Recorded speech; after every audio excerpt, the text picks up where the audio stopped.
please stand for the Saudi national anthem?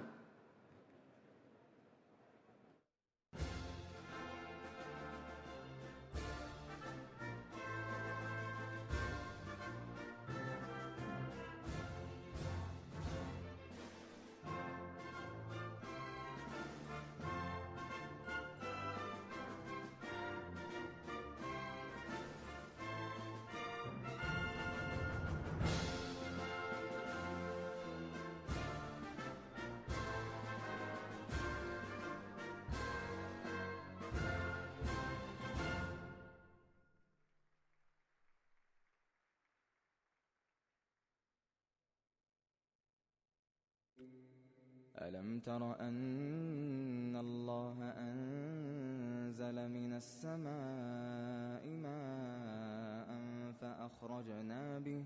فأخرجنا به ثمرات مختلفا ألوانها ومن الجبال جدد بيض وحمر مختلف ألوانها وغرابيب سود ومن الناس والدواب والأنعام مختلف ألوانه كذلك إنما يخشى الله من عباده العلماء إن الله عزيز غفور.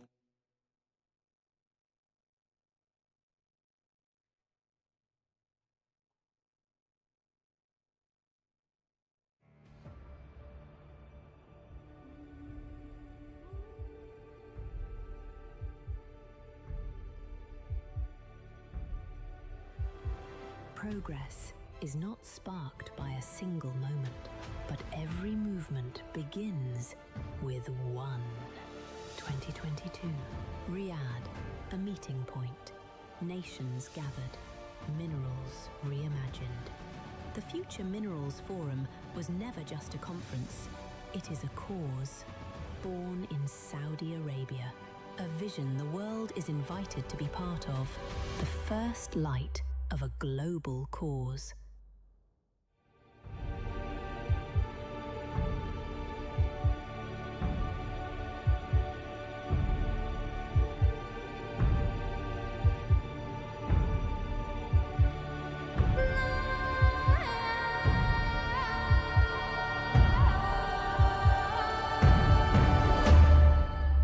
"2023, from dialogue to alignment, from alignment to action, a shared commitment to a new age of development, giving voice to supplier regions, Africa, Central and Western Asia, Latin America, the foundations taking shape.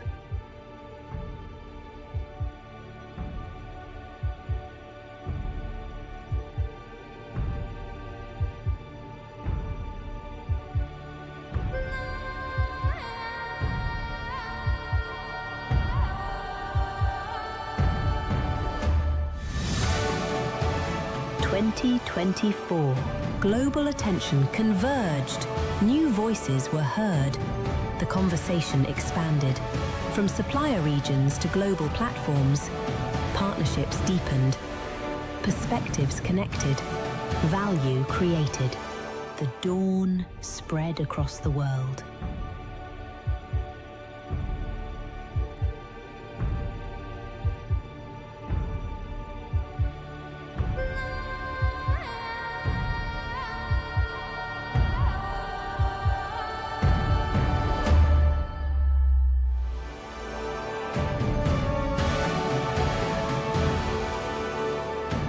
"2025, not a reset, a consolidation. Momentum moved into action. Investment mobilized. Capacity built. Collaborations shared. Solutions shaped by supplier voices. The cause in motion."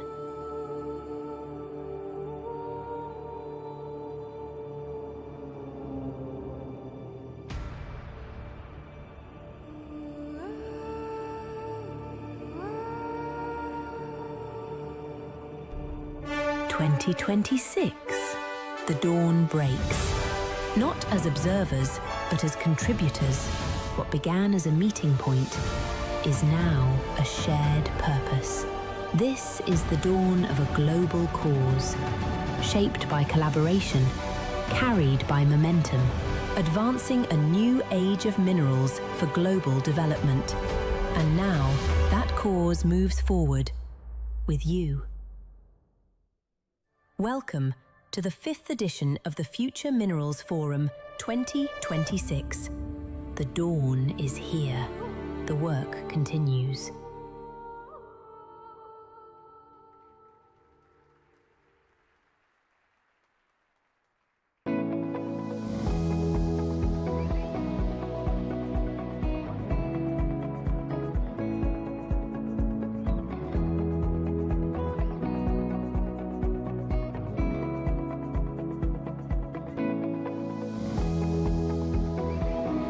Well, Your Royal Highnesses, Your Excellencies, distinguished guests, a very good morning to all of you. My name is Anjali Rao, and I'm delighted to be your host over the next 2 days here at the Future Minerals Forum 2026 in beautiful Riyadh.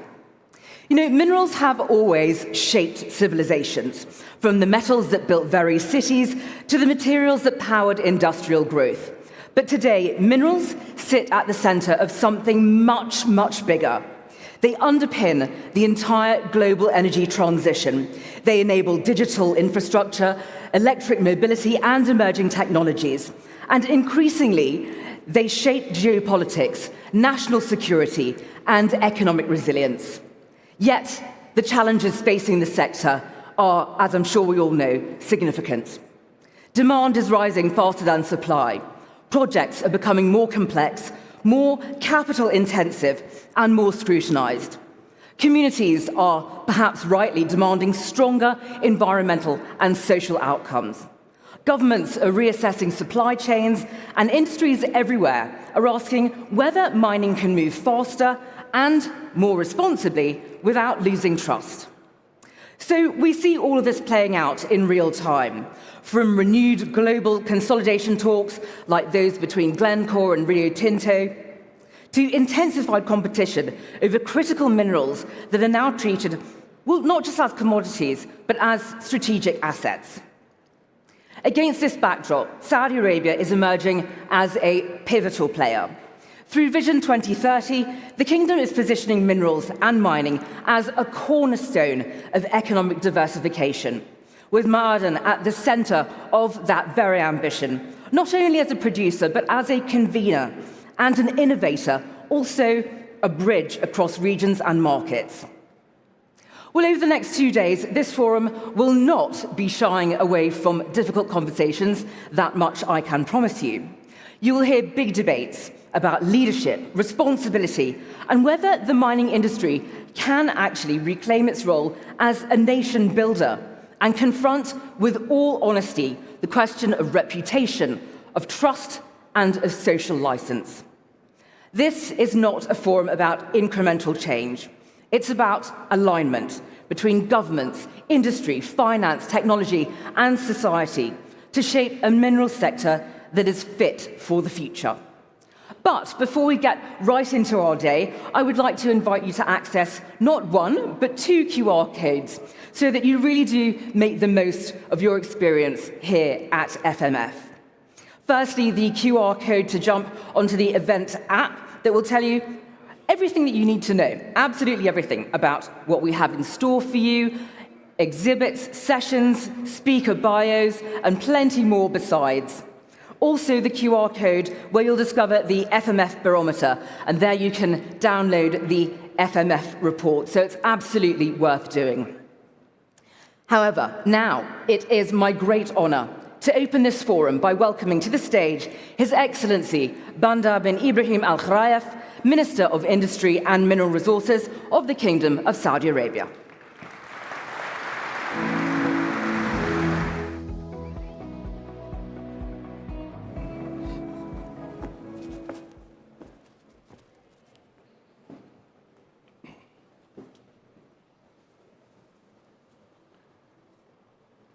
بسم الله الرحمن الرحيم In the name of Allah, the Beneficent, the Merciful, Your Royal Highnesses, Your Excellencies, dear attendees, ladies and gentlemen, guests of Saudi Arabia, participants of the FMF, Assalamu alaikum wa rahmatullahi wa barakatuh. Peace be upon you. It is my honor to inaugurate this year's edition of the FMF on behalf of the custodian of the two holy mosques, King Salman bin Abdulaziz Al Saud.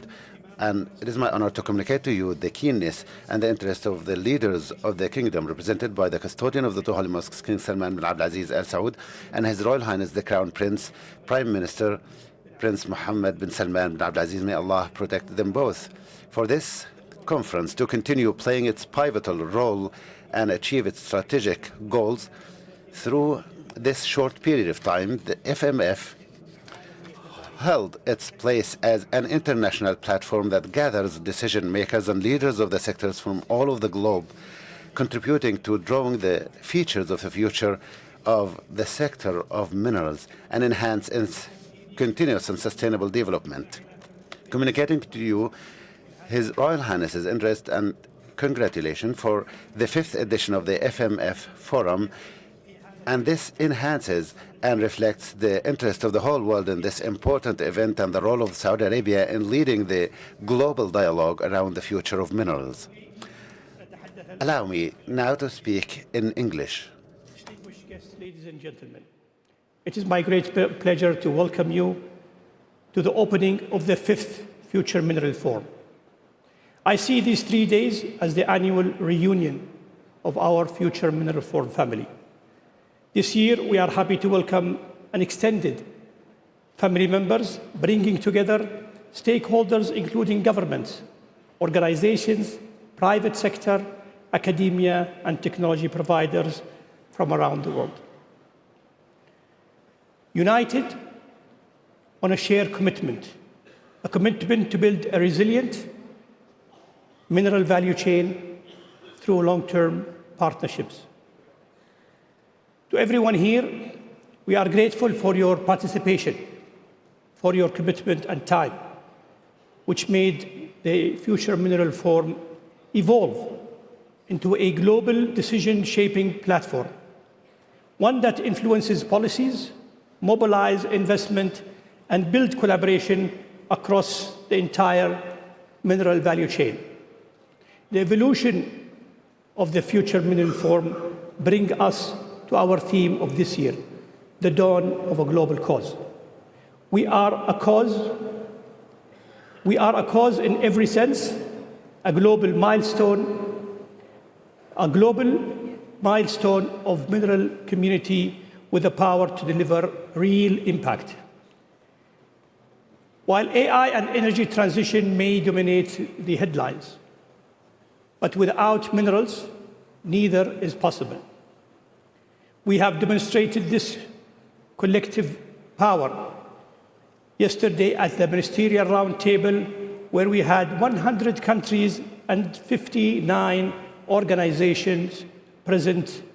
It was our most productive to date. We marked by the adaptation of the Future Mineral Framework, the progress on centers of excellence, the advancement of responsible mining standards, and aligned with the World Bank new mining strategy. Like the Future Mineral Forum, the Ministerial Roundtable seeks to elevate the impact of mining, moving beyond extraction to create value, job creation, and economic development, while engaging in new initiatives that will shape the Future Mineral Forum agenda for the next 5 years. These efforts are being cascaded into what we are doing here in Saudi Arabia in alignment with our Vision 2030. We are doing our part, strengthening global mineral supply resilience. Our mining sector is thriving, is sustainable, investor-friendly, and is driving our diversification as a country. We are advancing our commitment to unlocking our value of $2.5 trillion of mineral potential by offering significant exploration opportunities through competitive tender rounds. We have so far awarded over 33,000 square kilometers across our tender licensing rounds. Our 9th exploration round alone awarded 172 mining sites to 24 companies and consortiums, marking our biggest licensing round to date. We will continue offering significant exploration opportunities through competitive tender rounds throughout 2026 and 27. In addition, we have been able to complete 100% of our geophysical and geochemical survey mapping of the Arabian Shield. And exploration spent has risen more than 5 times in the last few years.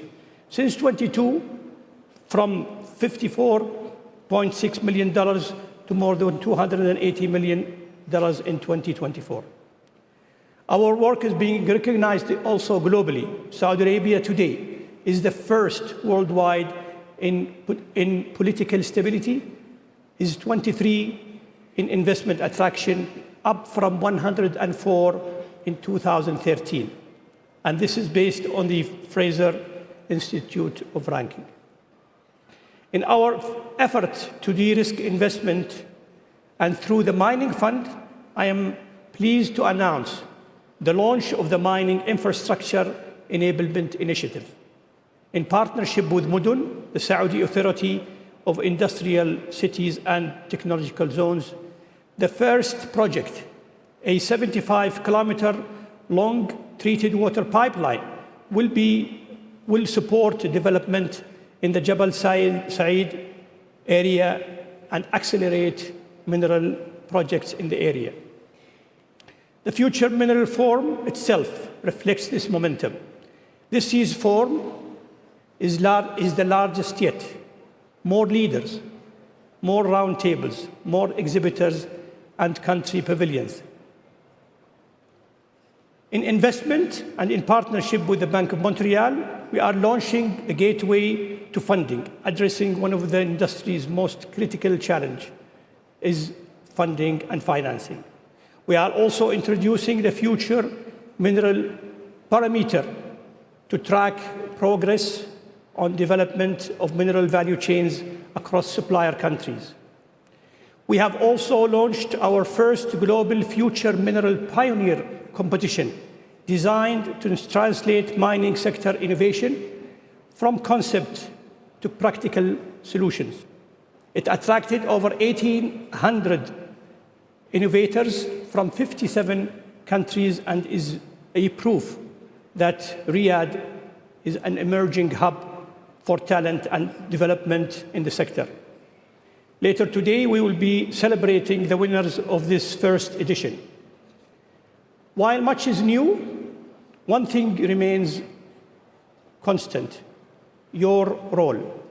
Your role here in the Future Mineral Forum is a success where we are only successful through active engagement, through partnerships, action, accountability, and translation of our dialogue into impact. Saudi Arabia is committed to working with partners to build a resilient, responsible, and future-ready mining ecosystem. We invite those ready to contribute capital, experience, technology, and long-term commitment to join us. And before I conclude, I invite you to take this opportunity to explore our beautiful capital, Riyadh, its culture, its heritage, and different sites. Riyadh is a demonstration and an example of how Saudi Arabia has transformed itself, welcoming the world, offering gateway to opportunities, collaboration, and enduring partnership, both in mining and beyond. Thank you.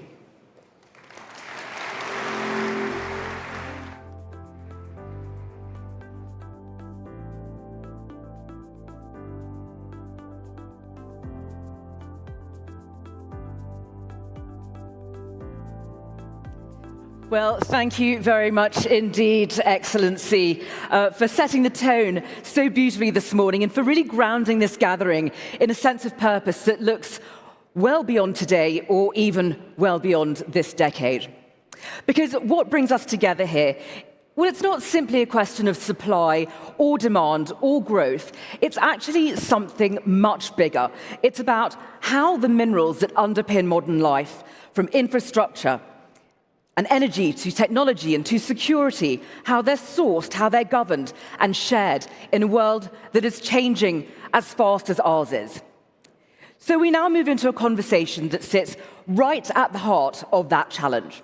One that asks how countries, institutions, and industry work together when the time horizons are long, when the stakes are global, and although the benefits may not be immediate, the consequences of doing nothing absolutely are.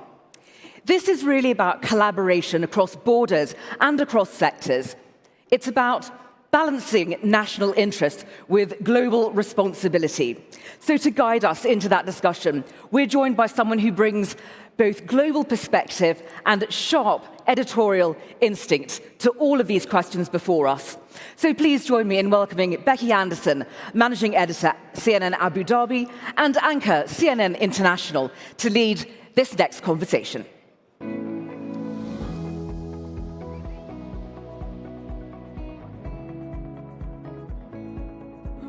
Well, a very, very good morning, Excellencies, ladies and gentlemen. The Minister laid out a very clear message in his speech. Demand for critical minerals is accelerating, investment and infrastructure are not. Supply chains stretch across continents, across borders, and depend on power, transport, ports, and policy working in sync. Too often, they don't. Securing global mineral supply chains isn't any longer a question of geology. It is a question of geopolitics, global macroeconomics, international finance, focused on infrastructure, on cross-regional collaboration, and on risk sharing. And that is the focus today of this first panel. Two of my panelists have already joined me here on the stage. And let me introduce now onto the stage the other four panelists today. His Excellency Mohammed bin Abdullah Al Jaran is the Minister of Finance for Saudi Arabia and serves on the World Bank's Board of Governors. Thank you, sir. His Excellency Luis Watam Kabamba is the Minister of Mines for the Democratic Republic of Congo. Please join me on the stage, Your Excellency. Audrey Robertson, at the end here, is the Assistant Secretary of Energy overseeing critical minerals for the United States. Thank you. Valerie Levkov is the Vice President for Infrastructure at the World Bank Group. And my other two guests today are Gustavo Pimenta, who is the Chief Executive Officer at Vale, and Scott Brisson, who is the Vice Chair of BMO Wealth Management. Can you all join me on the stage in a round of applause, please? All right, well, His Excellency set us up for what is going to be a fantastic couple of days at a time which couldn't be more important. I have to say to the Minister and to you, Sir Mabruk, on what is the third edition of this event, bigger and better every year, in no small part to the efforts by Saudi Arabia and the team involved in this. So a huge congratulations to them. Mohammed, can I start with you? The international macro policy context in 2026 is complicated, to say the least. It has and will continue to have a huge impact on extraction industries and their host economies. So let's start with this very simple question. What can the mining industry expect in the coming year, and how should it prepare and respond? A very simple question to you, sir. Thank you very much, Vicky, and thank you, Your Excellency Bender, and thank you everyone for being here. Welcome to Riyadh and welcome to Saudi Arabia.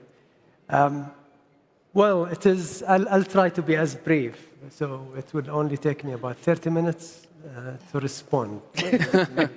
We've only got 37. Yeah, I think the global, generally, if you look at the global economy, we are facing multiple dynamics. I would not say even challenges, but we have a sluggish growth, uneven growth around the world. We have an environment where interest rate is actually still high compared to a few years back. While we have seen an easing on the monetary position, but still it is very high compared to a few years back. And as important is the geopolitics, which creates a lot of uncertainty. And in an environment where a sector like this, which needs a lot of uncertainty, it's a long-term investment, it's a long-term cycle. You really need a lot more certainty, a lot more stability, a lot more predictability. And I think it also provides opportunities. If you do it right as countries or as investors, I think there are a lot of opportunities that this current environment provides. Because currently, minerals are seen by a lot of countries as a serious national or at least economic security issue. And that would provide opportunities. That would provide opportunities in terms of partnerships with host countries or even third-party countries. But still, you will need a lot of discipline. You will need to make sure that you are dealing with this in a very disciplined way. You choose which countries you invest in. You choose which minerals you invest in. And you are looking at this at a very difficult time, so whether it is geopolitically or economically. That said, just what to expect, I think we have seen the start of what we should expect in 26. And in an environment where a sector like this, which needs not only what is going to happen in 26, it needs to see what's going to happen in 2040. I think credibility, predictability, certainty is absolutely critical when making that decision. You could argue that much of what you've just said, predictability, certainty, is lacking at this point. So it is a challenge. Saudi Arabia positioning itself not just as a player, but as a platform. You're bringing producers, consumers, and capital into the same ecosystem.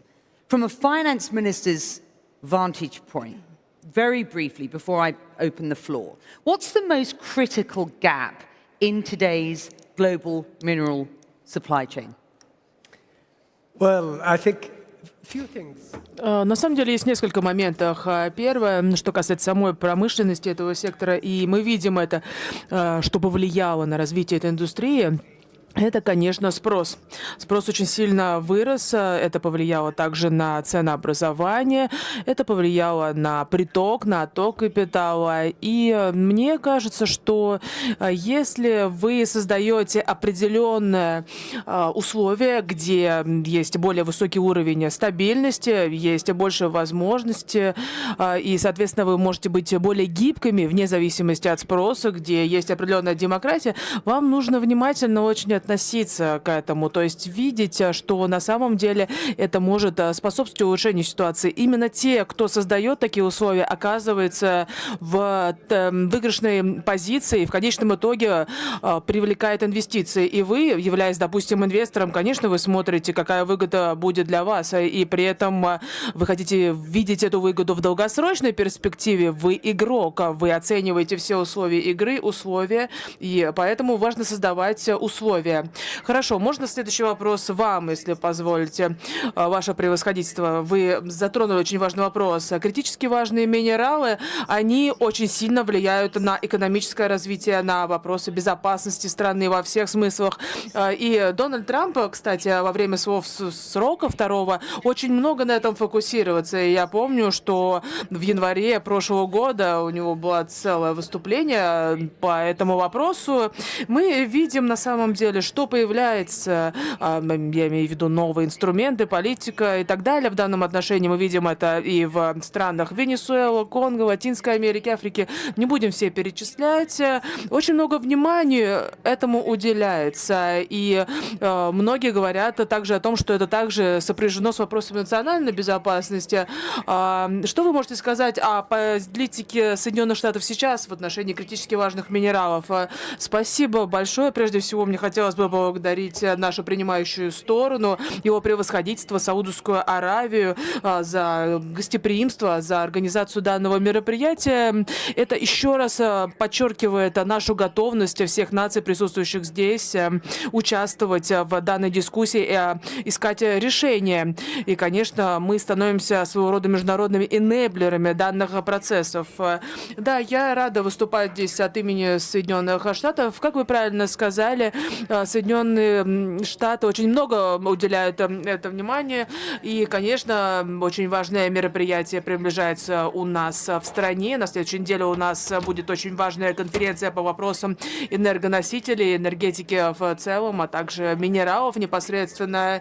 И, кстати, наш генеральный секретарь тоже несколько раз присутствовал на мероприятии. I think, agree on that. As it relates to critical minerals, I would take our president at his word as it relates to Greenland. And I'm not going to necessarily comment on ongoing issues around that, but the president has been decisive in protecting American interests and protecting the interests of our allies. We signed a landmark agreement with the kingdom just a few months ago around critical mineral security. And this is, as was His Excellency just said, this is a capital-intensive industry. And to be successful, you have to have long timelines, you have to have strong partnerships, and you have to have the ability to invest across borders around the world and with partners you can trust, or this industry will not evolve to where we all need it to be to power the world. So you lead the DOE's Office of Critical Minerals and Energy Innovation, where you oversee one of the nation's largest energy R&D portfolios. You also, and I'd like the audience just to be clear about this, you also last year sold the largest ever oil company founded by a woman, and one of the largest in the United States, Mabruk, as they would say in this region, or we would say in this region, for that.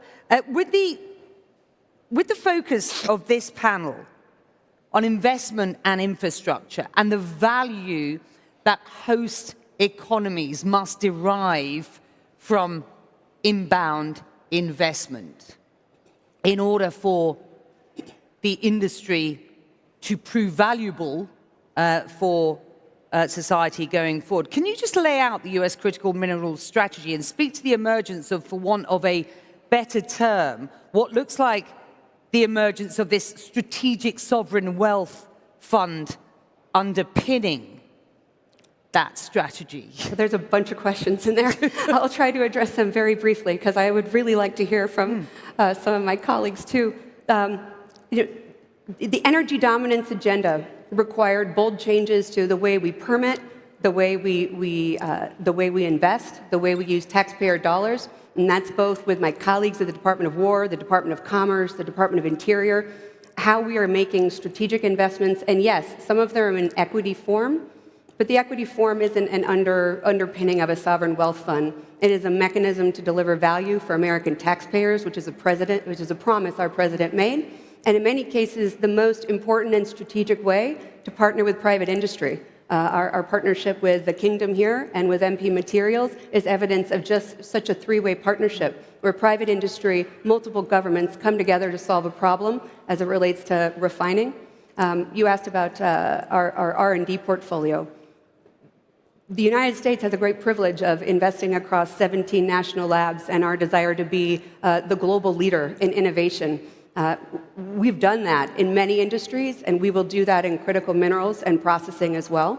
My office alone has committed over $1 billion in the last several months to driving forward innovation from mining, upstream mining technology, to refining, processing, metallurgy, and we will continue to do that at an unprecedented pace on the innovation side. I want to come to the Minister from the DRC momentarily, but I am just going to sort of close out this part of the conversation with you, Audrey. That recent deal struck with the DRC on critical minerals has been described by critics as lopsided. Does this kind of, and I want to put this criticism to you, sir, as well, does this kind of deal-making, does it worry you that at best it can create mistrust with other global partners? And we are seeing that around the world. And at worst can look like strong-arming nations into caving on portfolios or investment deals that may not provide the value that these host economies need going forward. The United States seeks to have great partnerships where we all bring different things to the table, and partnerships are a two-way street. There's no strong arming. There's only strategic alliances to better our nations and better the world. Interesting. All right. Well, thank you. Minister, let me bring you in. McKinsey's latest Global Institute report outlining the decline in the value of mining deals in Africa over the last 5 years compared to what has been a more than tripling in LATAM over the same period. Countries are racing to tap this demand. Risk perceptions continue to weigh on Africa, despite its vast reserves of critical minerals. I wonder how you are addressing that investment challenge in the DRC. Part of how you are addressing that recently was the emergence of this deal, this accord struck with the US. And so I wonder how you also address those critics, both internally and externally, about a deal like that. Yeah, no, thank you very much, and it's good to be here. And thanks again to the organizers for this fantastic forum. Let me say one thing. Africa, and the DRC in particular, are making a great effort to improve on governance, on issues such as predictability and security of tenure, and traceability and others. And these are real efforts, and strong reforms are being made as we speak. We're part of a number of initiatives like extractive industry transparency initiatives. We're part of many other initiatives to prove that we are getting the business climate in the right place. And efforts are paying already. There's still a lot of misconceptions and wrong perceptions, perhaps because DRC doesn't communicate enough.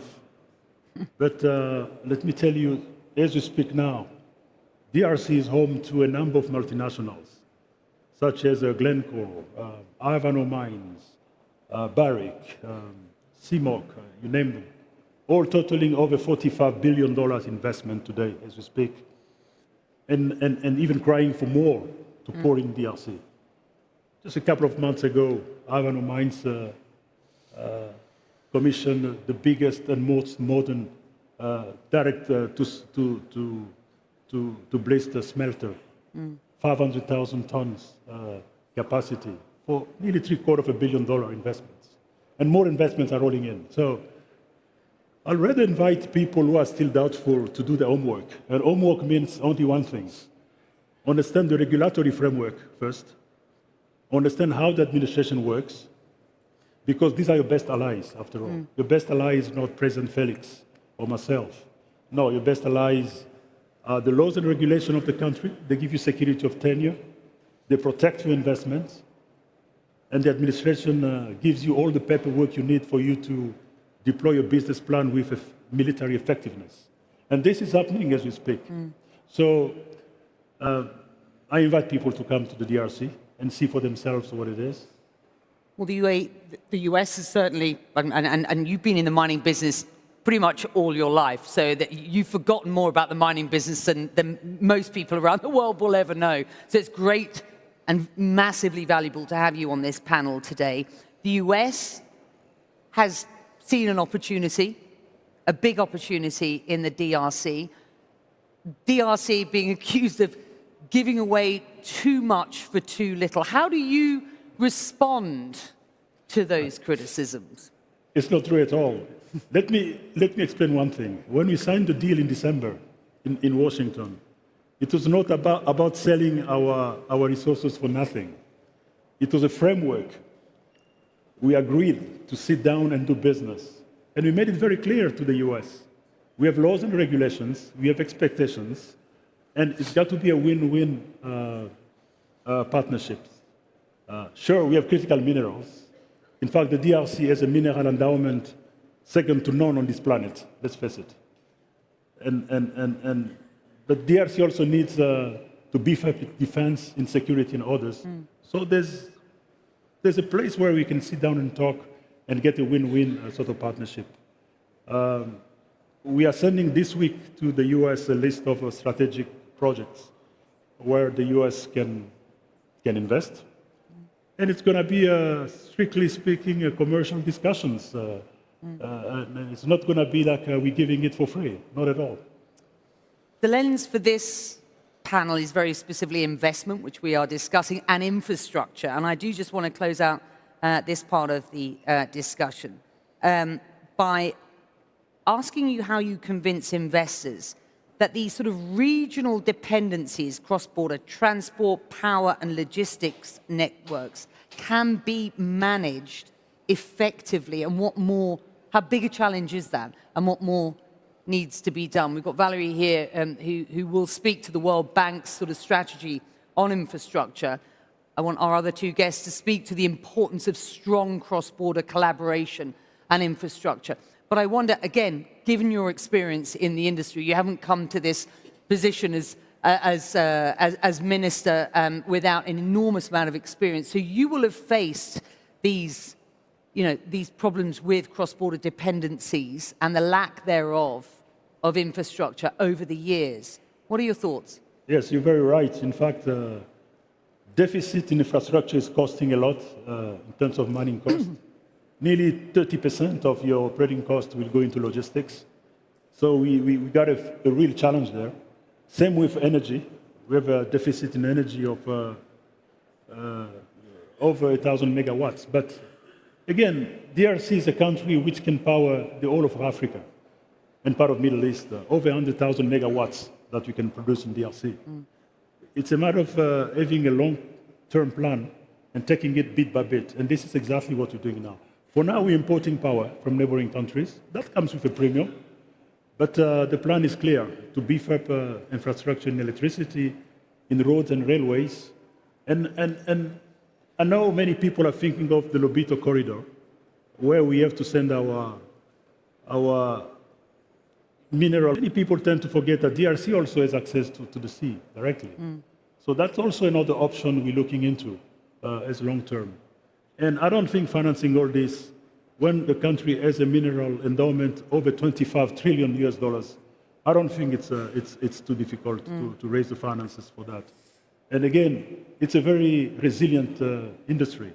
We crushed it down to nothing from, that was in the late 80s, from 500,000 tons down to almost 10,000 tons only. And from there, we did all the right reforms. A fantastic remontada. We went to 1 million tons per annum of copper. And ever since, we've been going up and up and up. We just crossed the 3.5 million tons last year. And we'll keep cruising up again. You talk about the enormous natural endowment that the DRC has. Gustavo, you assumed the position as CEO of Vale back in October 2024 after a pretty tough period for the company. And you launched your tenure with an ambitious vision to reclaim the company's position as the world's premier mining company. You said at the time it has to be the biggest mining company in the world because we are sitting on the biggest mining endowment in the world. So, there are a lot, it seems, of the biggest endowments in the world. Everybody's very proud of its opportunity around the world. But certainly Brazil has, an enormous opportunity. I know that you and Scott are likely wanting to stress the need for collaboration across complex transcontinental supply chains at this point. So from both of you, and let me start with you, Gustavo, what are the biggest challenges from your perspective? So first of all, thanks, Becky. Salam alaikum, Your Excellencies. Thank you so much for having us again. it is so important. I think we have a good problem to deal with, because if you ask around in the industries, one of the challenges that most of the CEOs will face is on the demand side. Are you going to have enough clients for my products? We don't have this problem in this industry. I mean, we are going to have to grow by a factor of 5 to 6 times the amount of supply to be able to do all we need in terms of energy transition, in terms of AI, and so on. The issue is indeed on supply. As a miner, I think that's probably where we face the hardest issue. It's taking longer, it's more expensive. There is an overall degrading of the systems. The good ore bodies are being exhausted. We have to go for lower quality deposits. This is just a reality. So it's fundamental that we work very closely with our clients to be able to accelerate and really be able to bring those volumes at scale. So we have to work with governments, speed up, for example, licensing process. It's taking a lot longer than it should. We miners have to also do a better job in terms of how we bring projects online, improve engineering, being able to bring new digital tools, work around circularity, make sure that we reduce the footprint of our operations. One of the biggest challenges that certainly impacts our ability to bring projects online is the fact that society still has a challenge regarding mining. It's still perceived by society as a challenging business. And we have to be able to show that we can do a different mining of the future, that it's more digital, that has less environmental footprint. For example, at Vale, we talk about zero waste mining. In the future, we should be able to use 100% of your waste for byproducts, for other things. We should be able to do more circular mining. We are doing almost 10% of my production today. Vale last year resumed its position as the largest iron ore company globally after 6 years, and we're very proud of that. And 10% of my production today is coming from circular mining. I'm just reprocessing, for example, ponds, where in the past I just put it there as a waste. I'm going back to those ponds and saying, well, those tailings actually have good quality material that at the time we're not able to process. So with new technology, we can now process lower cost, quicker time to market, and our ability to then serve the clients is super important. So this is on our side of the mining industry. But also, to your point, I think collaboration with end customers is super important. I see the mining community evolving to be more decommoditized. I think that's a reality. What do you mean by that?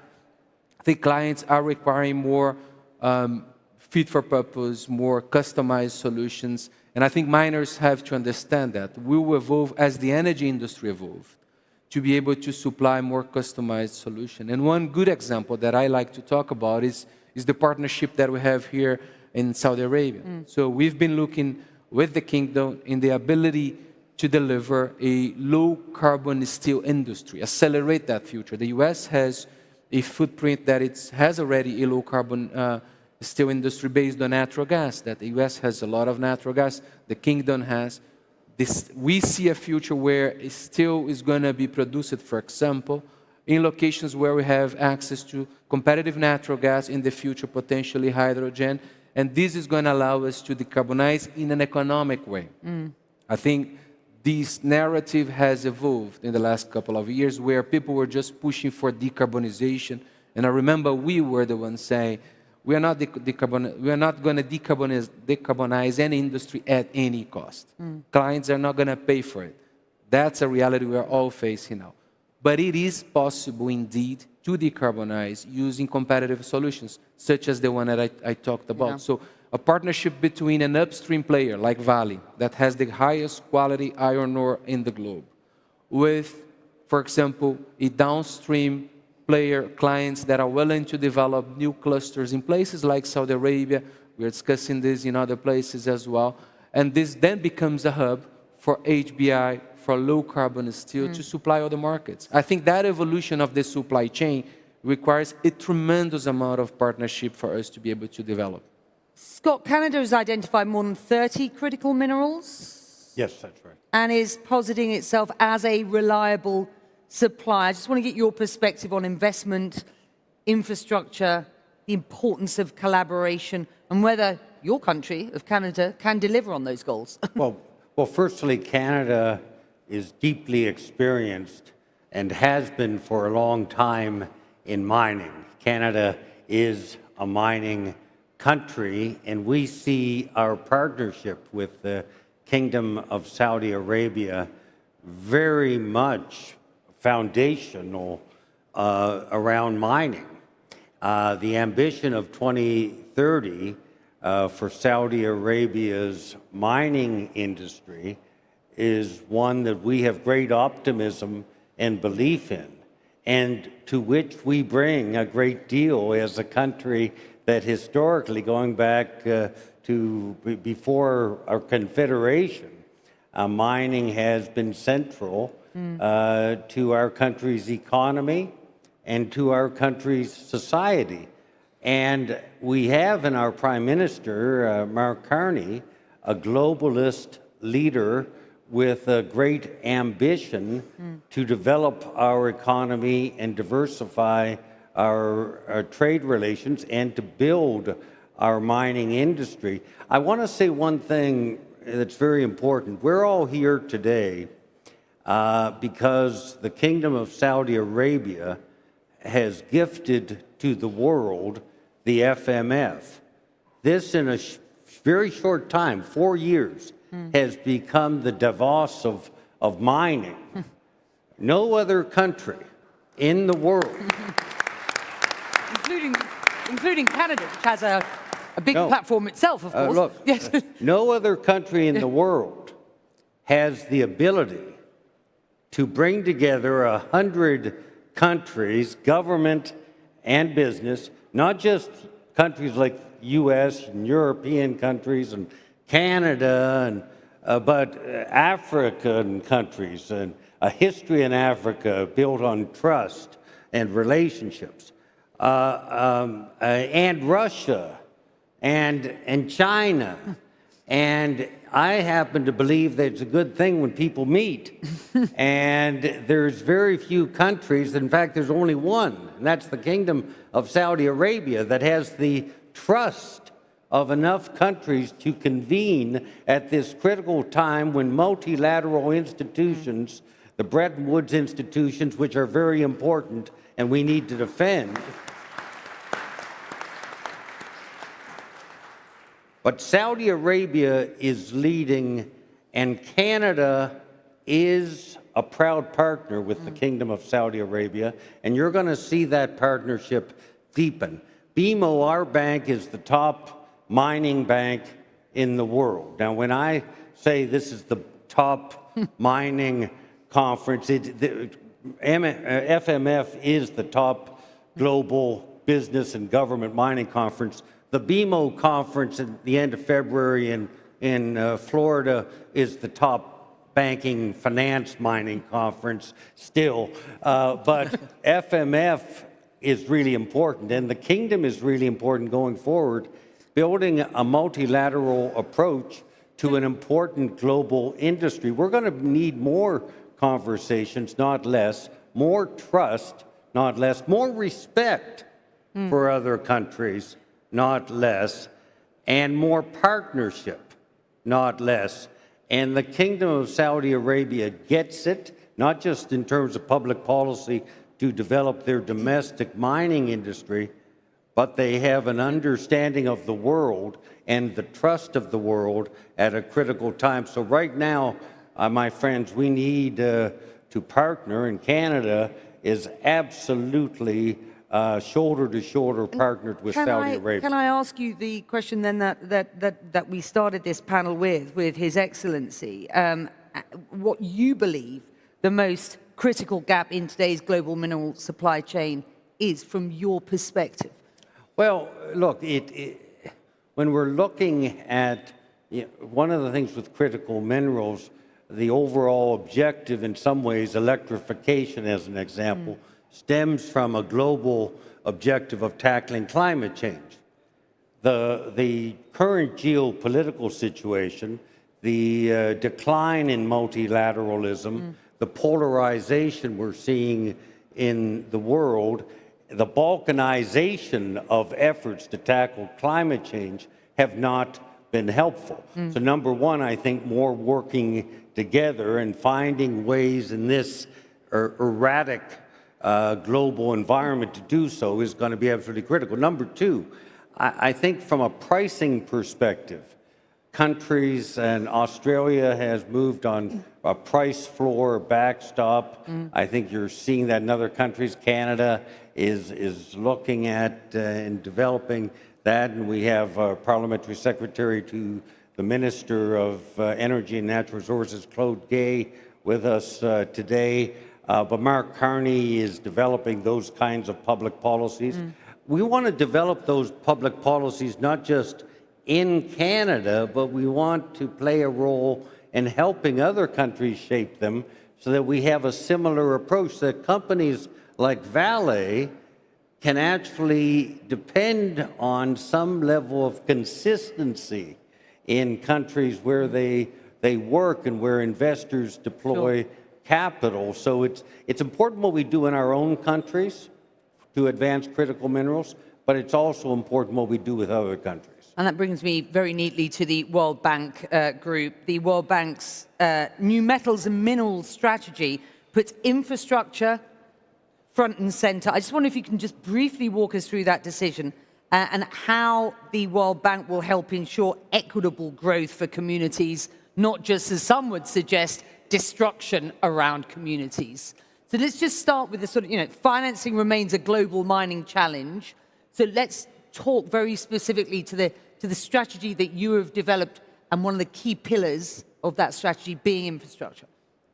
Thank you. So I will be direct to the point. Our mandate is clear, is to support mineral-rich developing countries to get benefit from their resources by better development, sustainable growth, job creation, and benefit to the population and local community. That's our mandate. We have presented to the board a strategy which has been approved, which has 3 pillars. The first one is to support on regulation and policies, to have a better framework for long-term investors to come in. Second, and we'll come back on it, is to support investment for infrastructures.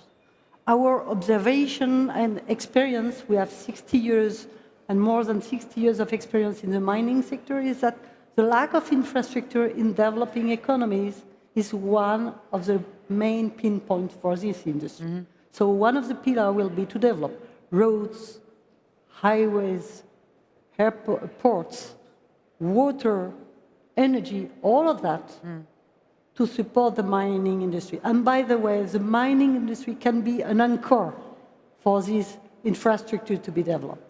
And the third part, and we discussed that during the roundtable, ministerial roundtable yesterday with the minister, is also to mobilize more private capital. We will need huge financing. So it will come from us, but also we need to attract more private capital. That's the 3 pillars. And this strategy is intended to grow our support to the countries 5 times within 5 years. So it's a big, from us, commitment to the countries to be there. And that will be done in partnerships with the countries, with the developers, industry, with the civil society, and the financial community. So that's in a nutshell our strategy, and we will do and action it now. We have no time to wait. I can see that as a vision. I just wonder whether you can be a bit more specific about the strategy and the key milestones here, because this is, it's obvious to a degree. It's very clear what the, where the kind of sweet spots are, why infrastructure is so important, and the strategy that you put together here. But I don't hear, how you make that effective very specifically. Yeah, because to grow 5 times in 5 years, we need to be very specific. Yeah. We are engaging with the countries to do compacts with them. What is it? It is about being more holistic and not point to point. We'll go to each country and do a roadmap and analyzing what is needed in the 3 pillars and bring the solutions.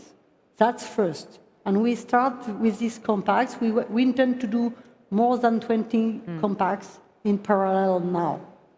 Second, on infrastructure, back to what we just discussed this morning, we engage also a systematic approach to infrastructure in each country to really do a programmatic approach. So it's really moving from a case-by-case to a more programmatic approach.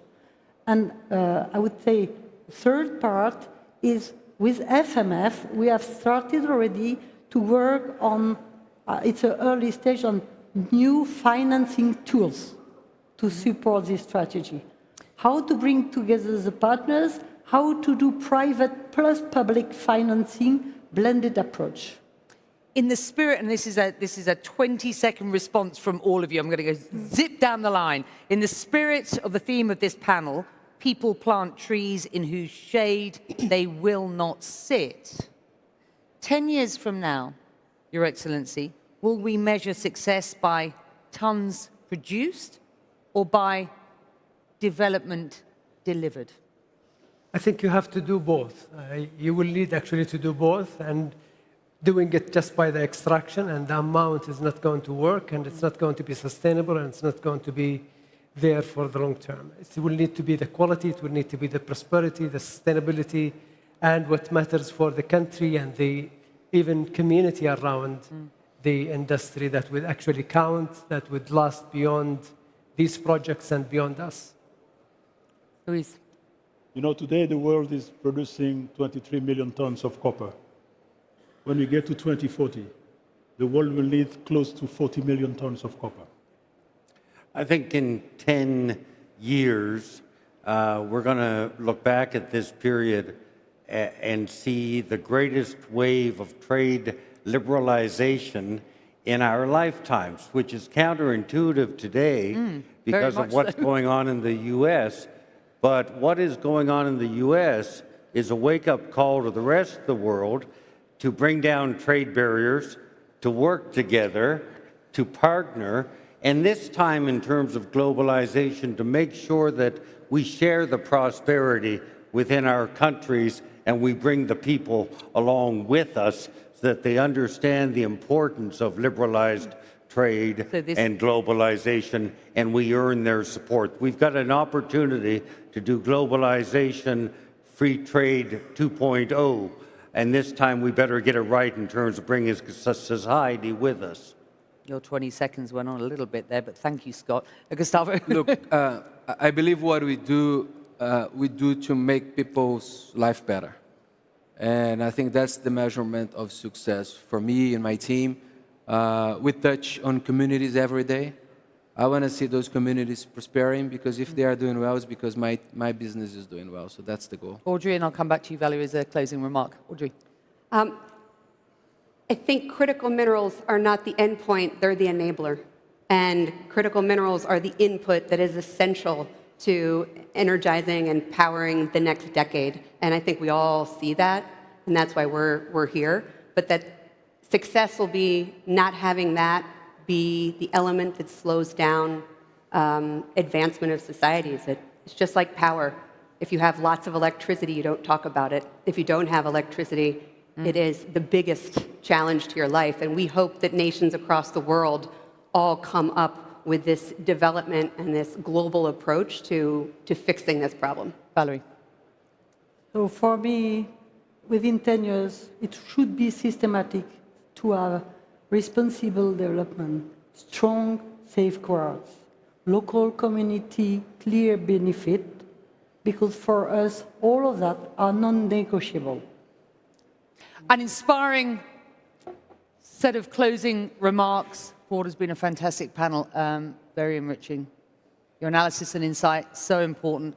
Thank you so much, and thank you for listening. Thank you.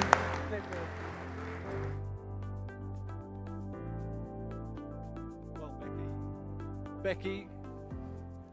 Becky Anderson, ladies and gentlemen, thank you so much for guiding us through that opening panel, and what a critical panel it was, bringing us into a moment. I think you'll agree with this. We could look back, Becky was talking and the panel about 10 years from now, we could look back in 10 years, maybe in 20 years, and recognize that this is a moment, and I think most of us recognize the mining sector, the mineral sector, is in a moment, and it's about seizing the opportunities that throws up, matched by some huge challenges as the whole geopolitical status of play seems to be shifting on its axis. My name is David Eads. I'm delighted to be with you once again, Your Excellencies, distinguished guests, ladies and gentlemen, and to take this on another step, because we've got a great launch pad there to go into our first, what we will call our great debate. It's an opportunity to bring to you a variety of different perspectives on a key issue. That issue is about what happened to the nation builders, these huge mining companies which have done so much to develop nations over the course of more than 100 years or so now. And now in this maelstrom of geopolitics, where does that leave them? And what are the prospects for the future? Now, to do that, we have a great grouping of experts from largely three different sectors: a government representative from the White House, no less. We have corporations, specifically around lithium, nickel, copper. We have a transformational leader in terms of where the minerals sector should be going, and we have an expert in terms of consultancy. So I'm going to invite them all to come and join me up on the stage. It's done, as you can see, in a sort of presidential debate style. So let me ask our contributors to come up onto the stage. First of all, David Copley. David is Special Assistant to the President of the National Security Council at the White House, former Navy intelligence, also at Newmont, and now, as I say, working in Washington. Dr. Doris Harun Galvez is founder and author of Designing Sustainable Prosperity. She's also the program chair this year for the World Mining Congress. Trust, transformation, and technology are the themes for that. Good to see you, Doris. Kent Masters is the chair and CEO of Albemarle. Lithium, of course, to the core, but globally, across so many countries working. Kent, thank you for being with us. Over to my left, Massimo Pacheco. Great to see you, Massimo. Massimo is chair of the board at Codelco, obviously with an emphasis on copper, but also, as we'll hear, lithium, I'm sure, Massimo. Ana Cabral is co-chair and CEO of Sigma Lithium in Brazil. Top words on their program, green and sustainable. Anna, very good to have you here. Sean Osmar is the CEO of Vale Base Metals, a focus on perhaps a strategic vision of where we're going in the future. And a great pleasure to have with us also Nicolas Lang, global leader at BCG with 30 years of expertise in the world of geopolitics.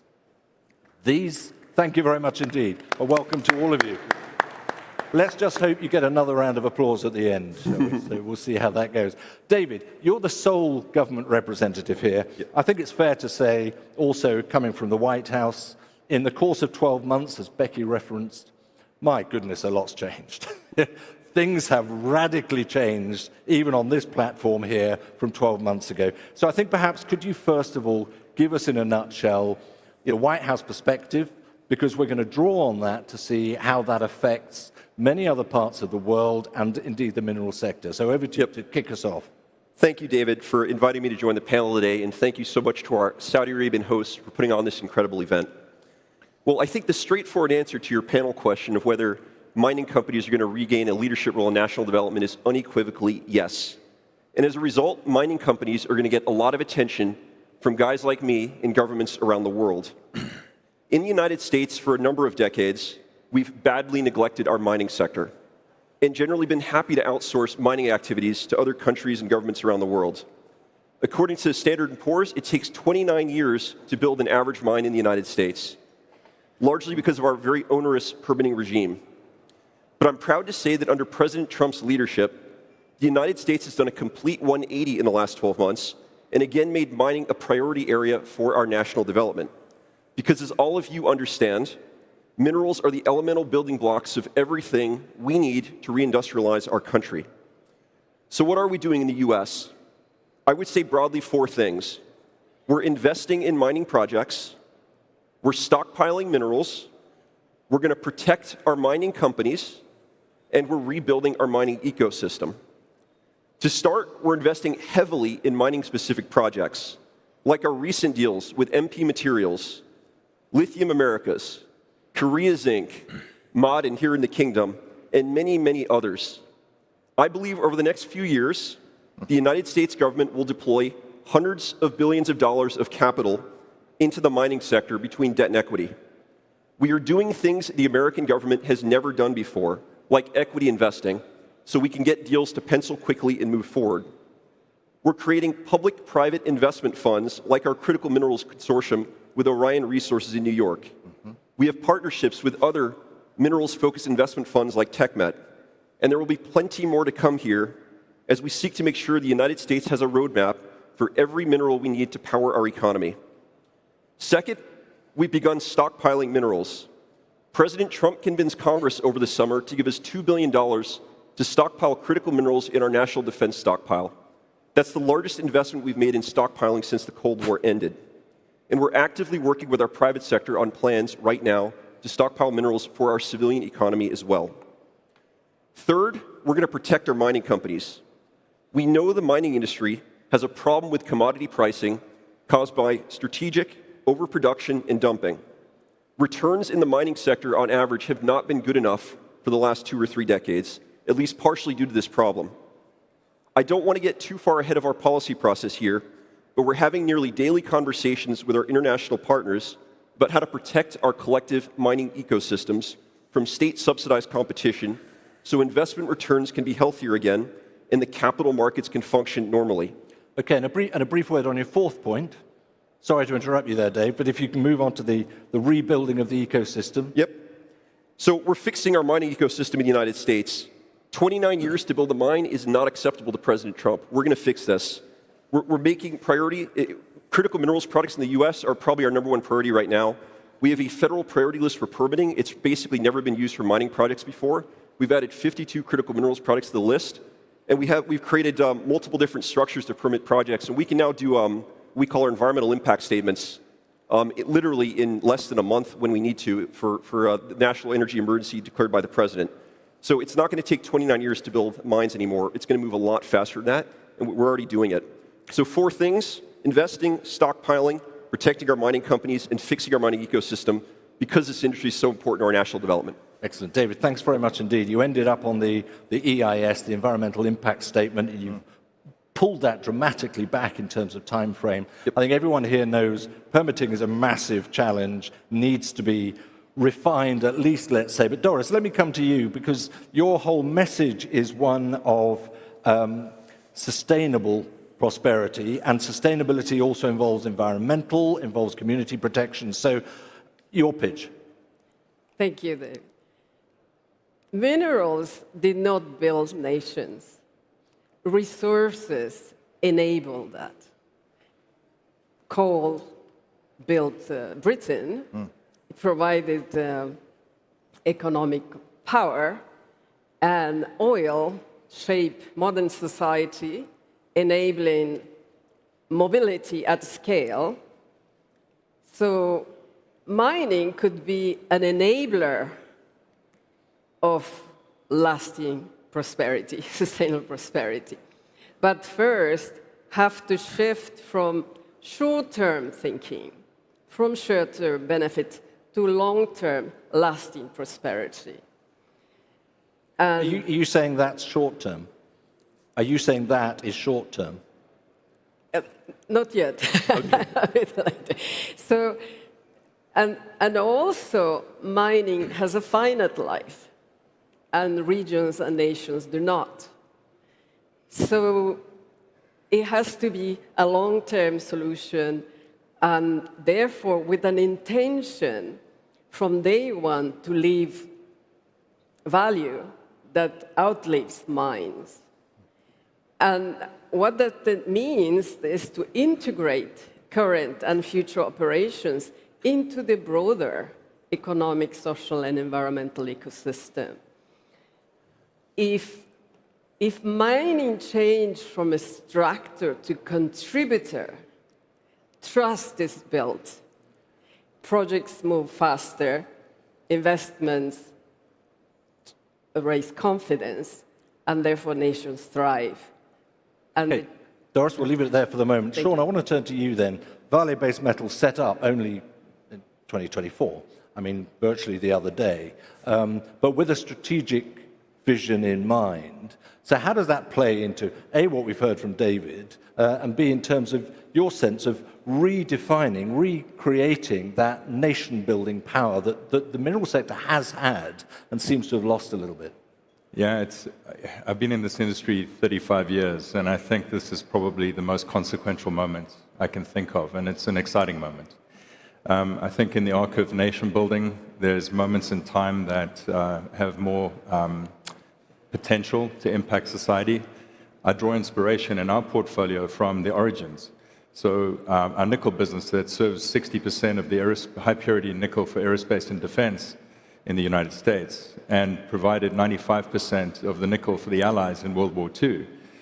Started in 1886 with nation building, building a railway across Canada. And somebody who was looking around discovered nickel deposits that then created an entire economy in Northern Ontario that has really had a massive global impact.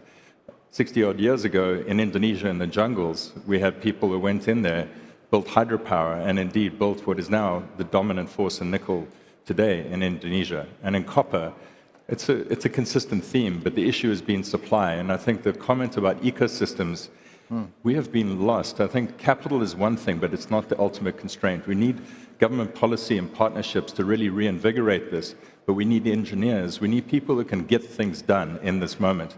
And that's what makes, I think, VBM so exciting right now. We're executing with what we have, and I think brownfields are an underappreciated opportunity because greenfields is great, but even with permit reform, the skills needed to bring those online and to build the infrastructure will take longer than we think to get the people in to do it.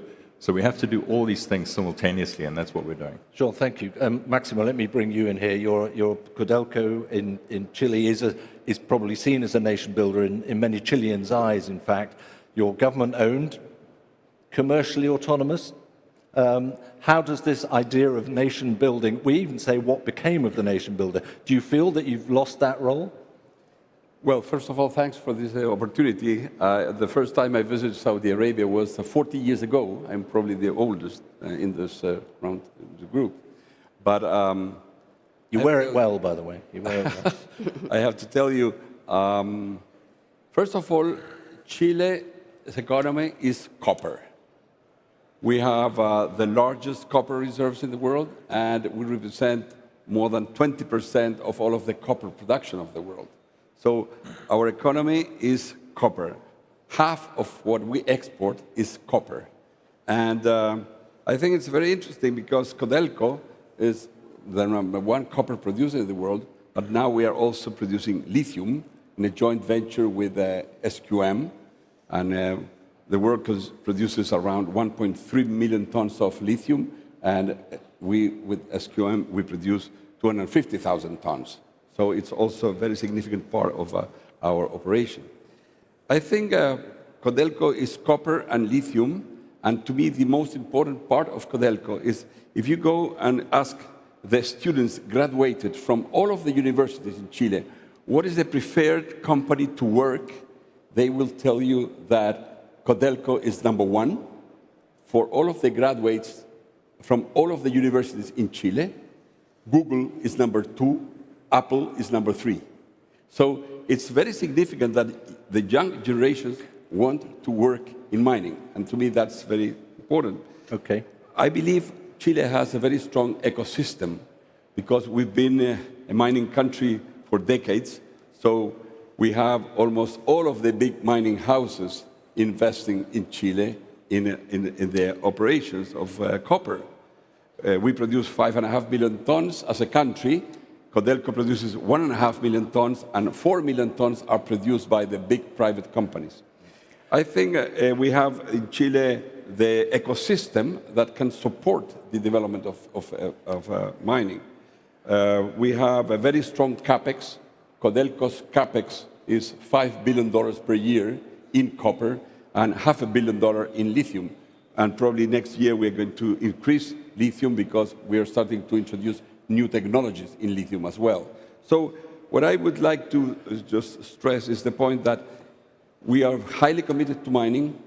We know how to do mining, and young generations are committed to mining. Well, that's really important, obviously. You're sounding like a producer of gold in terms of the context of what Chile offers. Let me throw that over to you, Kent.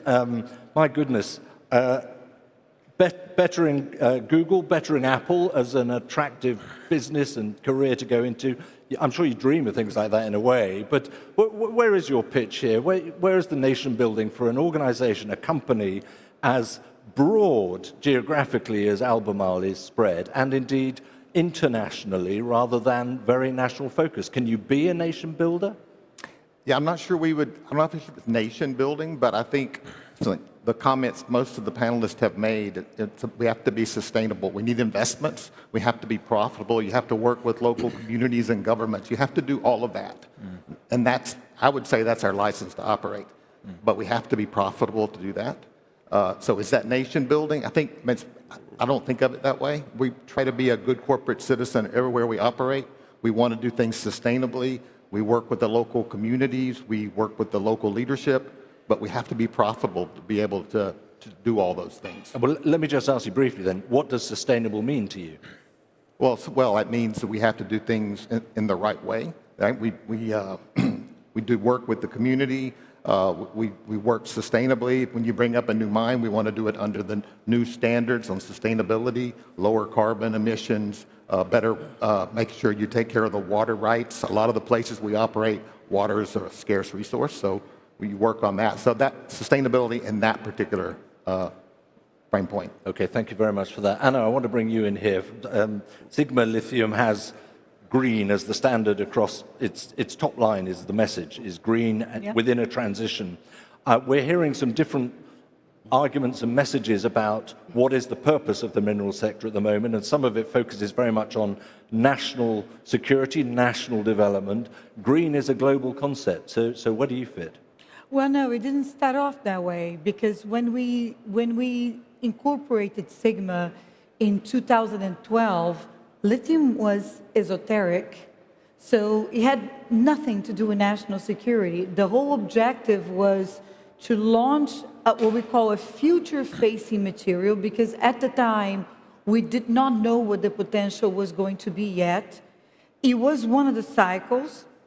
You all, both Ken and Maximo, remember 12 was cycle, my first cycle. And the objective was to transform mining the way it was done in our country. Mining is a key piece of the economic construct of Brazil, but we felt that it was somewhat forgotten by society, differently than agriculture, soft commodities. So we viewed it as a vector of prosperity way before we even had revenues. Why? Very much like oil and gas, one needs to go where the resources are. What we've done that was disruptive, we went a step further. We put in a state-of-the-art processing facility on top of the mine in a region where no one possibly believed that we could actually execute such a technologically advanced facility. So fast forward, as recently as 2019, we actually done an investment route through the fund. We had zero outside interest, which means that lithium wasn't thought of as a national security, material or mineral up until very recently. But mining as an activity, there's only one way to do it, which is connected or in line and in alignment with society, because we are vectors of prosperity, and our social license becomes our operating license. And that was something also that we did very early. Again, even before we had revenues, we were, allocating a social capex. So when you look at the region we're in, it was the second poorest region of Brazil. Paradoxically, in the second wealthiest state. For us, that was inconceivable. So we managed to lift the region by creating programs outside of the fence. And at that, we became a very successful company. So you'd argue you are a nation builder. It was prosperity builder, because ultimately, what we've done that was so unique in Brazil, I mean, we're probably one of the smallest companies in the country because it's the country of iron ore, the giants of iron ore. But what we've shown a way of how to actually embrace community and literally create a shield, because the community is overwhelmingly supportive. And at that, we advanced the projects at a speed which it became what I call a huge source of praise. You move as fast as the Chinese, but why? The communities behind us. They want the jobs, they want the prosperity, they want what we call the inclusive productive programs we brought, which were microcredit and agriculture. So it became a force in that region. And at that, we gained speed. Okay, speed being a critical element. Nicholas, you've been listening to this perspective, this variety of views as well in terms of what this sector is meant to be doing and how it can serve the national interest, but be, to some extent, a national champion. What is your view? I mean, right up at the other end here, we have a guy who represents an administration which has tilted the world on its axis in terms of dealing with minerals, of playing catch-up. You mentioned, Anna, the Chinese there. How do you see this unfolding? Yeah. Well, I think the role of the mining sector in nation building, I think, has evolved from our perspective in 3 phases. Like when you look back 30, 40 years ago, it was domestic nation building, driving GDP, jobs, exports. Then we had a phase of 2 decades where it was about global operations, capital market orientation, shareholder return. And I think we are now deeply anchored in a multipolar world. Yeah, still a debate whether there are 2 poles, 3 poles, or 4 poles. And I think that creates a very complex environment for mining operations to straddle across these different poles. And so I think nation building for mining today has to happen in a tension field between huge demand on one side. We have demand coming from energy transition, urbanization, defense technologies. If you look at minerals, we will have growth of 2 to 7x in the next 15 years. Most of this is not even discovered. So I think there's a huge demand on one side, and on the other side, there's a need for systemic nation building. And that's where we see the future is nation building, where you don't look only at the mine, but you look at the ecosystem around it. And I think that's where we are back to the ecosystem topic, Dave, where we said it's about ports, it's about energy, it's about infrastructure, and that logic is very important in the logic of a future world nation building. Okay, so to get this debate going, is it about nation building or is it about a globalized perspective on what this mineral sector can provide? Because I think it's fair to say this whole forum was predicated on a green transition. David, you're not going to mention a green transition probably today. You've got issues of national security to think about, whether that's defense or energy security. You're not that bothered for the moment in terms of the bigger green transitional picture. I think the president's really in favor of a very balanced approach. I think we feel like the United States went too far in outsourcing a lot of things that are really important to us that we need for a lot of the things like batteries that you're talking about with regards to the green transition. And we need to sort of get back to the center. We need to sort of bring these activities home to the United States, and we need to do it in a hurry. So our key areas of focus right now, the president wants to reindustrialize the country. It's really important. And we know we need minerals to do that. So in terms of our industrial agenda and our national security agenda, very focused on that, and that enables us to do a lot of the other activities you're talking about. If we don't have these minerals, we can't do electric vehicles, and we can't do a lot of other things that are really important. And that's the role of a government. Doris, it's upended expectations among some sectors. Lithium might be one of them. Yeah, I think we don't want to repeat what China has done. So they have built an economy for themselves. But now we have to figure out how to do it internationally. So a different way of doing it. But also just want to touch briefly, the comments on one economy, one commodity economy. In one commodity economy, copper or nickel, whatever, not everybody can work in that economy. So the pay is high, but the rest is very low. So therefore, it has to be diversified. And mining can play a role in diversifying those economies, not doing it, but just facilitating, enabling. So that's another magnitude, diversifying this economy, so there is some level of economic activity after the mine has ended. So let's take that issue. How do you diversify? How do you diversify when you know what your product is? How do you diversify when you know what your two products are? Same for Vale base metals. I mean, how do you answer that? Well, Sean no, first. I mean, absolutely right. When you think about the economic matrix of a country, there's a measure called GDP leverager that mining brings. If you think about, I'll give you an example. Every truck has 4 jobs associated with it, direct per shift. All of those 4 jobs can bring 5 indirect jobs. So if you think about every truck on a mine bringing 20 jobs to regions where industry wouldn't normally go, and they're now going because you have the resource, you create what we call economic diversification. Even in Brazil, which people tend to think of a mining country, mining is just 4% of GDP. That's very low. It's lower than Peru. So that could bring a wave of prosperity to that country because, again, what did it take? And I was very proud to hear that Massimo said in Chile, people do want to work for mining companies because they think it's a cool job. We didn't encounter that. So we had to make mining interesting or cool again so that we could attract the kind of software talent, young engineering talent that was otherwise going to tech. And more importantly, we had to attract them to the hinterlands of the country. So how do you do that? It goes back to, well, now engineers have more opportunities and they can actually work in more interesting things, such as lifting entire regions out of poverty.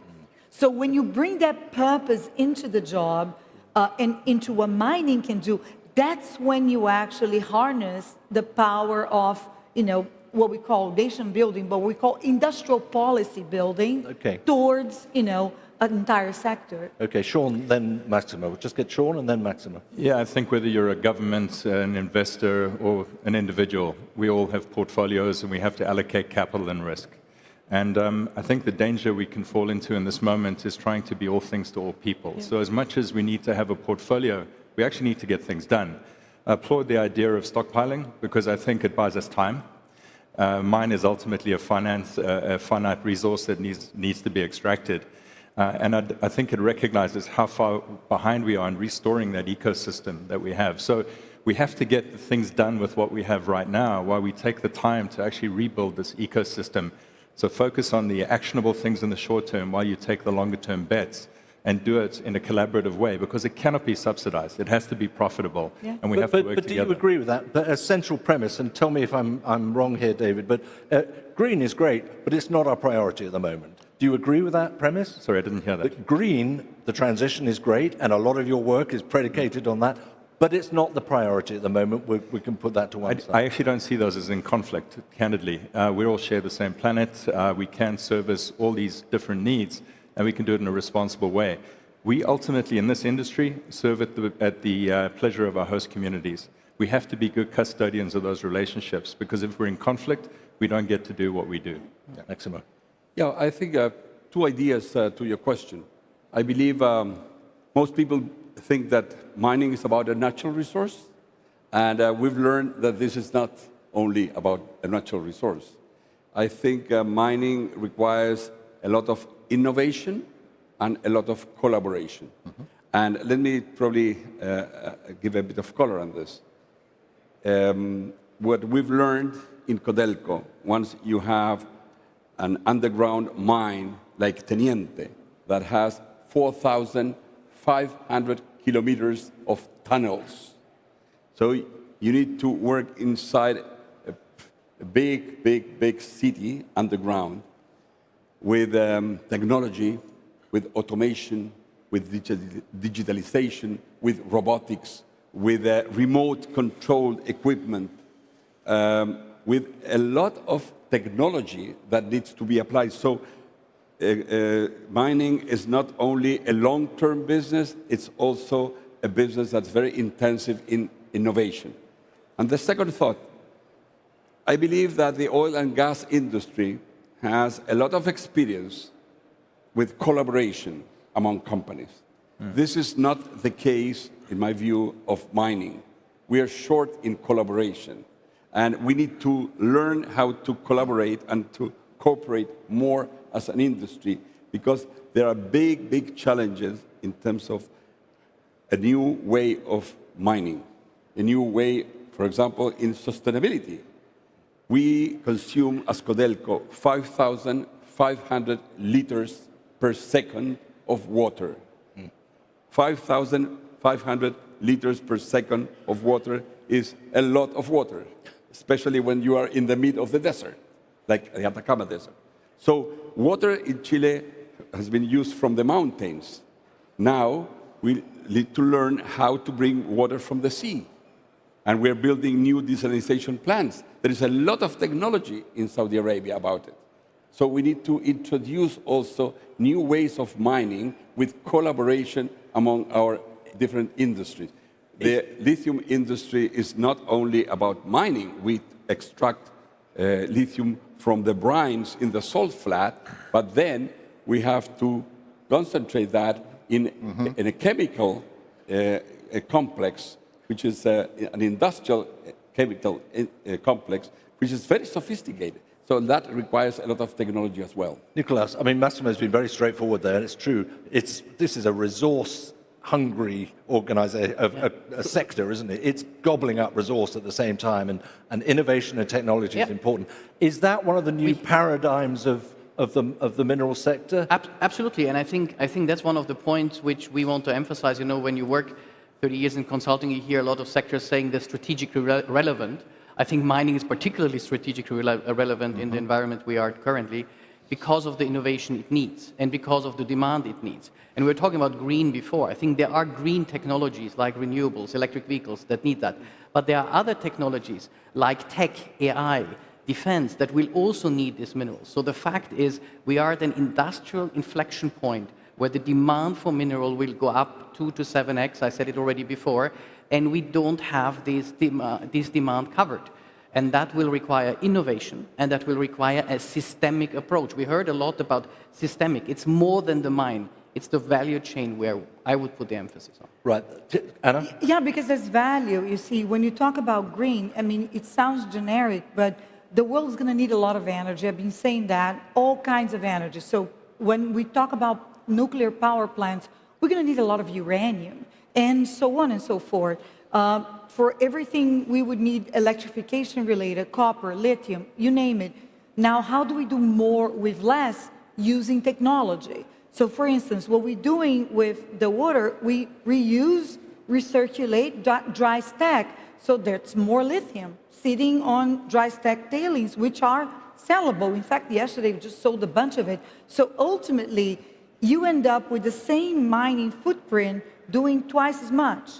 And that's economics, that's more scale, and that's more sustainable. More sustainable, yeah. Enabled by technology. Yeah. Solely technology. So technology can actually help you be more sustainable, can help your economics, and can help the overall supply for a world that needs a lot of everything that we produce here. Let me just bring David back. I think, just to comment on that, so I think that's just business, right? You have to be more efficient. You have to generate better economics. You can do it with less resource, that's great. And you have to do it in a way that's more sustainable, green, if you want to call it that.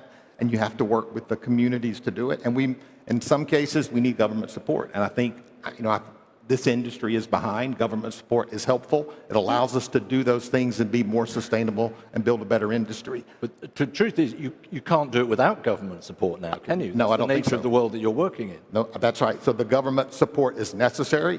It's short term. Hopefully, we have to build a profitable industry, but we have to do it fast. We're talking about the value chain here, and David, you've put a huge emphasis on the mining element of the mineral sector, and less on some of the other processing areas, less on batteries, for example. You're going to you've got to cover the whole value chain, haven't you, as a government, as a responsible government? 100%. And we just did a major deal with Korea Zinc for $7.4 billion to build the first smelter in the U.S. since 1980. We have other midstream projects we're working on as well, which just as important as the actual upstream mining operations. But what's really struck me, David, listening to this panel is in the United States, this is a very bipartisan issue. We have some slight differences in our approach. There are people who really want critical minerals because of green tech. There are people who really want it because of national security and economic security. but there's general alignment in our country that this is something that's really important. And we're getting a lot of support from both sides of the aisle in many of the things we're doing, probably not everyone. And I think it's the same way between countries. There's advanced economies like the United States. You come to the White House with a project, the first question you're going to ask isn't how many jobs it's going to create. It's what quantities, what minerals are you going to get us, because we need it to create all the things that we actually want to produce. We care about jobs too, but then there's other countries where they're going to be focused very much on like GDP contribution, what you're going to do in terms of building out infrastructure. But it's really important whether it's Democrats or Republicans in the United States, or whether it's advanced economies or developing economies. This is just such an important issue, and there is general alignment that we need to be stronger and the industry needs to be healthier. Doris, do you buy that perspective? Yes, we mentioned about water issue, big water issue. The other issue is going at depth, working against nature. But the biggest issue is talent. Yeah, we want to do all these things, but where do we find the skills?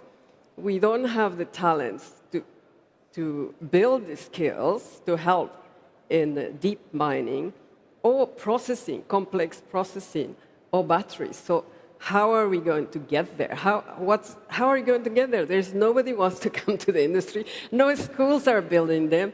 How are you going to do it? But I think industry has done a job of finding the skills they need. We do need to build that from a local education perspective, but we would leverage resources or people from one part of the world to the other. So processing, for example. So we don't do that in the U.S., but we do in other parts of the world. We can leverage that into one geography or the other. So I think industry plays a role in that by taking skills from around the world and spreading it. I think that's a harder challenge these days than it was. Our technology center, there's scarce capability there that is developed over decades in smelting, refining, processing. The last smelter on the continent was ours in Canada 11 years ago. These guys are close to retirement, and I think the sector has failed to backfill. So if you're scaling, we need to do a better job. I like the idea that Chile and others are developing more engineers, and it's a sought-after area. But my last business, when we were investing in this sector, the challenges we had were getting the right skills in the US and Canada, for example, to actually deliver the productivities to be globally competitive.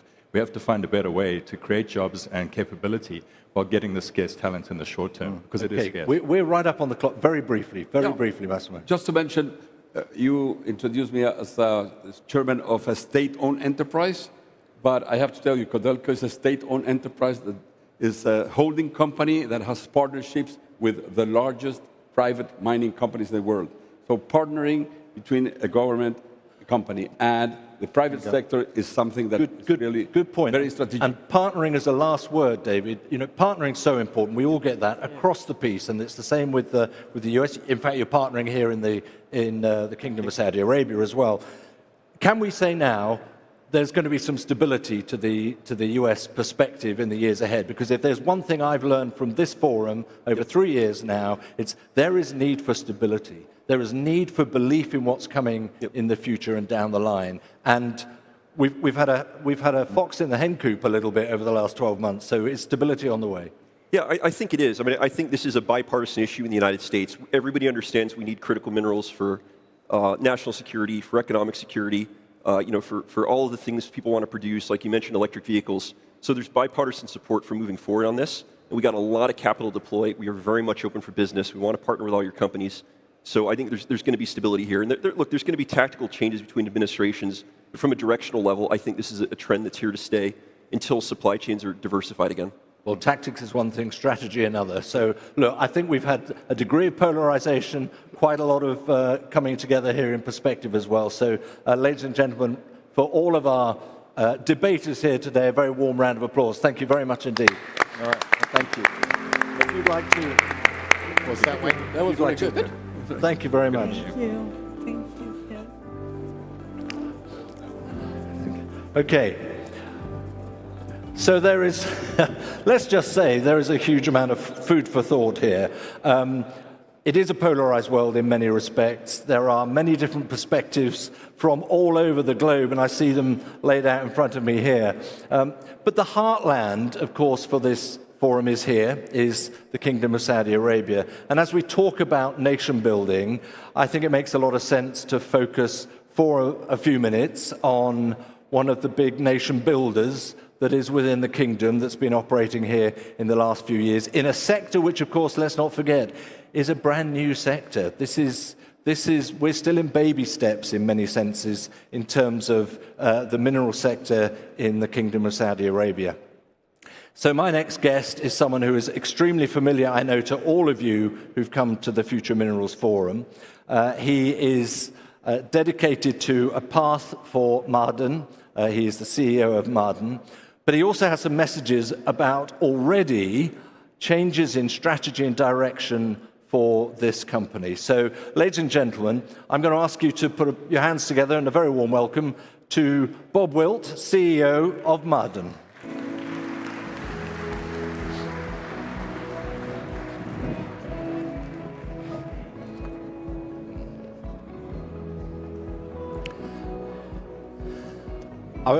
It's good to see you. Take a seat.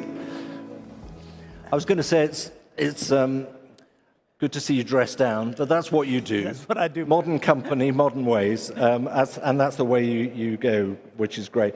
Listen, Bob, can I just start from, well, you've had a chance to listen in a little bit on this nation-building message. I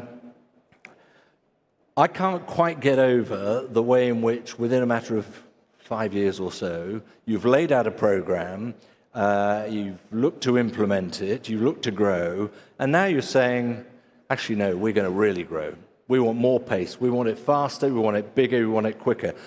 We've just had on this panel representatives from companies that have been around for decades, eons. You've been around 5 minutes, and you're saying, no, we're going to be bigger. We can be as big as them. Well, let me dispel the notion that we're starting from zero.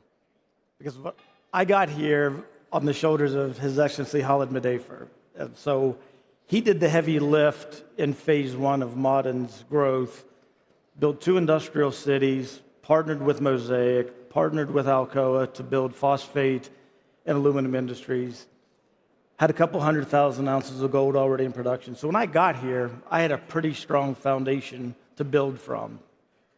Also happened to get here at about the same time as the kingdom was really getting into the economic diversification model of Vision 2030 and realized that we could take advantage of the natural endowment of the kingdom. So the emphasis, the foundation was there, the emphasis from the top, the ecosystem was in place, the mining laws had changed. So a lot of the ingredients for nation building were here when I got here. Okay. So I can't take any credit for that. Now, what I can take credit for is the people in that audience that are on Team Maaden, that are energized, motivated, inspired to be part of this opportunity, make this impact in the national pride, in capturing that and accelerating that. And communicating that message is obviously important. We've got up here Maaden creating a world champion for Saudi Arabia. You've used the strap of unearthing tomorrow today. The messages are strong and clear, but you've got to act on that. We need the deeds. What are the deeds coming down the pipeline that will transform you in that strategic change you talk about? Building on that strong foundation, we are deploying capital at an unprecedented pace for the industry. So we'll be deploying about 110 billion US in a major capital program over the next decade that will triple our phosphate business, double our aluminum business, and triple our gold business. And this isn't long-dated projects out through 2040. This is in the next 5 years. So standing up that amount of infrastructure requires huge amounts of government support, government enablers, the partnerships we talked about, getting the pipelines built, getting the rail and port infrastructure built. So working with His Excellency Madeifer, His Excellency Harif, Minister of Investment, Minister of Finance, Minister of Energy, all aligned on the critical mineral strategy of the kingdom, the strategy of the national champion Maaden. At the same time, bringing in talent to be able to do this. The partnerships, we're humble enough to realize we can't do this alone. That's why we're working with Gustavo and Sean from Vale and Vale Base Metals. That's why we have Bill Opplinger and Alcoa here. We just introduced a new partner with Hancock. We've got Ivanhoe Electric. We've got Barrick. So we're bringing the best talent and capability in here to help us do that. And sorry to interrupt you, is that message as strong today as it was 5, 10 years ago in terms of the need for bringing in that talent? Absolutely. Because you've got to develop talent yourselves here, and you have a pipeline to do that. So with this growth pipeline ahead of us, this massive amount of construction and capital, we're, I don't know if we've signed it yet, but we will sign this week, an owner-partner arrangement with Hatch to bring in thousands of project development engineers, project managers from one of the world's best EPCM firms. We just announced 7.8 million ounces of gold discoveries last year. That's just part, as Daryl Clark says, that's the first chapter of a great book in exploration. So we've had one of the largest exploration programs globally for the last few years. We're going to triple it this year, but we can only probably accommodate internally about 30% of our portfolio. That's why we enlisted with Hancock. That's why we're growing our partnership with Ivanhoe. That's why we're growing our partnership with Barrick.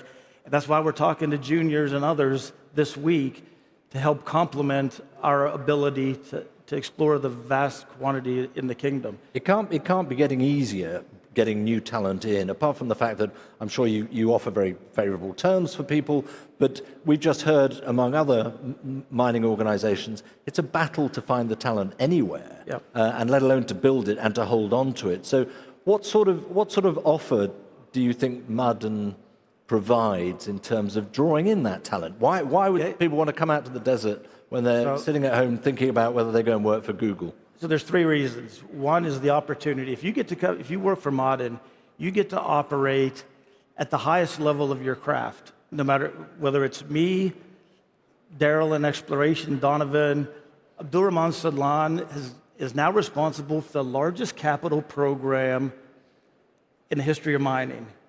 He's responsible for building and executing 7% of the capital projects in the Kingdom of Saudi Arabia.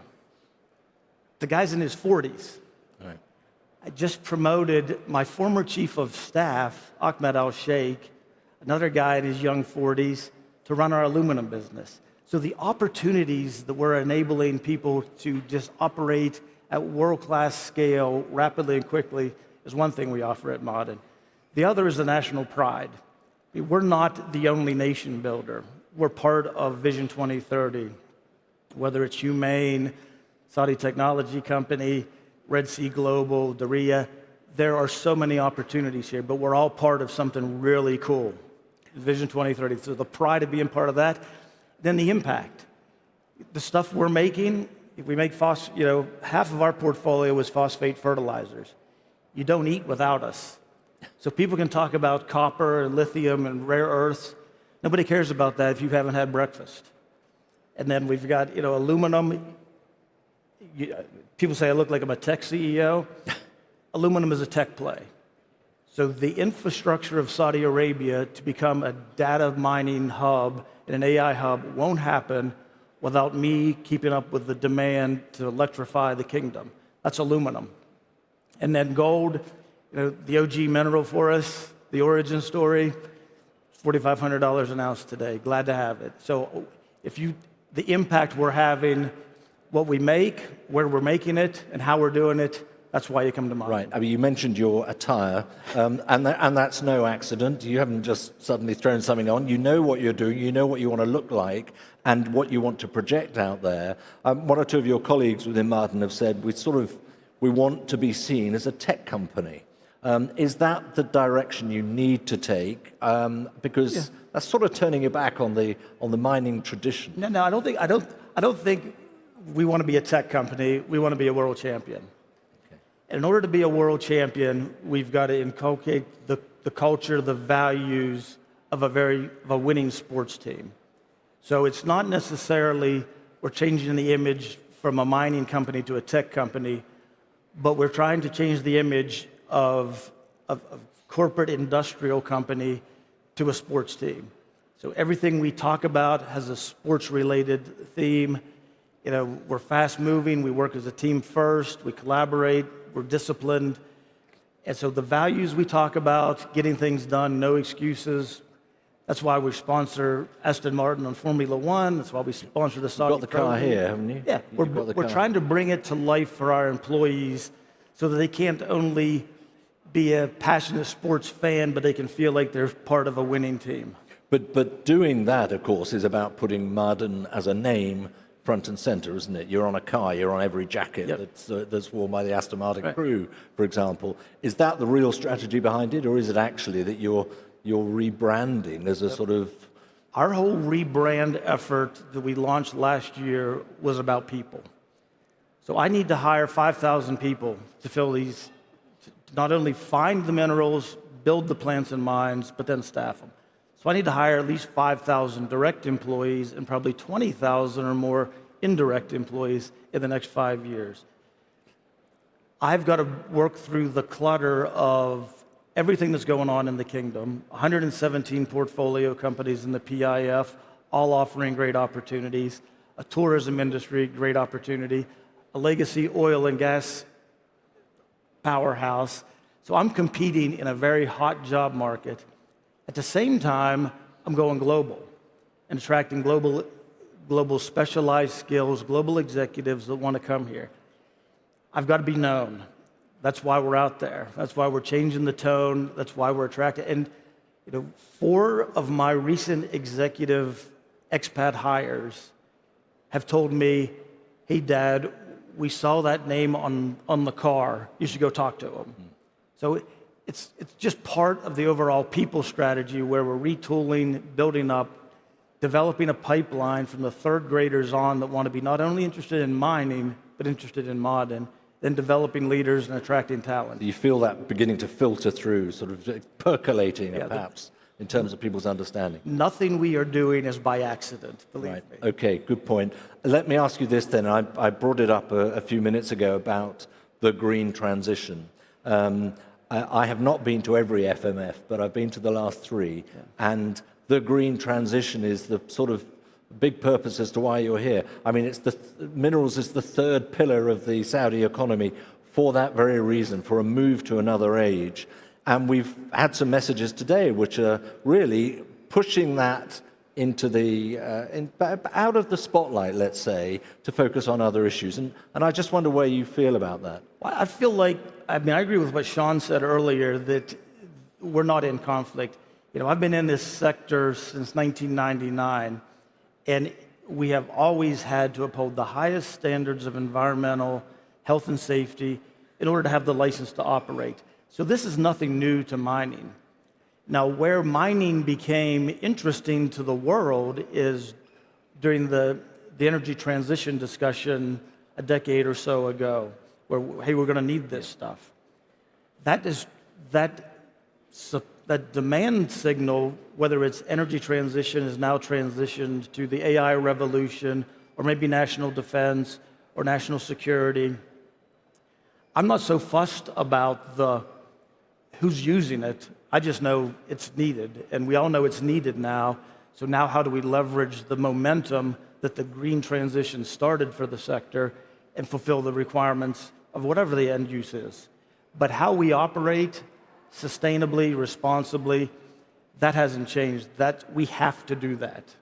Look, you're a guy in a hurry. I mean, Maaden is a company in a hurry. The kingdom is in a hurry to establish the positions you want to create. But partnership still lies at the heart, I think, of what you want to do and how you're going to do it. How central is that word in terms of your thinking now? Well, speed and scale is behind everything we're doing. So there's 1,447 days to 2030. And I know that because I have the countdown clock outside my office. We have the countdown clock at the main entrance to the headquarters. So well, I'm glad you've got a countdown clock, because otherwise that would be embarrassing to know that. That would be too geeky. But the speed and scale is essential. So we are scaling up, but we're doing so responsibly. We want to partner with the best. So we're not in a hurry, but we're being thoughtful. And, we met with Hancock in June. We are kicking off the JV now. I don't know if that's the right time frame, but that's the level of pace we're looking at. Copley was up here talking about the partnership with MP Materials and the Department of Defense. Yeah. That conversation started in May. By November, $250 million were coming into the project from the U.S. government. Yeah. So that's the kind of pace we're talking about. That's a good message, perhaps, on which to end the point that you are on a new strategy and a new drive. Bob, thank you very much indeed once again for pushing that out there to our audience here, for being with us this morning. Absolutely. Bob Wilt, ladies and gentlemen. Thank you very much. Thanks, Bob. All right. Take care.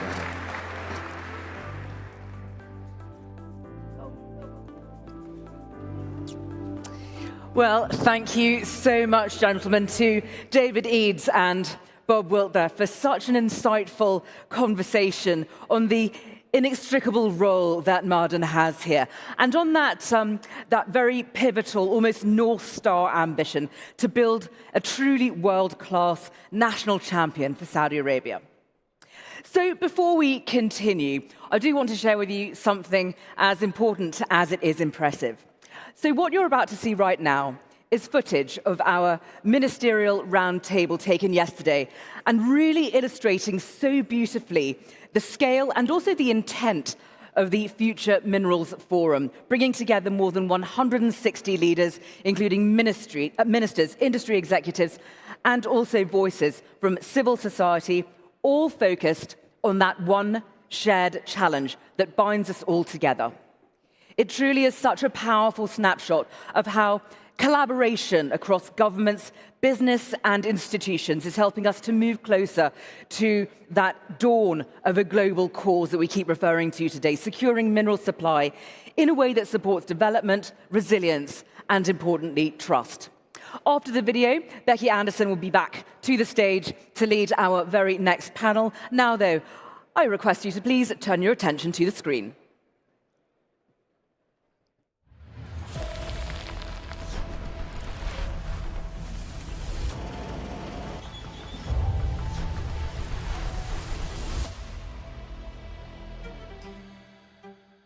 Welcome to the 5th Ministerial Roundtable at the Future Minerals Forum. Today, Riyadh hosts representatives from more than 100 governments, making the Ministerial Roundtable the largest gathering of mineral resources leaders in the world. We are here today because we recognize that minerals are central to global development. It has also become the premier space for government and industry dialogue on minerals. None of this can be achieved without partnerships. We can accelerate mineral supply, ensure benefits reach communities while providing jobs for many young people. Together as one global cause, we are laying the foundation for the mineral supply the world needs. Together we can make this happen.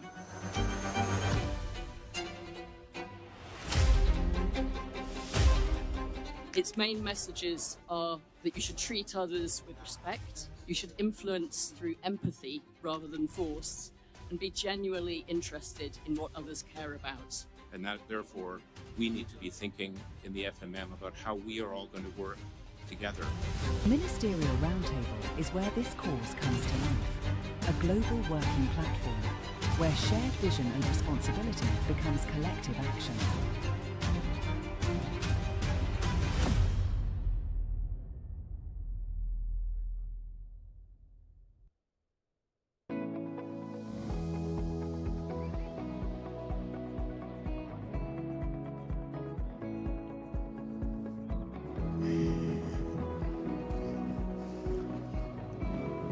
Right, good to be back. Mining investment is the focus for this next discussion. Mining investment, of course, at a crucial point, a wall of surging demand over the next decade, pinned back by underinvestment.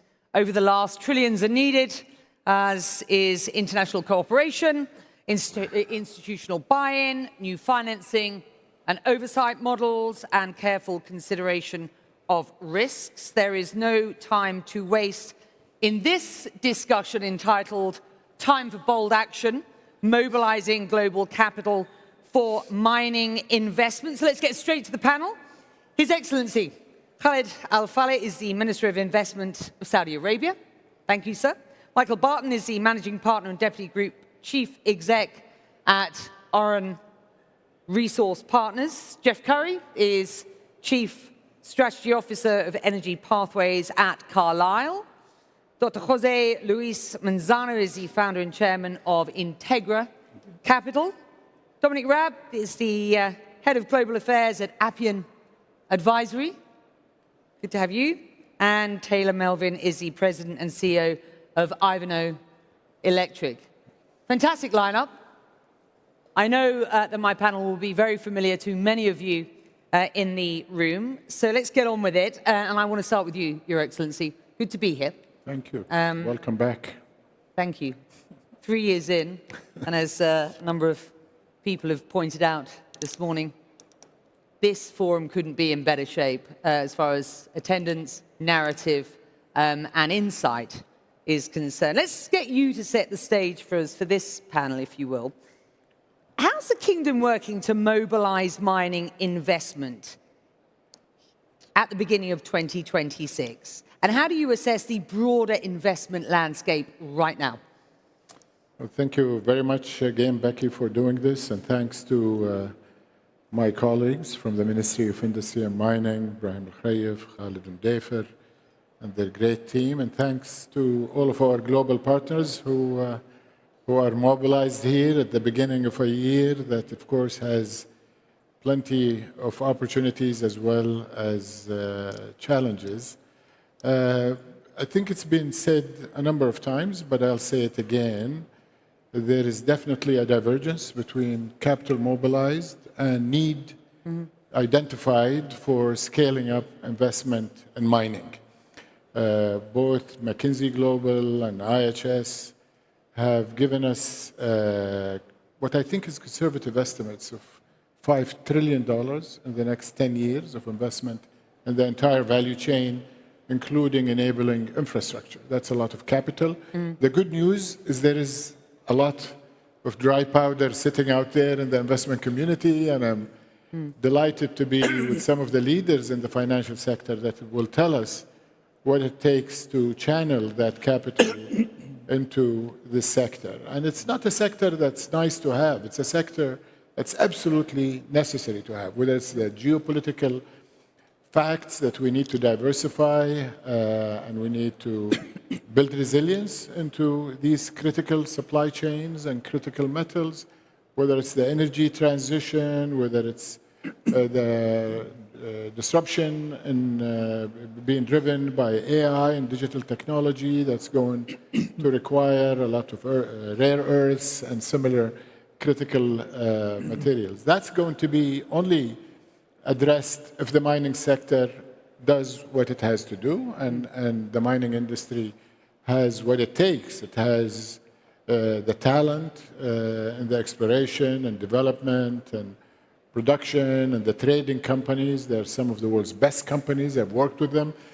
It has the geology, I believe, in still virgin basins like the Kingdom of Saudi Arabia, the Arabian Shield, and some of our neighboring countries. And this conference has coined the term the super region from Central Asia all the way to West Africa. So all of this is ready territory to be explored. And the sector is profitable.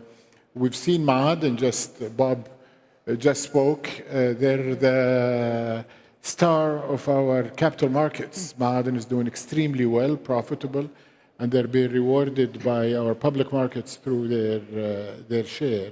So we need this $5 trillion to come, and I think for it to come, we need to address risk.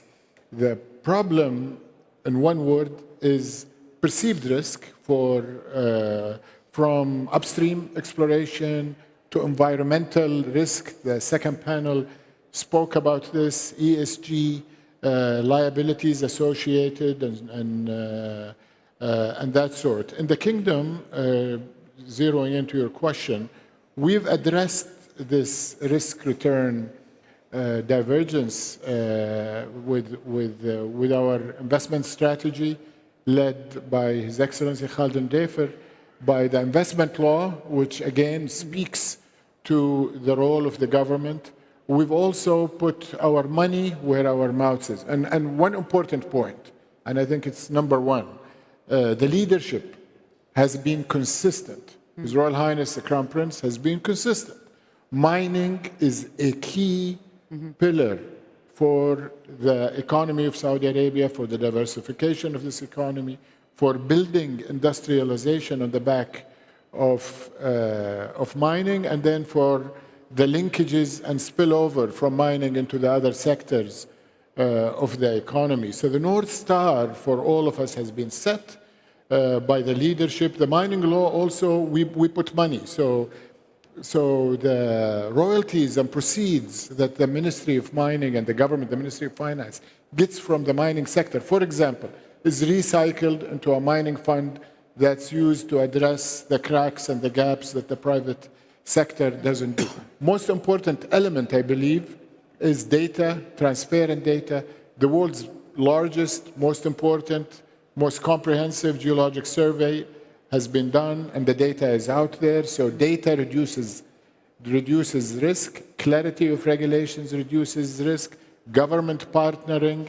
We've incentivized, I think globally, we know that over the last 12, 13 years, exploration capital deployment has been declining. It peaked in 2012. It hasn't gotten back to that level, despite the increase in need for more exploration to uncover the resources of the earth.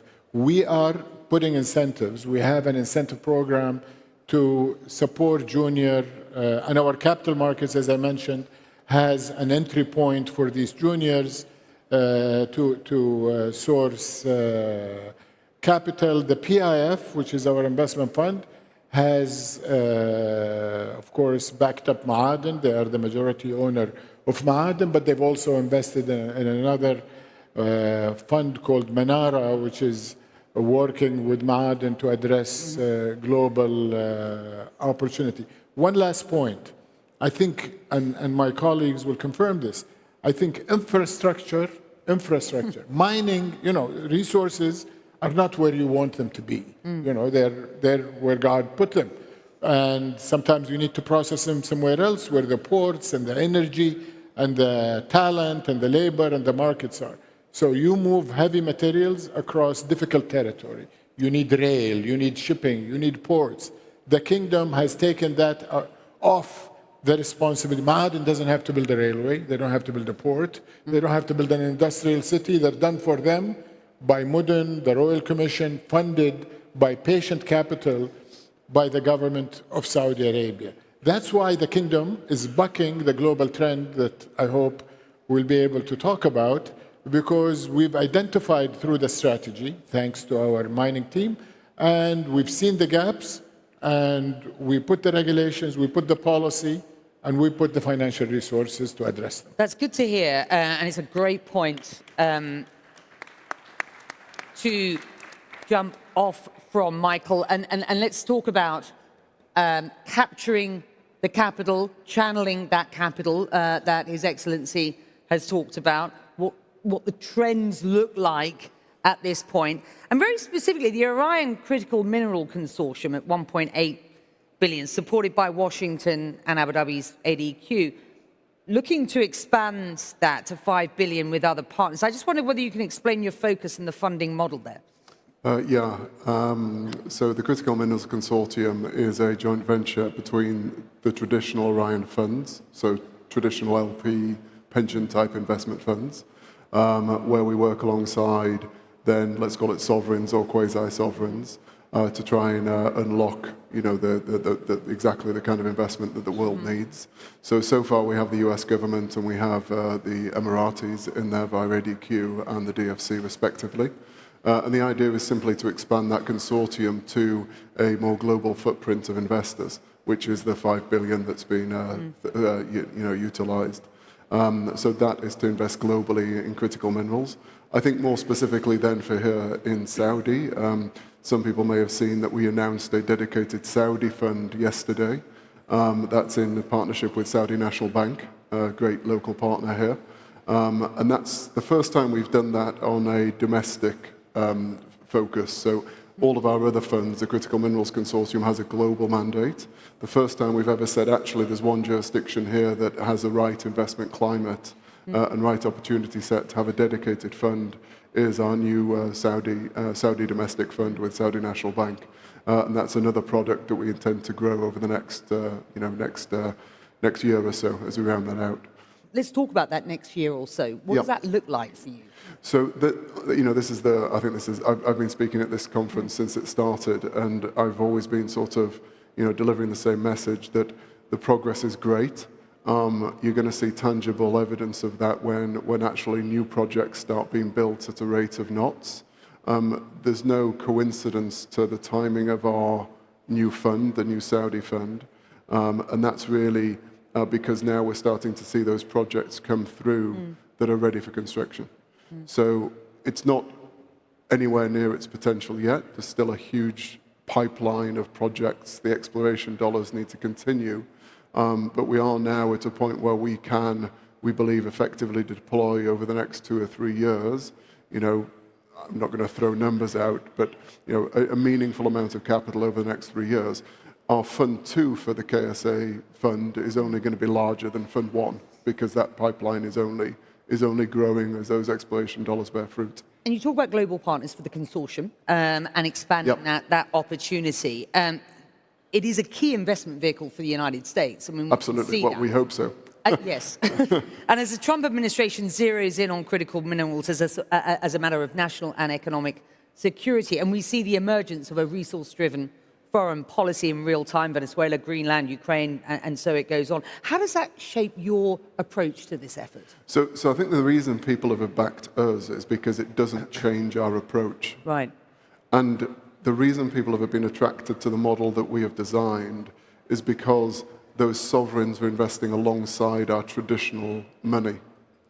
So they know that we're not doing a project just for the sake of it. They know that we're not just doing it just for solely political goals.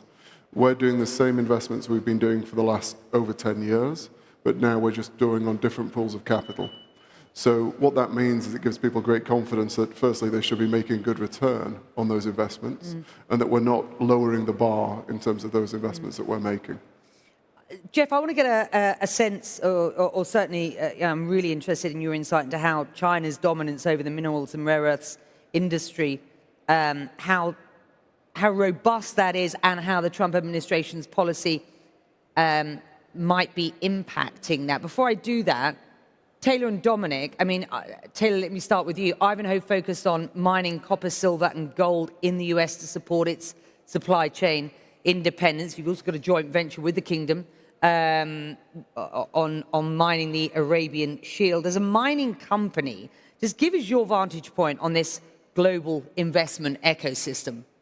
Sure. As a mining exploration and development company, and as someone who's been coming to this wonderful forum since 2023, just the fact that we're having a discussion about mobilizing capital for global mining industry says a lot about the state of where the industry actually is. And it's in my 20-plus years in investment banking and mining executive career, I've never seen the world more focused on the importance of our business and how important it is for all aspects of economic growth, national security, technological advancement.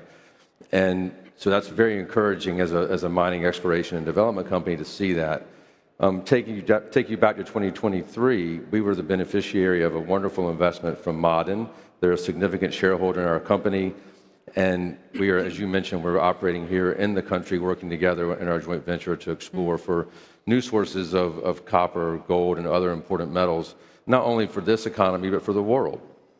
And so as I sit here, trying to finance a mining project in the United States focused on copper, it's incredibly encouraging to have, this type of discussion and to see the availability of capital really coming to the forefront. And it's all types of capital. You've talked about the Trump administration and their outstanding support for domestic mining in the United States, but it's not just in the U.S. You see it around the world. You see it in the funds like Mike has at Orion and other sources of capital. And we have to be responsible stewards of that capital. And so it's on us to have projects that can satisfy their investment criteria. And that's what we're really focused on at Ivanhoe Electric. And Dominic, let me bring you in. Appian Capital Advisory and the IFC have launched their own $1 billion fund to invest in mineral projects in Africa and Latin America. I just wonder whether you can talk about international efforts or what's being done outside of the US to attract investment and secure supply, and what you believe, because given the context of this, certainly from the Trump administration's position in stealing a march in the sort of dominance that China now has in the supply of and global supply chain for critical minerals. What's it going to take to catch up on China? Yeah, it's a great challenge. And I think you've got to hand it to the US administration and the kingdom. They're very much advanced and at the vanguard of the efforts to try and catch up. I think there's three elements here. One is the seed capital to unlock the private capital. So that could be grants, loans, other forms of effectively subsidy. I think the interesting thing, for example, with the Mountain Pass rare earth deal in the US is the idea of a floor price and equity stakes, but some form of seed capital, because the challenge from China is so great and it's not a free market, no one thinks it is. The second element is pick your public-private partner choice, whether you're a sovereign or whether you're investors. And this is where I think the IFC deal with the World Bank that Appian has pioneered is interesting. It's up to $1 billion, it's non-OECD, it's ESG grade. I think the USP of Appian in this space is a very strong in-house technical team. We've got some of them out here at FMF. So we don't hire out to lots of consultants, we add the value in-house. And that means that we've got a great track record of delivery, more than the 5 largest mining companies combined since 2016. So there's a lot of talk about the free market and the state intervention. I think I'm always nervous about governments picking commercial winners in terms of projects, but pick your investor platform very smartly. That's the way through. And then thirdly, what's the right mix between onshoring and friendshoring? And this is where the kingdom has really stolen a march. Obviously, great resources to invest both domestically and abroad. But my advice when I talk to sovereigns, international institutions, and what you're seeing with the IFC deal is onshore when you can, by all means, but friendshore when you must. So with the Mountain Pass deal, again, which I mentioned, then being able to invest here in the refining and the processing plant, taking advantage of the lower energy costs, the conducive regulatory regime, makes sense. And I think both with our IFC deal and with templates for the future, that's going to be a major consideration. I think you'll see more of these kind of public-private partnerships in 2026. Again, the comparative advantage we have is, and it's different firms will do it different ways. We do credit, but we typically take equity control. And that is what guarantees not just that we can find the LPs, the investors, but that we can deliver, which is what governments and what sovereigns want. They want to know what the bang they're getting for their buck. Dr. Manzano, let's get your perspective with what is a hugely advanced Integra Capital's minerals portfolio. The value of mining deals has tripled in Latin America over the past 5 years. You've certainly played a significant role in that. How are you unlocking investment opportunities between your region and global partners? And what do you believe the emerging Don Road doctrine what sort of impact do you believe that might have? The US administration's very specific interest in LATAM and the Americas at this point. Yeah. First, thank you for the Minister and the Kingdom for having us here, and the Latin American voice in the panel. And I think Latin America can be a very reliable and sizable source for the demand. I see 3 drivers for the demand. One driver is electrification, is still there. Fashion, not fashion to talk, is happening. The other driver is artificial intelligence. When you put artificial intelligence on top of it, demand will go to the roof. Yesterday, Mr. Marrone said that they may interfere artificial intelligence in the US because of the cost of energy. It will go somewhere else, but the demand is there. The demand is there. And the third demand is US-China competition. The third demand, if you have to catch up with idle capacity, maybe the 5 billion are short. Maybe we are dealing with something that is like the pandemic. maybe something more in the neighborhood of the 9 billion than in the 5 billion. Why? Because idle capacity, by definition, is expensive. And idle capacity play with prices. So in LATAM, we are exposed to emerging market volatility plus commodities volatility. So I go to his point. If the US wants to be effective, you need prices, you need to intervene in prices, and then you need neutral processors. And the Kingdom has an opportunity to be a neutral processor. You have political neutrality, and you have geographical location. So I imagine a world, let's say there is not a war, it's just fragmentation. In a world of fragmentation, we are a fantastic supplier for the world, but we are even a better supplier for the Western Hemisphere. But if we want to stay, all my mineral goes today to Asia. We produce a lot in Peru, we produce some in Argentina. I can sell to a trader in my neighborhood, I live in Geneva, I know where it ends up. It goes 100% there. Even if I sell to my colleagues of Glencore or Mercuria, it ends up in China. And it's processed in China and it goes back to the US. That supply chain is so fragile. So we can produce the product and the Kingdom, the Middle East, can produce processing. And then the Americans will do a lot of onshoring and friendshoring. So even in a fragmented war, I believe that may attract the capital and we will deliver the goods. So on our side, what we have to do, we have to produce a stable framework. The resources are there. It's about rule of law. Rule of law is key on attracting investment. And if there is rule of law, since the resources rich, maybe we can push for moving away from MPV 10 models. I think I should mention here Robert Friedland. Robert Friedland, the creator of Ivanhoe. Robert Friedland is like a preacher explaining that on MPV 10, we will not get the supply. We cannot reason MPV 10. We have to reason, this is the demand for 30 years, these are the resources, this is the investment, and that is only with sovereign intervention.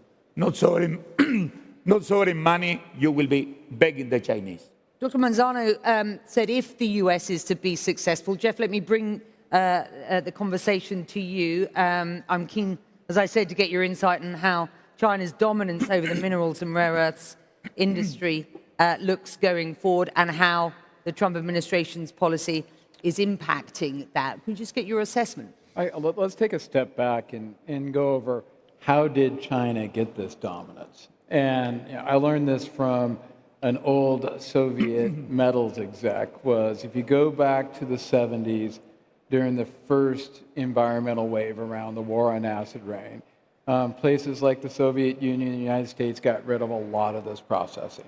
But both the United States and Soviet Union at the time had the raw material. They just did not want to process it. And so China was the one entity in the world willing to do it. And fast forward 50 years later, they have the dominant position. So the question is, to take it back, are you willing to make the investments in the technology, in the processing, to do this in a way that people will not say, not in my backyard? And I think the people have to be prepared for the escalation in costs that would be associated with in achieving that. It's not a question of the access to the ore, the resource. It's a question of the willingness to process it and develop the technologies and do it. And I completely concur that this region is ideal for it. It's central. It gets the supply coming out of Central Asia. It has the supplies coming out of East Africa. It has the energy to do it. It's perfect. But unfortunately, we live in a more fragmented world that's getting more fragmented by the day.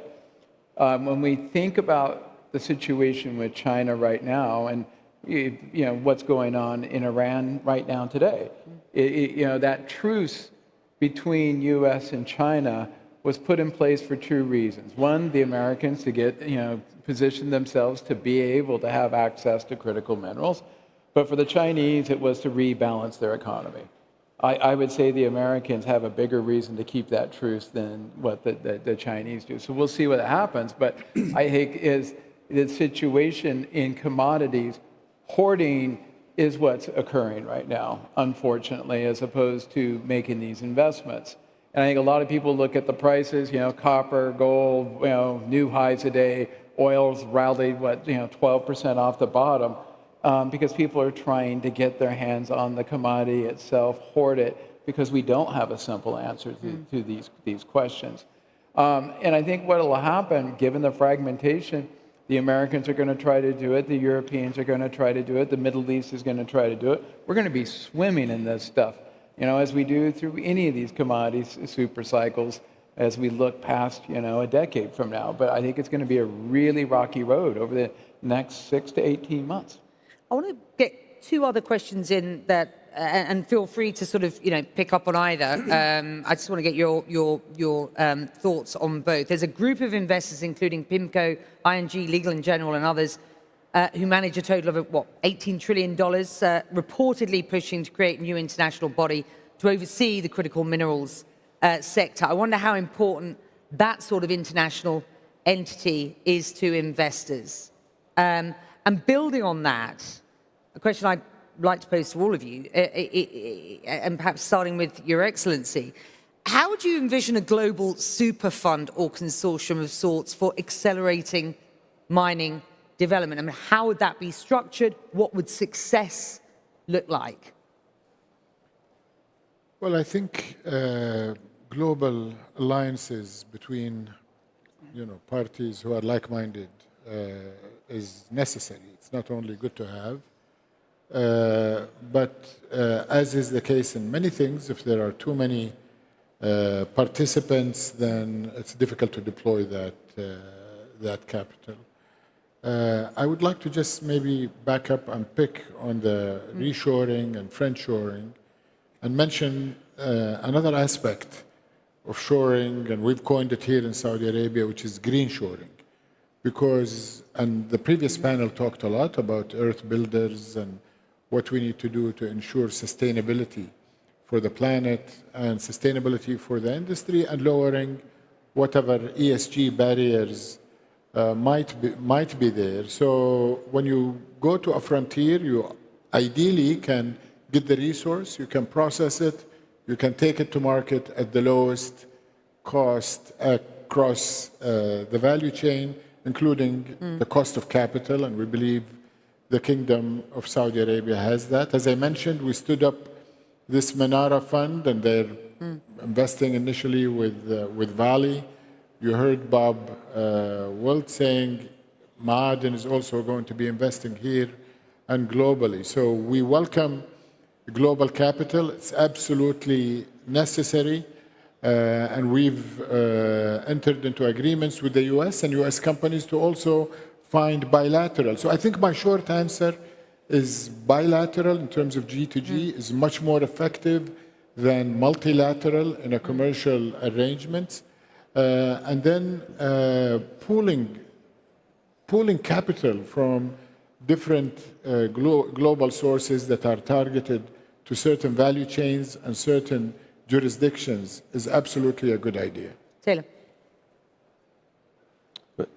Listen, I think the idea of a global fund sounds great, but the fact of the matter is that we're in a world where companies and nations are focused on supply chain security, and I think His Excellency brings up a perfect point, which is bilateral, find the right partners, develop that trust, and whether it's with a partner like Maaden or whether it's with your banks or whether it's with your equity investors, velocity of money matters. These projects are large, they're capital intensive, and we're trying to bring projects into the market to deliver the metals that our country needs and that the world needs. And you need to be able to move quickly, and to do that, you need good partnerships. So I think certainly global partnerships sound great, but I really like the idea, certainly for Ivanhoe Electric, of finding the right partners from both an operating standpoint and a financial standpoint to help advance our business. I think that's the best model for most people in our position. That's interesting. Michael? Yeah, I mean, I agree with Jeff that the world is becoming more fragmented, not less. So I think the viability of anything truly global is getting more and more remote. I also agree with His Excellency that bilateral and pooling of capital is the way to go, and that's exactly what we're trying to do with our Critical Mineral Consortium. So totally agree where, let's call it allies, can work together to be more effective together. We've done something quite innovative in that we've not pooled the capital, because every different nation, every different group wants its own mandate, but then it's pooled into additional specific investments where those interests overlap. So we think we've come up with a way that's as close to doing that as possible. Let's see. Dominic. So in terms of a global super fund, I'm not sure for all the reasons that have been given, although it's interesting, at the time of the OPEC oil crisis in 1973, the IEA was given this mandate to track spikes and troughs, and actually the IEA is taking on that role for critical minerals. So I think there is something there, but it's probably taken care of. In terms of the super fund concept, I agree with what others have said. I think what you're more likely to see is clusters of like-minded countries and investors coming together with a single or a common view or set of objectives. The challenge, as ever, is going to be, what do you bring to the table? The US has done deals with the Kingdom, with Australia, but if you look at others, do they bring the resource to the table? Can they go up the value chain and do the refining and the processing at a cheaper cost? Japan's got an interesting role to play. It's interesting to see what the European Union does. But in the end, if you want to snowball these funds on a plurilateral basis, everyone's going to ask the question, what do you bring to the table? Yeah. Dr. Manzano. Yeah, I think it could become bureaucratic. You see the drive of the Kingdom, you see the drive of the Trump administration. The drive of the Trump administration goes beyond mining. In the case of Argentina, they put a rescue package. We avoid a default that wasn't necessary. So it has to be by minds that see the problem with similarities. Some countries may be thinking in national security. Some countries may be thinking on serving the artificial intelligence demand. But I think it has to be a reunion of minds and souls to make sure we supply the minerals. Because if we do not supply the minerals, the Earth is heating. You cannot change it by decree. Earth is heating. You have to electrify. Artificial intelligence is bringing goods and services to millions of people, and all that is based on minerals, and we have to transit. And for that, you have to align minds and souls and money behind and move. So I think it has to be smaller, flexible, and fast. Last word, Jeff. It's a 2005 headline. We don't live in the globalized world of free trade anymore. And I'm going to side with His Excellency. We need bilateral agreements in this world. It's no longer a multilateral world. And that's going to require really specialized capital. And given the regulatory frameworks around the world in places like Europe, it's just going to become incredibly more important. And not to pitch my own book, but private equity and private capital is perfectly suited for those type of bilateral agreements. And with that, we're going to close it out. We thank you very much indeed. Fascinating conversation. Appreciate it. Thank you. Thank you very much. Nice to meet you. Always a pleasure. Compelling look there. Thank you very much indeed to Becky and her wonderful panel there. So obviously we were just talking about the maximization of capital, how it's mobilized, where it flows, and what kind of risks it's prepared to take. But what we can extrapolate from that conversation is that capital on its own doesn't solve the underlying challenges that this industry is currently facing, because as we know, even with investment, the physical reality remains that resources are harder to find, they're harder to access, and they're harder to extract responsibly. So let's get further into that now. Please welcome Igor Hulak, partner Kearney, who will moderate this next discussion.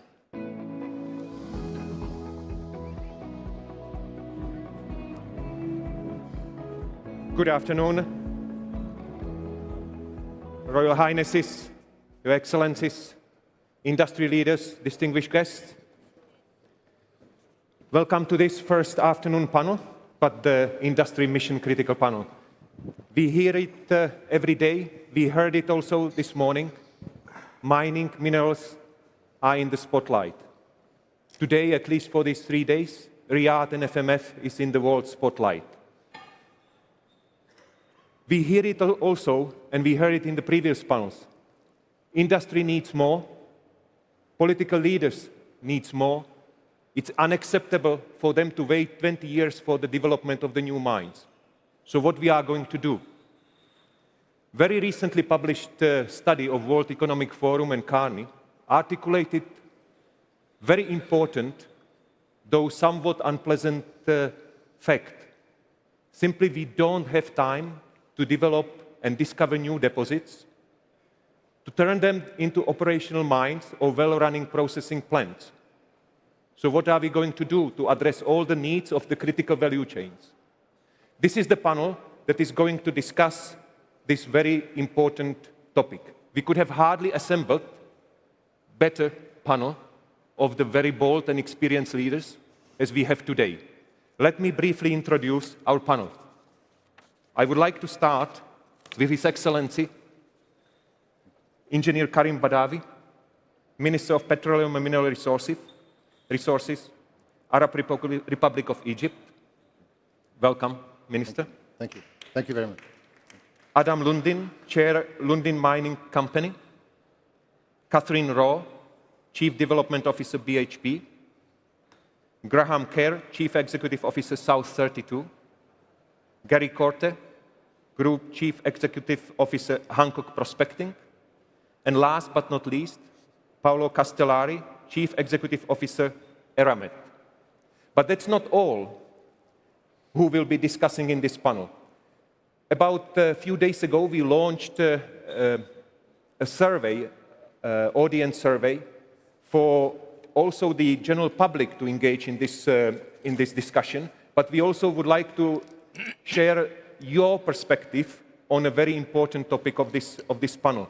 In a minute, or you already see it, there will be a QR code for you to share your perspective on the question, what really matters most? The next competitiveness wave is about upgrading recovery and resource efficiency in the full value chain, in the discovery, mining, processing, and reuse. Not only waiting or finding the next tier 1 deposit. In which part of the value chain do you see the biggest value potential when looking at the 2030, 2035 horizon? Is it in the discovery, mining, processing, or reuse? Please share your perspective. The leaders will comment upon your views towards the end of the panel. In that in mind, I would like to open the panel with the lightning round question. When it comes to the major game changes, whether it is in the technology, whether it is operational, whether it is organizational, whether it is in the policy, where do you see the most material increase in the recoverable supply by 2030? Please, one sentence, two sentence responses. Can we start with you, Minister Badawi? So, thank you very much. First of all, it's a great pleasure to be here, and I cannot start my answer without really passing my recognition to the Kingdom of Saudi Arabia and for His Excellency Bandar Al Khuraif, for hosting us, and Vice, Minister, Engineer Khalid Al Mudaffar for really the hospitality and so forth. I believe really one of the most important aspects, you can have the best of geology, the best of infrastructure, best of energy, and best of fiscal, policies and regulations. I would say that the human element is actually extremely important. The human element and the capacity building and the talent that the industry needs to be able to unlock that potential and to leverage technology, to leverage all of the digital enablement, and to leverage all of the capabilities to unlock the potential remains actually the key strength of the sector, and I will elaborate a little bit more, in the next part. Thank you, Minister. Adam? Yeah, thanks. It's very glad to be here, third year in a row. Thank you, His Excellency, and great to be back in Saudi. I think, increasing resource or increasing efficiencies or getting more out of it. I think, Lundin Mining, when we bought Candelaria, it had about a 12-year mine life, and now we've extended it past 25 years, and that was all through the drill bit. We bought Caserones in 2020, and it was doing about 100,000 tons of copper, and we should be doing around 125,000. So you're seeing an increase, and that was really optimization, cycle times, making sure you're getting recycling your water and getting more out of your facilities. So just efficiency. Thank you. Catherine, your view? Thank you. Just to repeat my thanks for being here, it's a privilege. I think I'll focus on copper processing technologies. So for me, there are two that we're particularly excited about that can really have a meaningful difference between now and 2030, which is low-grade primary sulfide heap leach, so using catalysts in order to be able to process marginal ores. And then the second one would be coarse particle flotation. So being able to process marginal ores and bring them into production in the next 5 years could actually have a huge incremental uplift to the world supply. Thank you. Graham. Thanks for obviously being here. I guess from my perspective, I would add maybe one more dimension, which, while you mentioned it, is going to be around policy. I think global policies on permitting, tariffs, geopolitical are going to have a huge driver in what happens in our industry. Gary? Yeah, it's a privilege to be here. Thank you. In the iron ore industry, I think it's about processing a greater proportion of our existing ore bodies, as well as improving recoveries. That's going to reduce the footprint and lower costs. Paulo? No, thank you very much. For me, it's a very easy job, right? I mean, it's very hard to deny anything that's being said. But from what I've learned, and in my opinion, it's got to be about adapting our operating models. Right now, we see mining companies dealing with hard rock underground mines and the brines at the same time. So being able to adapt the mindset, the operating models, the planning arrangements, for me, is got to be the key changer. Very good. Thank you for sharing this warm-up round, your views. And as we know, the industry is not only bringing the new innovation and new things. It's also about bringing them into the new jurisdictions, into the new environment, into the new, much more complex deposits. Let's anchor this discussion and these game changers in the real-life example. Catherine, can I open with you, with your new experience of going into the new jurisdiction of Argentina, with a new partner? What makes it succeed in the new jurisdiction, new environment, new ores, new partnership models? Well, given our new partner is sitting next to me, Lundin Mining, I'm going to have to be very polite here. He will be checking up on it. So I think let's step back a bit and say, why is partnership important? It's so important because, as you say, going into a new jurisdiction where we don't have expertise, where we don't have inbuilt infrastructure, inbuilt relationships, going into technology, altitude, really being able to develop tier one assets comes with huge amount of risk, huge amount of capital, development, permitting, every other risk that you can think of is there. And so the importance of having a partner is that risk is shared. And I'll quote my very first boss, who said to me when I was in my 20s, Catherine, 100%, 50% of something is better than 100% of nothing. And I think that's exactly right. For a start, Lundin Mining owned the deposits, so we weren't going to be doing anything unless they agreed to it. But the second is, by having a partner that you can trust, you can really be able to share a long-term vision. And I think that's, what was it? We first invested in Filo, didn't we, to begin with? 2020, 2021, yeah. Yeah. So we began to get to know one another. We started to work out, what was it that Filo Lundin wanted to build? What was their vision? Did it match our vision? What we saw in the Vicuña district was a sort of Escondida type deposit that we could be there for the next 30, 50 years. Did Lundin Mining have the same view? How can we put deposits together? It's Josemaria and Vicuña. Working through it all, what you really felt was that we both had the same North Star. And with that comes trust, and with that comes a willingness to deal with all of the challenges that we knew we were going to deal with. It was never going to be easy, but knowing you've got someone at your side to do it with you actually builds a huge amount of comfort. Yeah. No, thank you. Thank you, Catherine. Adam, can I really check upon Catherine now, and to be a little bit more pushy? It is a partnership where there are different sizes, different organizational pace, different operating models. How does it feel from your side to align early on the risk sharing, on the technology implementation, on other JV important dimensions? Yeah, I think when forming a partnership, and it's been great with BHP and moving Vicuña forward, but really, when BHP took a stake in Philo, it allowed us to get to know each other. We were able to visit their operations, be able to better understand their culture. And yeah, Lundin Mining is a lot smaller company than BHP, so maybe the approval process can be a bit quicker. But understanding your partner's timelines and getting into a long-term relationship together, okay, that's not going to be an excuse. We know the timelines and you understand that. That's all up front. And taking the time to get to know each other, you're not going to have any surprises. So I think it was just a good period before coming together and formalizing the Vicuña JV, where we got to understand each other and been able to continue the success we've had in the Vicuña district. Yeah. No, thank you. What I am hearing is about aligning early. It's about the trust in the partnership.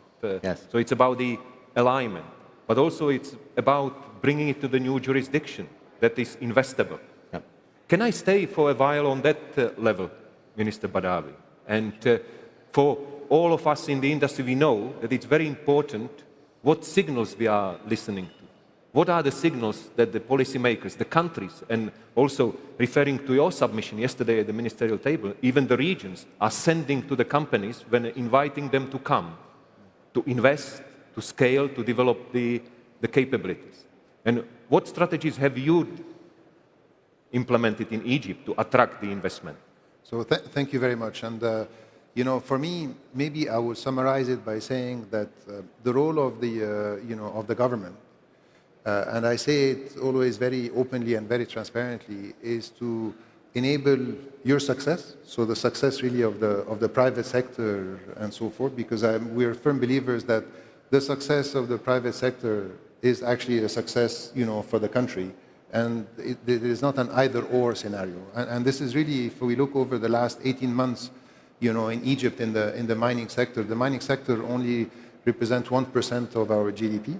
And we have clear ambition and targets to bring it to 5 and 6%, over the next few years. And we've taken a commitment that to be able to do that, we have to really build on 4 critical factors. You have the geology, you have the infrastructure, which is very important, the energy. But the part that we knew we needed to work on is on the fiscal regimes, on the regulatory framework, to be able actually to bring the security and stability for investors to actually know that their investment, is safe for decades. The mining sector, the mining investment, is not a short cycle. It's a long game, and hence we have really worked actively in terms of working on 2 key, let's say, game changers to enable, an environment which makes Egypt now very investable in the mining sector. The first one was looking in terms on what is very critical for our partners, existing investors, and future partners in the mining sector, what is very important for them. The aspects around permitting has been, mentioned as a very important factor, and this is why we have really worked in terms on making regulatory changes to our mining, our regulatory authority, to become actually an economic authority, which actually now is involved for the mineral resources and mineral industries, and an authority which is actually, it comprises of members of the different parts of the let's say, the agencies or government which are involved in the value chain. So are part of that members of the board. So for example, the Ministry of Environment actually has a representative in this body. Ministry of Finance for incentives and mechanisms are members of there. Ministry of Industry is a member, of the board. So that way that this whole board works as a one-stop shop for our existing partners or new partners to be able to really facilitate, permitting, accelerate, and making sure that their focus is on helping, investors thrive in Egypt. The other important aspect was also to enable actually us to be able to help investors with data. Data is very important, and hence why also one of the first actually actions from this, new board, it was actually to initiate a nationwide survey, aerial survey, to be able to quantify all the available kind of endowment in a reliable, and digital, and in terms of data that can be able to de-risk, investments, into the mining sector in Egypt. And bearing in mind that the last time a survey was done was in 1984. So this will be the first nationwide, aerial survey that will take place. The other part was listening to partners in terms on exploitation agreements, how they should look like. Legacy-wise, we had exploitation agreements which were built on the oil and gas profit sharing. We've actually listened to our partners, global partners such as AngloGold Ashanti, Barrick Gold, and Centamin and others, to really look in terms on what is best-in-class global standards in terms of exploitation agreements, which actually are enabling securing investments, for 3 decades, at least, for investors. And this is something that we've also changed the laws to be able to enable that to take place. We also realize that it's not only about the major companies, but it's also fostering an environment which is attractive for investment for junior companies. And hence why we're also launching a new incentive schemes for junior companies to be able to focus all of their, let's say, financial resources into exploration activity to be able to create more value and simplify the processes for them. So if I were to kind of simplify a bit, the answer is that, our basic principle has been in terms of making Egypt investable, for the long term in the mining sector by listening to our existing partner, listening to the future partners, and actually ensuring a model which is a win-win for all parties. And again, I would reiterate that the success, of the private sector and ensuring that their shareholders actually are, successful is actually a success for the, for the country to be able to unlock the potential of these mineral resources, job creation, and also by fostering an environment that we enable synergies and collaboration, with all the partners and so forth. Very good, very good. A lot of passion from the policymaker. But let me also make a check with the real investors, and we listen to you, what you are doing from the Egypt point of view. But we also know about you, Gary, about your recent partnership with national champion here in Saudi Arabia. What signals have you been listening to come to the new jurisdictions? What attracted you? Is it data? Is it capability? The hope for the next big deposit? What is it? I think it's many things. I think the minister's touched on some of them. But we've been very impressed by the level of support and the level of commitment that the Saudi government has to building a leading mining industry. And you can see that through the mining policy settings, the fiscal policy settings that they've put out. We like the low cost of energy. It's very competitive. I think the other thing I would underline is what impressed us was the pride that the Saudi government has in the mining industry that they're building. You don't see that everywhere. And also the ambition that they have to build a world-scale mining industry here. And those factors are really important when you're considering long-term, multi-decade investments, as we need to in the mining industry. And the other point I'll just finish on is we've seen a responsiveness which has been fantastic. We raised the fact that bigger block sizes are important because they give you a higher chance of having an economic development. The government has listened to that and taken that on board. So we're very pleased. We like what we see. We've had a great experience so far. Yeah, no, thank you. Thank you. And still, let me stay on this topic, because if the environment is investable, the new jurisdictions are welcoming, the partners have open arms to welcome the investors. Still, we get to the very important fact, competitiveness. Yeah? Can I explore this with you, Graham? Yeah? The grades are declining, the deposits more complex. What else needs to be there to be competitive in such environment? Yeah, so an interesting question. If you put aside the policy and the resource there, I think your generalisation is right. Generally, deposits are getting lower grade, they're getting more difficult, they're getting deeper. The technology, though, I think in the mining industry is still relatively immature, perhaps to something like oil and gas or automotive industry. And I think we're just touching the surface now on different technologies we can use. And they range from obviously the fundamentals about keeping your people safe with remote operating equipment, battery equipment underground instead of diesel equipment. But I think there are other opportunities around, to Catherine's point, around processing technology that we're just starting to touch on. But also, if you think about the world's going geopolitically at the moment, there are some if you like, byproducts in the past which were considered waste, such as gallium or antimony, that are actually very attractive in today's marketplace. So I think the overall value of what you're processing is going up. So how do you extract the full spectrum of materials to make the most out of that? I think that's a big opportunity that technology around processing and just applying a different process in terms of thought around is a huge opportunity for the industry. Yeah, no, thank you very much. And let me refer to the opening remarks I made. It's about new deposits scaling up, but not always. Really, we need to get more out of the existing stones. So let me pivot more into the existing assets. We really need to get more out of what we have.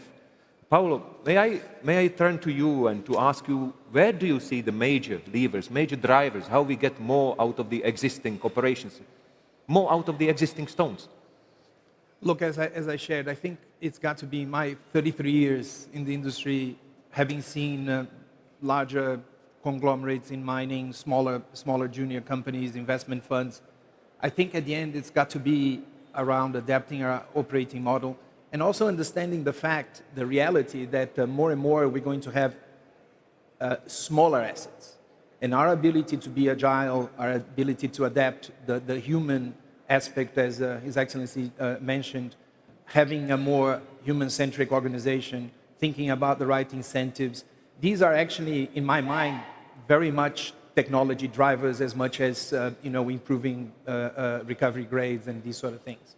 I don't know, and in my experience, I think there's a lot of room for us to invest much more time on that, understanding the entire value chain, being more customer-centric, being more human-centric, and again, being just ready to adapt to the new reality that's coming down. Yeah. No, thank you. And Gary, you run huge operations. Where do you see no regrets? Is it throughput? Is it processing efficiency? Where do you see the major more volumes coming? I think for us, it's definitely, as I said at the start, focusing on utilizing more of the ore body.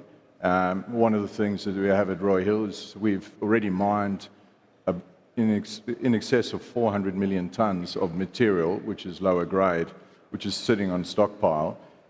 So we're evaluating at the moment dense media separation to be able to upgrade that material.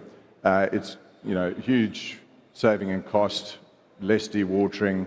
It's already sitting on a stockpile. It makes a lot of sense to minimize the footprint, lower cost to be able to utilize that material. And then also, recoveries and improving recoveries, particularly the ultra-fines portion of the process stream.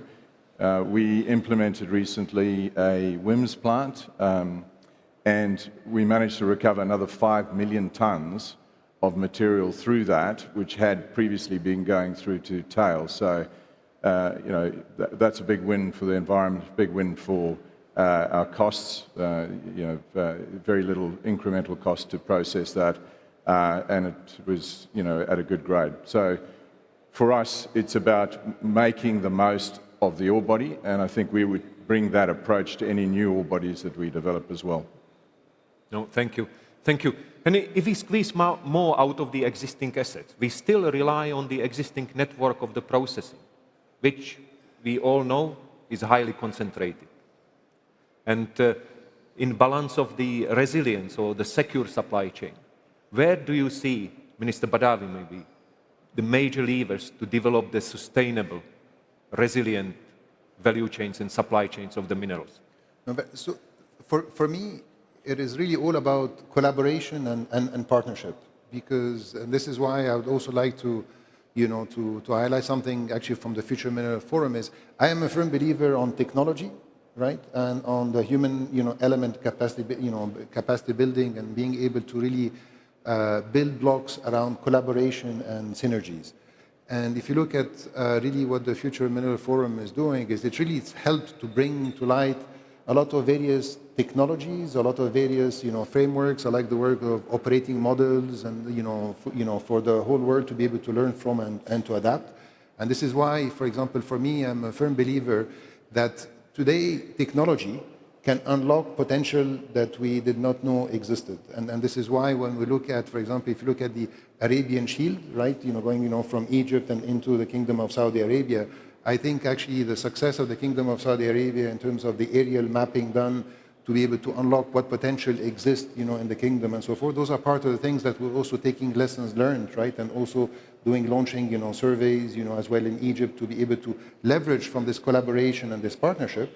And technology actually will help us to be able to unlock more of that potential. And when you're looking at resilient supply chain, it is really all about an ecosystem whereby we need to be able to work together to be able to leverage, the synergies which exist, whether from existing raw minerals availability, in different parts, of the world, or in terms of availability of existing infrastructure that can actually deliver those minerals to where they are needed for processing, and as well how to leverage the infrastructure to foster an environment for processing capabilities to be able to take place. And this is where really Egypt is really, working in collaboration with all our partners in the region to play really a key role in enabling not only the mining sector in Egypt, but collaborating, right, with other, countries, in the region, and with technology, providers, and with, companies, and how to really foster an environment of collaborative partnership. And again,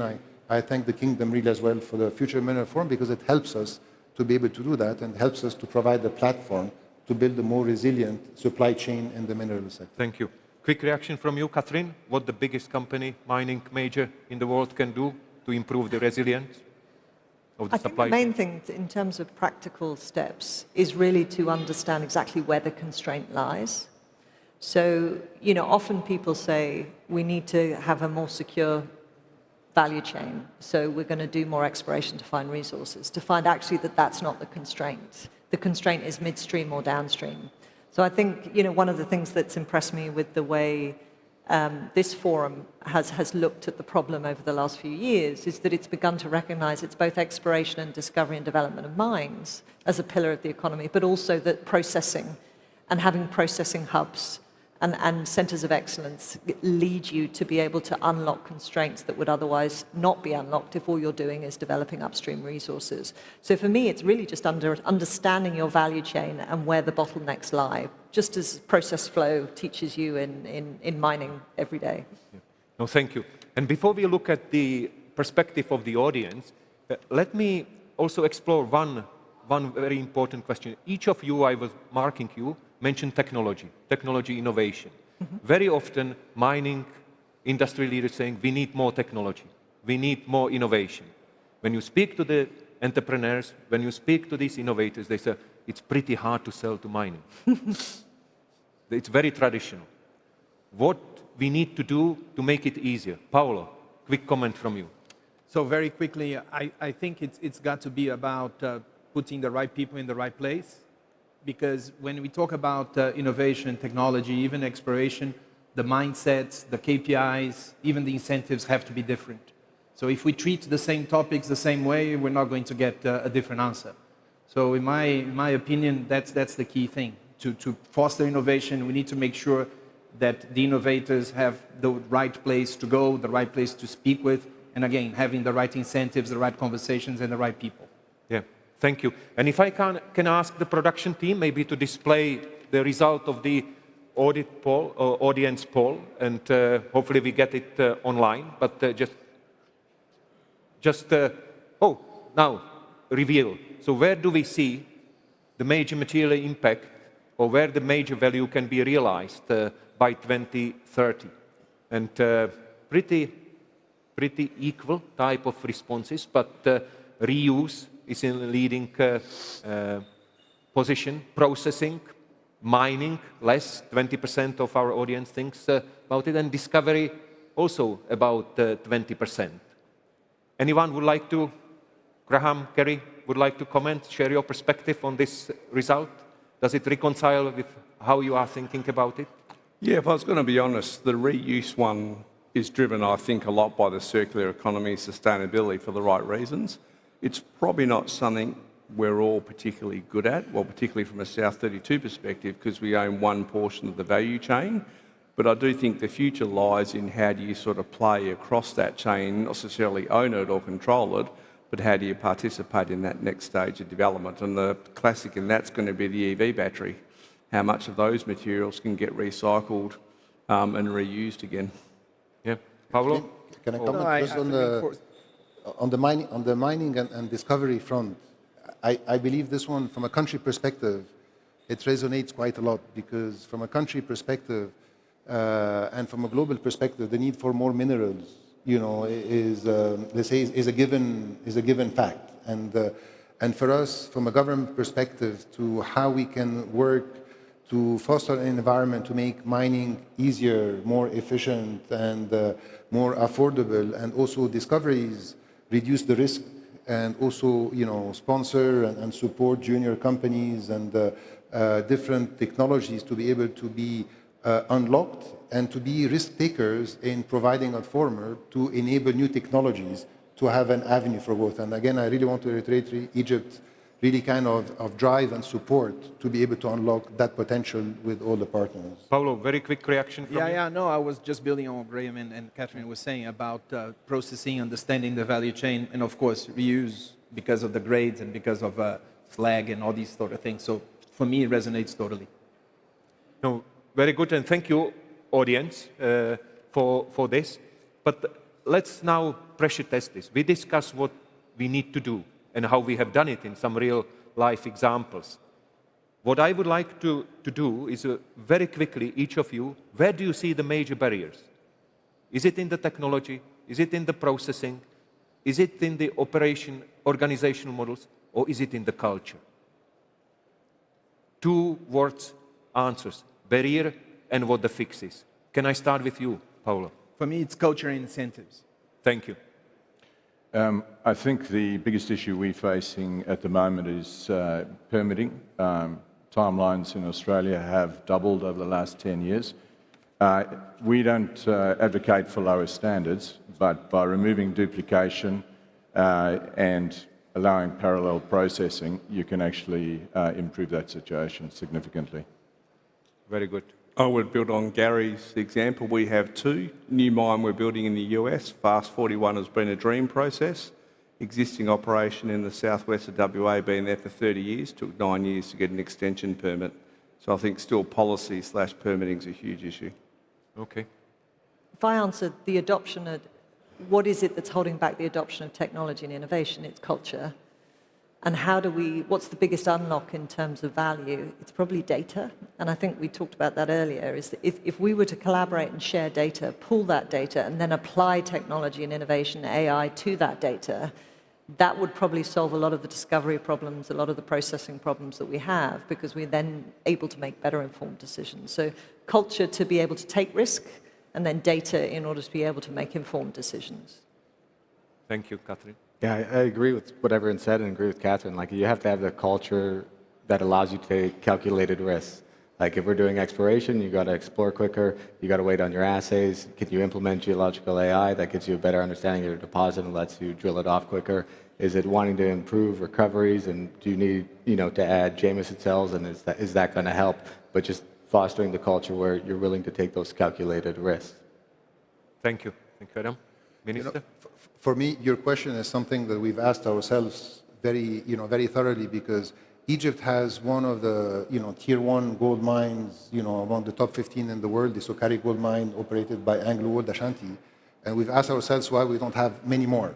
We have a thriving public sector on the phosphate industry, but we ask ourselves, so why do we don't have so many more?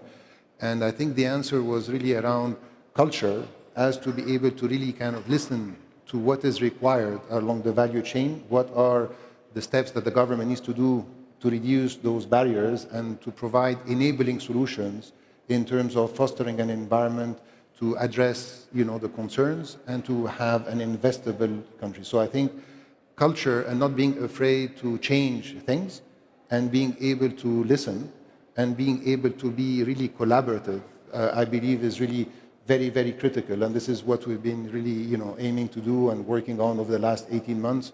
And with our existing partners and in full collaboration with, other countries who have led the way, taking the learnings, and at the same time with existing partners and as well future partners. So I like the culture aspect because it's all about mindset, and this links me back to the first comment I mentioned about people. You know, it's really all about people at the end of the day who make those environments and who make those decisions, who shape the future, you know, of the sector. Yeah. No, very interesting. And I heard culture several times. Yeah.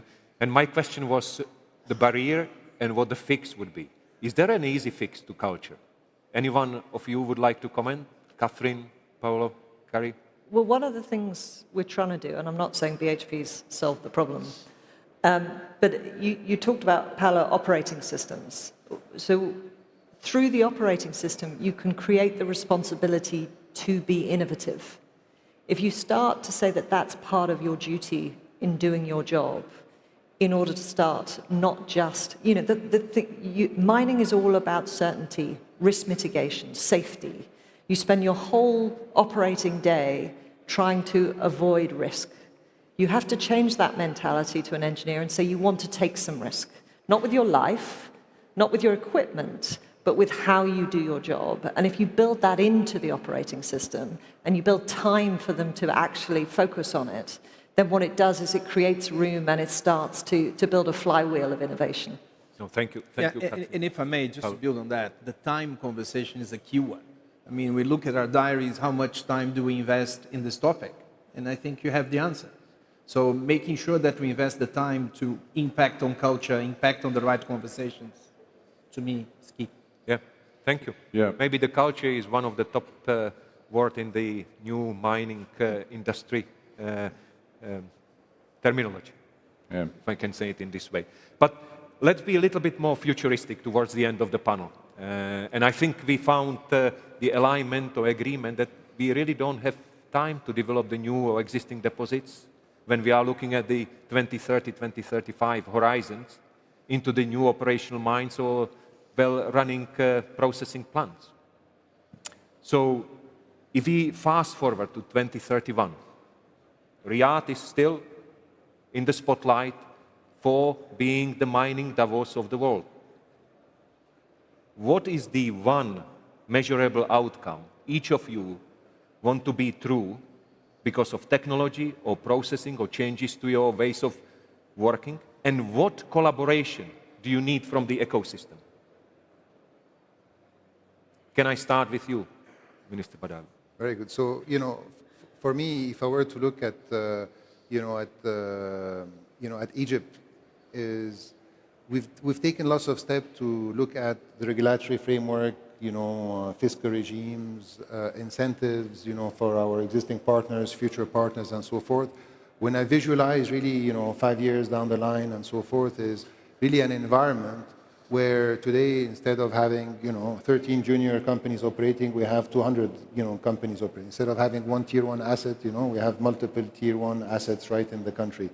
And above all is that we are able as a government and with all our partners to provide return for the private sector to the investments, that they're, involved in, and that we are providing an environment where they can take calculated actually risks in terms of deploying new technologies and so forth, and at the same time that there is value creation, for the Egyptian economy, because mining can play a major role in the Egyptian economy and in terms of job creation and better quality of life, for everyone. So I think for me, we have a great opportunity ahead of us, and we're very excited actually what the future, will bring, and we're looking forward to have really, all new partners to be with us onto this journey to provide a better future for everyone. Thank you, Minister Badawi. Can I change the order? Can I go to the far end, to you, Paolo? No, for me, measurable outcomes will be the ability to build partnerships, to learn with other parties. How is it that we operate in the different levels of the value chain, and being able to share more knowledge. Graham? I think for me, if we are going to grow the industry and at speed, we touched on permitting is one of the issues, but I think there's a lot of strength in partnerships. And, we're busy working with Maaden, or just started. I think that provides a great opportunity to add additional project development skills to bring that to the table, but at the same time be able to do that efficiently with a local partner. And I think the other thing we see is very much, I think we have an obligation to maximise the use of ore bodies. The timeframes for permitting new ore bodies keep stretching out, and so it makes a lot of sense, whether it's an existing ore body or a new ore body, to put a lot more time and effort into making sure that we get the most and everything we can out of it. Thank you. Graham? Similar theme, resource optimisation and efficiency, getting the most out of it via partnerships and innovation. Catherine? Measure of success is, are we mining tons in 2031 that we would otherwise have not been mining? I.e. permitting, technology, discovery, all of this has led to what we predict the future to be in 2031, to actually be mining more tons than what we say we're going to be mining today. That will be the measure of success. That's the KPI. Thank you. Adam? Yeah, I think the measure of success by 2031, how are you doing it? It's like, are you creating, maybe it's not a volume metric, but it's a value metric. Are you creating an ecosystem with the host nations, which resource it is? Are you building out those value chains and empowering and employing locals around? I think there's no better ripple effect than the mining sector. It's very human intensive, and it can be a great benefiter to a lot of societies done the right way. No, very well. I think also the audience, I hope you will acknowledge the panel of the bold leaders who are aware of the fact that we don't have time to develop all the new or existing deposits when we are looking at 2030, 2035 horizons. And if I can summarize on your behalf what I have been hearing, we don't have time. We are aware of that. We don't need only the new technologies, but we also need the new ways of working, new operating models.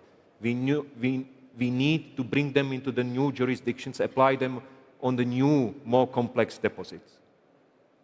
And one interesting thing, all of you were talking about the culture, how we work with our people, how the culture of our people working with the data, with the new deposits in the new jurisdictions, how we can change that. There is not much time.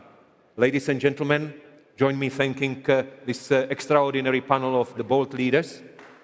This was about how we get more out of the existing stones. Thank you. Thank you. Thank you. Yeah.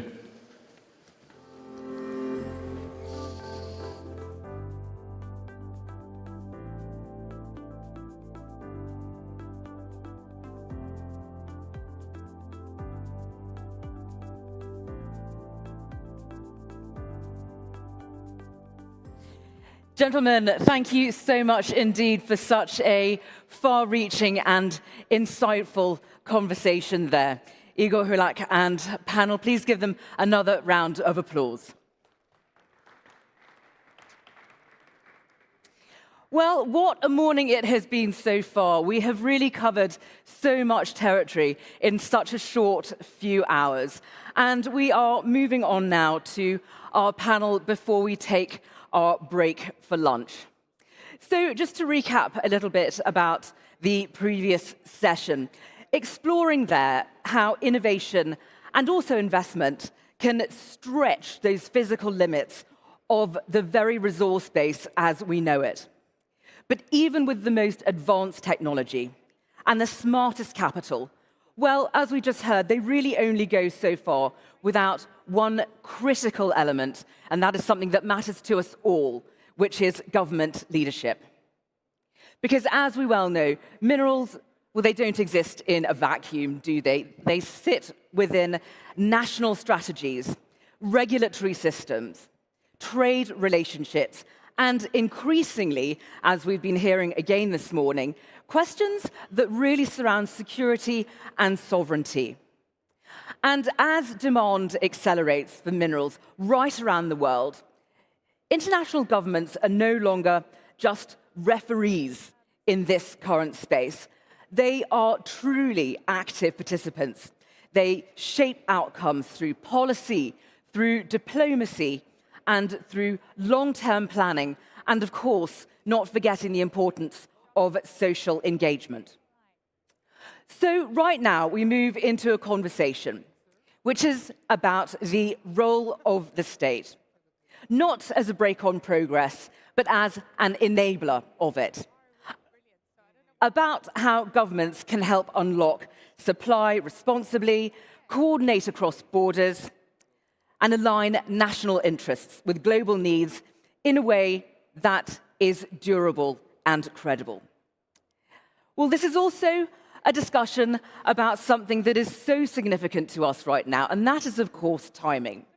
Because many of the decisions that are being made now around permitting, incentives, partnerships, and standards will determine whether supply keeps up with demand, really can keep up with that pace that is required of it, or becomes a constraint on growth and development.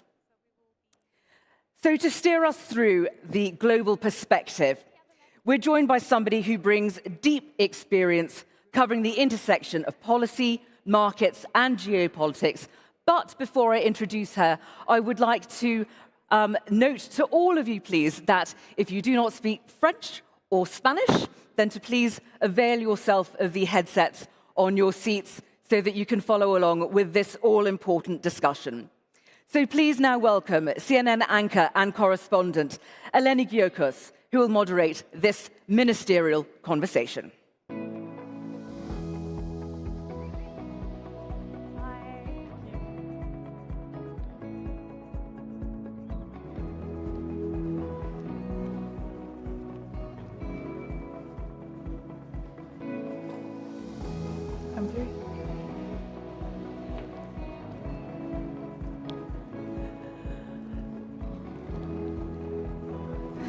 Your Excellencies, ladies and gentlemen, a very good afternoon and welcome to my guests. Take a seat for me. My name is Eleni Giokos. I'm delighted to be with you today on what is a very important topic. We'll be talking about the role of governments in securing minerals and mineral supply. So I'd like to welcome His Excellency Bandar bin Ibrahim Al Khayef, Minister of Industry and Mineral Resources, Kingdom of Saudi Arabia. Great to have you with us. Her Excellency Leila bin Ali, Minister of Energy, Transition and Sustainable Development, Morocco. We've got His Excellency Thiam Tijani, Minister of Mines and Industry, Mauritania. Her Excellency Aurora Williams Boassa, Minister of Mining, Chile. And His Excellency Ali Pervez Malik, Federal Minister for Petroleum, Pakistan. Welcome to you. And Claude Gay, Parliamentary Secretary, Minister of Energy and Natural Resources for Canada. So we've got a fantastic team with us today and really diverse as we try and navigate this very complex topic. We know that there's a sense of urgency that is spread globally about securing minerals and critical minerals. It is akin to national security. I think for far too long, countries have been okay with outsourcing a lot of the processing and sort of maybe turning a blind eye, or some have said we're sleeping at the wheel as we've seen other countries dominate the sector, but now things are changing. And we need to see an important rebalancing of specifically processing and countries that are extracting as well. So, Minister, I want to start off with you. It's really great to be here and important conversations that are being had. Saudi Arabia has incredible ambitions. You want to be a hub for mineral resources. You want to be a hub of processing. And I wonder, as you're crunching the numbers, whether you believe, and I guess how are you going to do this, because you're going to have to, ensure that you are economically viable relative to already mature supply chains that exist. And is that your biggest problem? Well, thank you. And first of all, I would like to, again, welcome everybody here. This is a great pleasure to welcome so many people from around the world. We are very honored here in Saudi to have this platform become what it is today, delivering really results, not only for Saudi Arabia, but for the global community. And I must say this have only happened because of the commitment and the true belief of everybody around of the cause that we are behind. And I wish them all the success and would like also to ensure that Saudi Arabia is committed not only to having this gathering, but also to continuous improvement of the results and the impact it makes. back to your question, I think what we need to understand is that the global need of minerals is definitely increasing. It's increasing for obvious reasons, but the one is, of course, important element in the transition, which is creating the need for more critical minerals and technology. Today, AI and data centers cannot be enabled without the minerals. So that said, the demand, as I think our colleague from Valley was talking about, is already there. It's a sector where the demand is clear and the growing demand is clear. The question is, how can we create the future minerals demand or secure the demand by also not doing the same mistakes that we have done in the past, where countries have just lost their resources without benefiting. And it's easier said than done. It's a very hard balance. And I really cautious everyone also to be mindful of the part that you have mentioned. Are we competitive? Because having this as a wish or as a requirement is not enough. Countries need to also ensure that they have the right combination and competitiveness. Here in Saudi, we are very confident because we actually can show that the competitiveness is there because of three very important ingredients that come together and very, very hard to find elsewhere.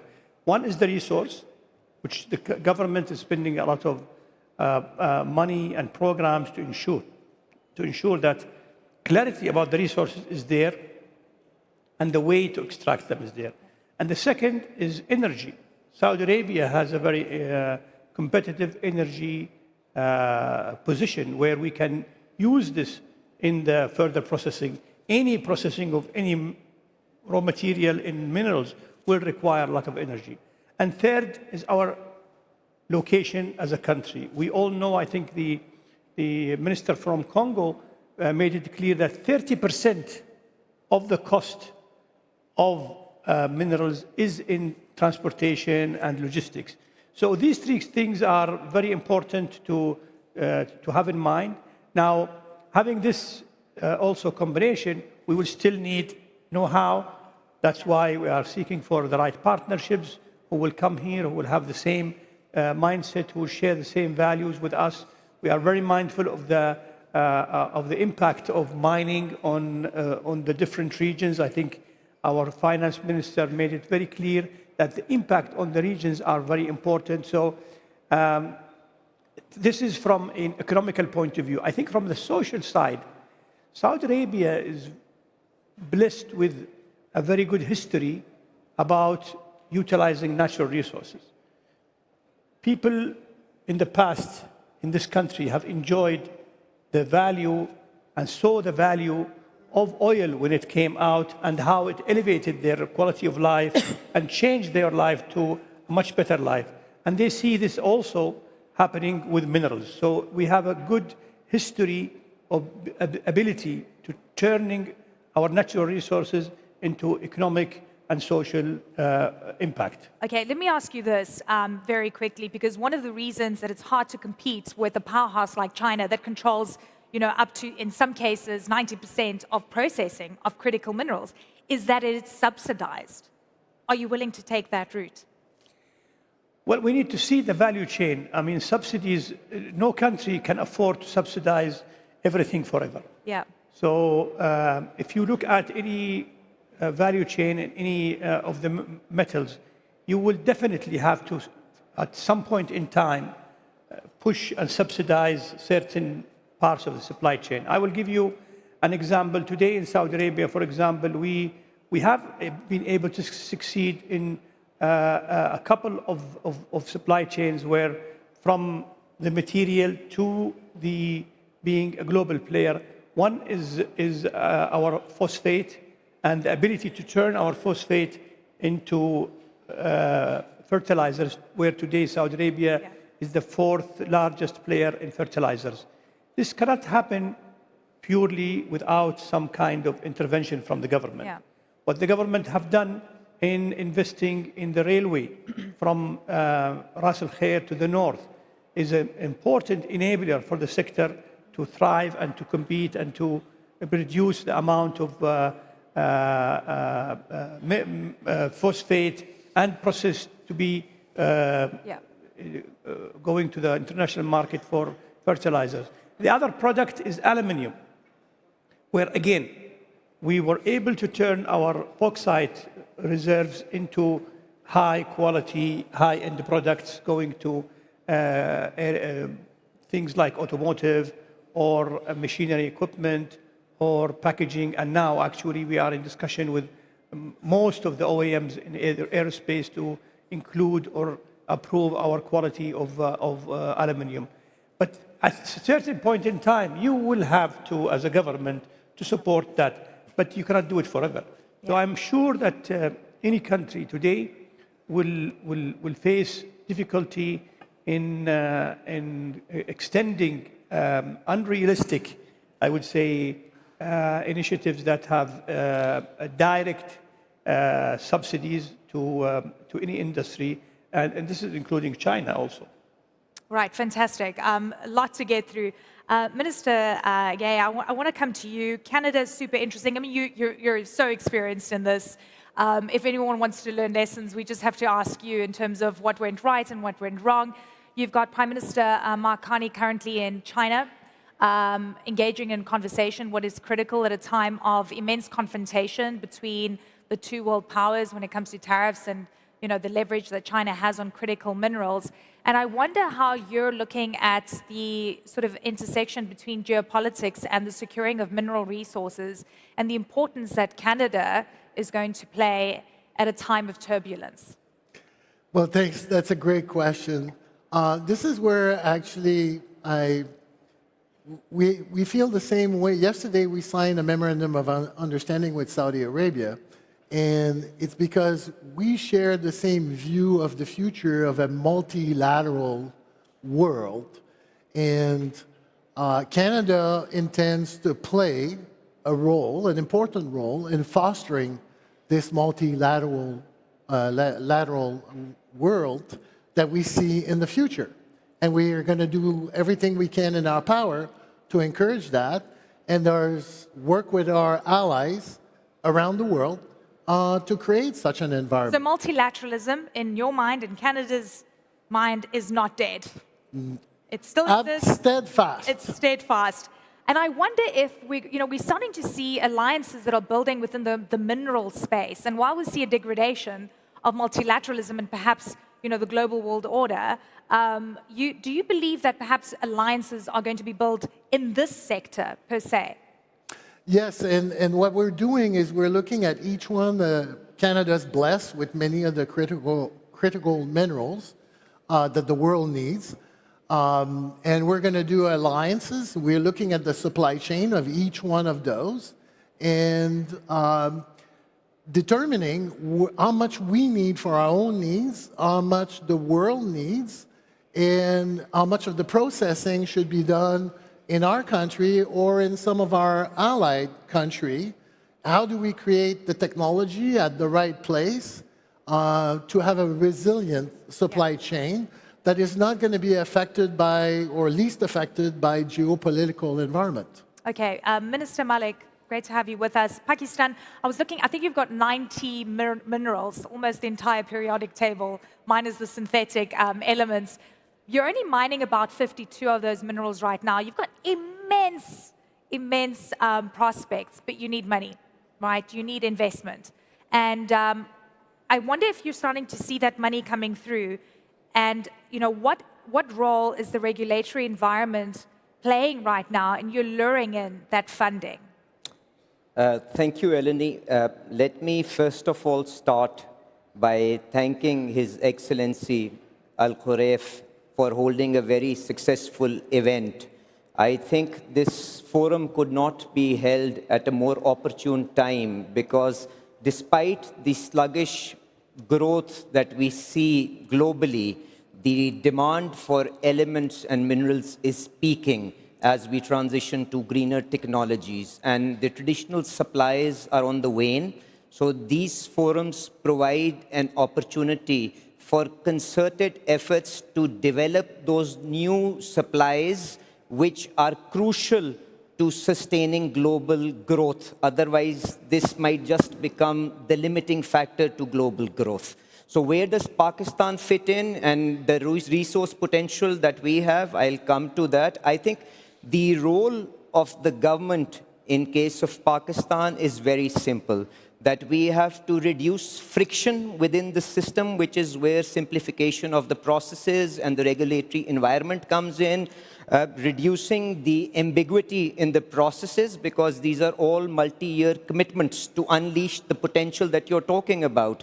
And the third element of our policy direction is to reduce uncertainty, because already we are challenged on that front at multiple levels. So Pakistan, you're absolutely correct, hosts around 2,000 to 2,500 kilometers of the highly prospective Tethyan belt.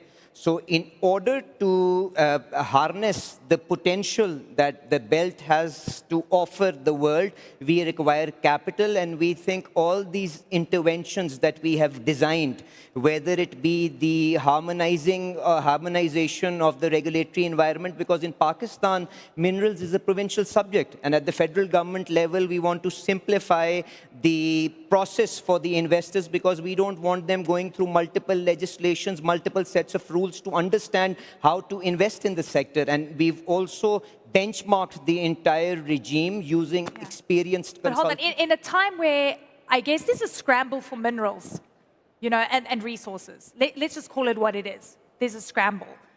I mean, I'm sure people must be knocking at your door right now going, how do we help you?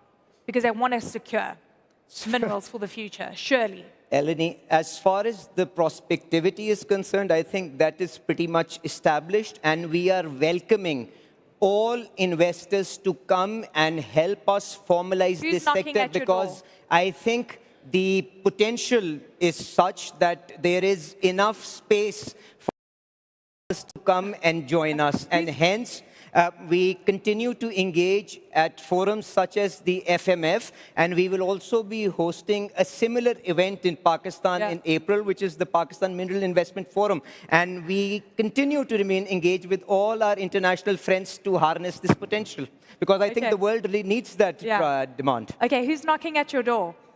So we remain engaged with everyone. I think Excellency Al-Khuraif has been a regular partner for Pakistan. He's been a source of great strength for Pakistan. Saudi Arabia is there. And there are many other countries who are already working in Pakistan, who are helping us map the resource potential, who are collaborating as far as the geological studies are concerned. And we want to take this as an energy diplomacy initiative where the materials that the world requires, Pakistan is able to provide in an apolitical manner. Okay, fantastic.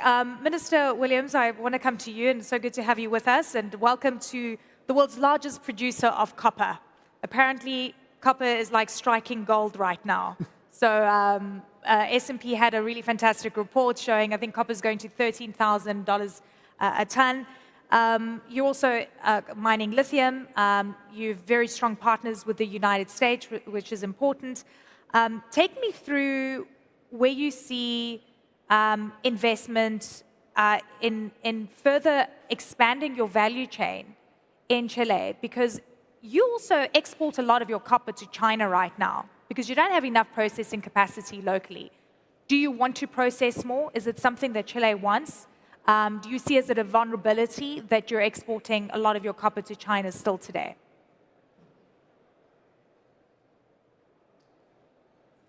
Bueno, muchas gracias. Agradezco esta invitación a su excelencia y quisiera indicar que efectivamente Chile es el primer productor de cobre del mundo. Producimos el... I'd like to mention that, yes, Chile is the first country in the production of copper, and we also have 15% of the production of lithium, and also we are a country that has minerals, and we have more than 50 years of production for these minerals, and this history in the field of the sector gives us the ability, the institutional ability and power that gives us the clarity for the role of each party. For example, the government has the role of facilitating the process of trade and commerce, and we hence have concluded many agreements, trade agreements, with more than 88 countries around the world. And we also are responsible for facilitating the process of investing in our countries.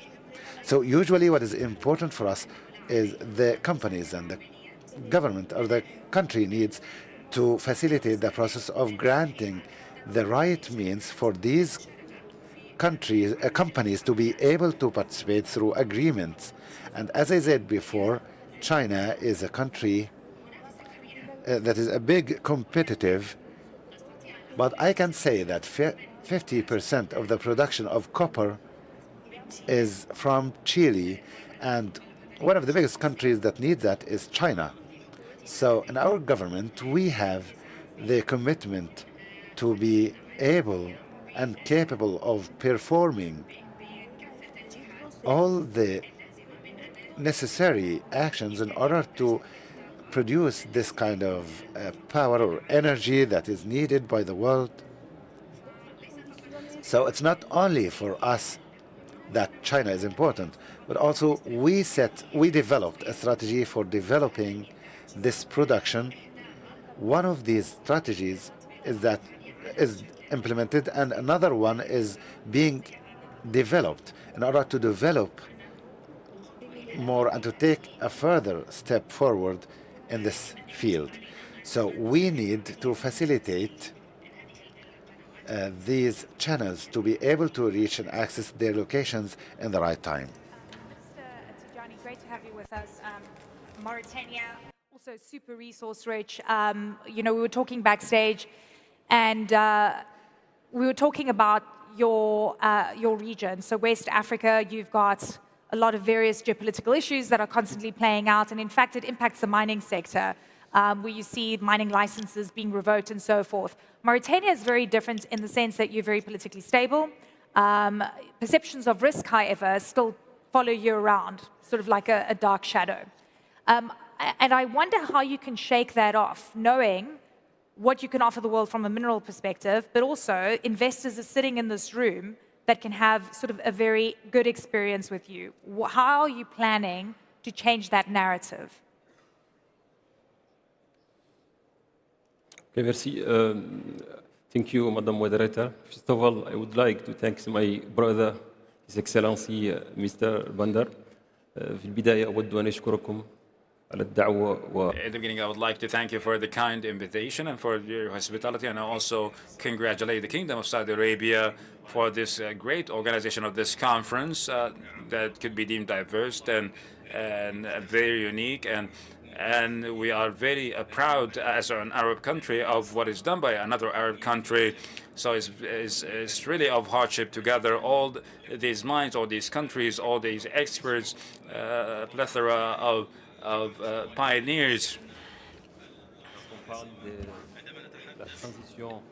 So when we speak about the energy transformation, we must talk about other elements. We must talk about digitalization, and also how can we lower or mitigate the carbon imprint. We must talk about our strategic vision. So moving on with respect to our economical aspirations, I believe that there are many restrictions that we need to overcome, many obstacles that needed to be overcome. So therefore, we need to design strategic plans for the future. We must focus on supply chain that is designated only for certain geographical regions in Mauritania. Other regions in Mauritania had great potential, great mines, and also great mines as well, but we can only have access to certain regions. So I can comfortably say that we have a vast country, more than 1 million square kilometers. We have the public companies that has been exploring since 1960. we do have critical minerals that can be deemed competitive on the level of the African continent. And the mining companies have prospected in Mauritania for the past decades in certain geographical areas, and also are affected by a good political strategy. We have a democratic system and very strong institutions. Right, in terms of investment.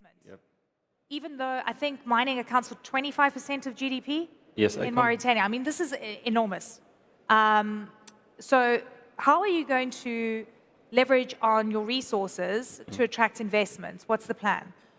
Yes. Par exemple, comme je disais, pour attirer des investissements, il y a la stabilité politique, la stabilité sécuritaire, et surtout le respect des engagements. Stability is of great importance. Political stability is of great importance. Of course, I just gave an example of our strategic vision. We do have a stable legislative framework, and also by granting that facilitate the process of licensing and can be easily accessed by the investors. Many facilitation processes to easily acquire such licenses, and we focused on manganese and cobalt. So I would comfortably say that in Mauritania we have our financial partners working closely with us that played a great role in impacting our job market. We're working according to a strategic plan set and designed by the state. Last year, I visited Morocco with Her Excellency, the Minister, and we asked her what can we do in Africa to greatly benefit and to increase our benefits to the benevolence of both our states. Minister Benali, great to see you at a time where I think, you know, it's very obvious that the African continent is not only mineral resource rich, but I think African governments in a very big way, whether it's north, south, east, west, are really looking at the regulatory environments in a very important way. But I want to take that story further and say it's not just about mining licenses and the access to critical minerals. It's about African countries having the agency to be able to decide, are we sending out raw materials? Are we going to capture some of the value chain and start processing? I mean, it's quite interesting in terms of what you produce. And my question is, do you want to be a producer of EV batteries as opposed to just exporting, you know, lithium and cobalt? What's the plan, and what's your message to the world where even the US wants to capture some of the processing? Everybody wants to be a processor now. Yeah, and thank you very much for that question, because I think, and I would like to thank His Excellency Badr Al-Khrayef for this forum, because I really congratulate him, because he turned the teenager into an adult forum where we can actually have these adult conversations about what sort of industry do we want in the mining sector. And I'm very happy to be with you this year because these are fascinating times that reminded me of some of the issues that we were facing in the energy sector around 2011, 2012, after Fukushima, when China started to subsidize the solar PV value chain, and the world, Europe, was waking up to the fact that the whole clean tech value chain was going to be disrupted. And I've seen multiple companies going bankrupt because of that. So today, I think it's very interesting to be together in FMF and to be able to have this adult conversation and move beyond the traditional discussion around, do we want to be exporters of raw material, or do we want to process, or what do we want to do exactly? And I think from our perspective, and I'm very happy that my colleague, Minister of Mauritania, has mentioned his venue in Marrakesh, because we launched something called the Marrakesh Declaration, and it's an ESG framework. And why we did that is to answer your question to the Pakistan Energy Minister. You asked him, who is knocking on your door? I think today the main question that all of us have to answer is, who do we want to open the door to? And where are you going to get the best deal, where it suits you, right? Because the deals have been skewed for far too long, let's be honest, specifically when it comes to African countries. So we never had good deals, indeed. Yeah. If you mentioned the example of copper value in international markets, I can give you the example of zinc, of all the metals and minerals that we trade, critical or not critical.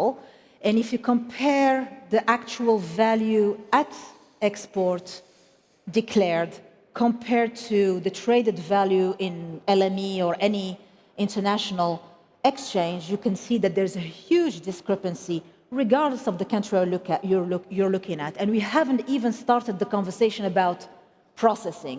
So that's why the role of, there are 5 global corridors in the world, Morocco being one of them. And I think, if my memory serves me right, Chile is another corridor in Latin America.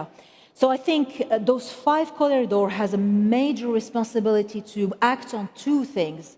Traceability, not just for the sake of having traceability, just for the sake of it, but also to have additional value being brought back to not only to the local populations, but to the industry as a whole.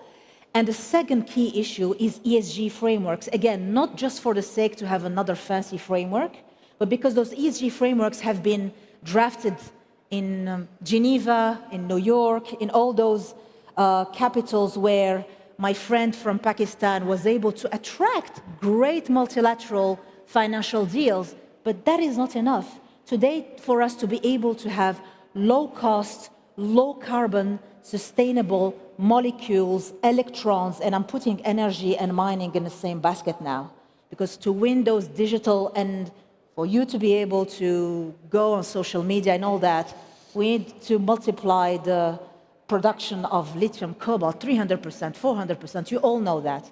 So today we cannot do that if we have proper ESG frameworks that are, in the case of Africa, written by like-minded ministers So let me ask like you Mauritania. this. I mean, you know, when I heard the soundbite from President Trump, we said, you know, we're in the era of drill, baby, drill. He's pulled out of the UNFCCC. He's pulled out of the Paris Agreement.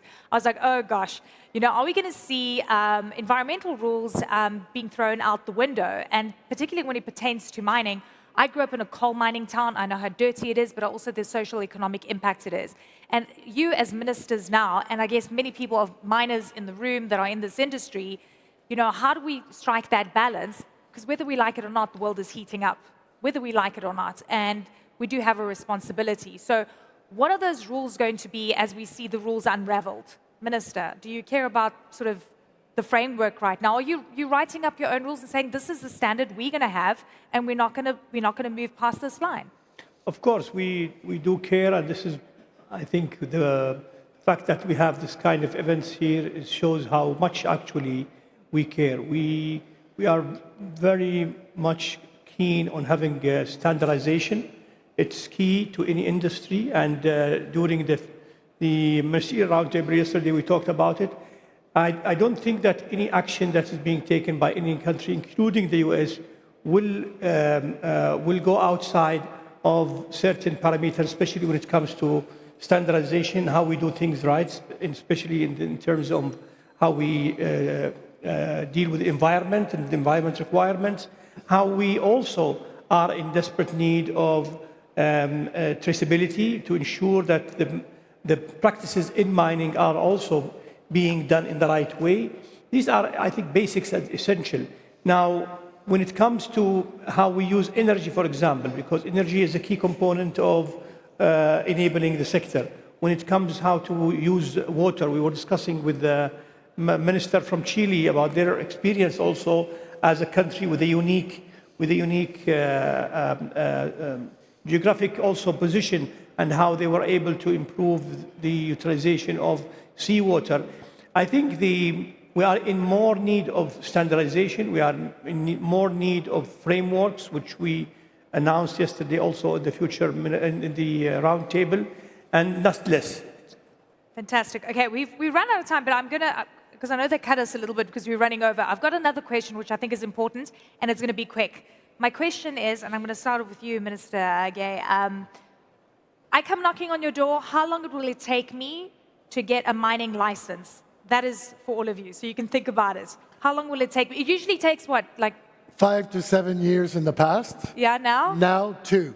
2 years? Yes. Okay, so because you're circumventing issues, or? And because we're simplifying the process, the territories, federal government, multiple departments within the federal government, one answer from the federal governments across all the departments, and one review in between the territories and the federal government.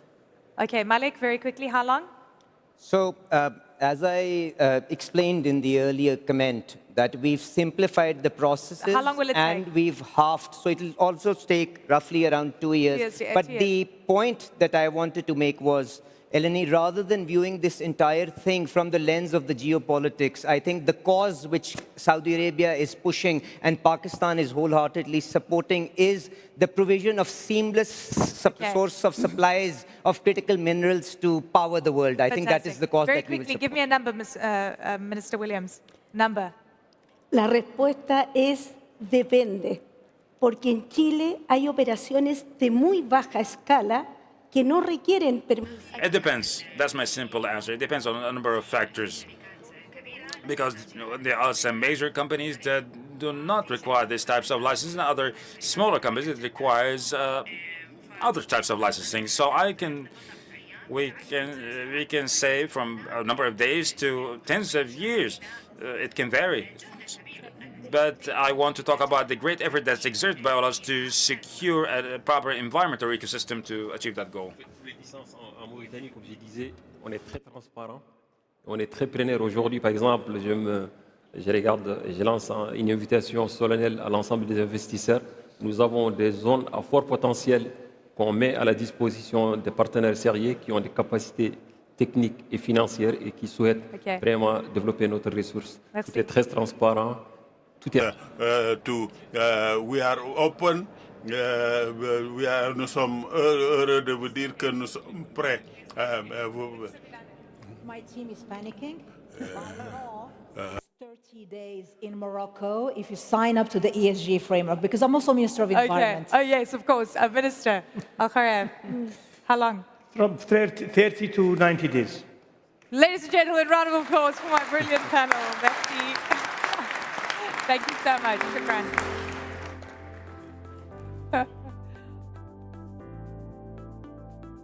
Well, thank you so much to Eleni and panel. And that brings us to lunch, everybody. A well-earned break it will be as well, after which we'll be looking at resilience in global supply chains, the role of diplomacy in a more contested landscape, and we'll also take a moment to recognize leadership and innovation through the Future Minerals Pioneers Awards, celebrating those who are already translating ambition into action. You definitely don't want to miss that.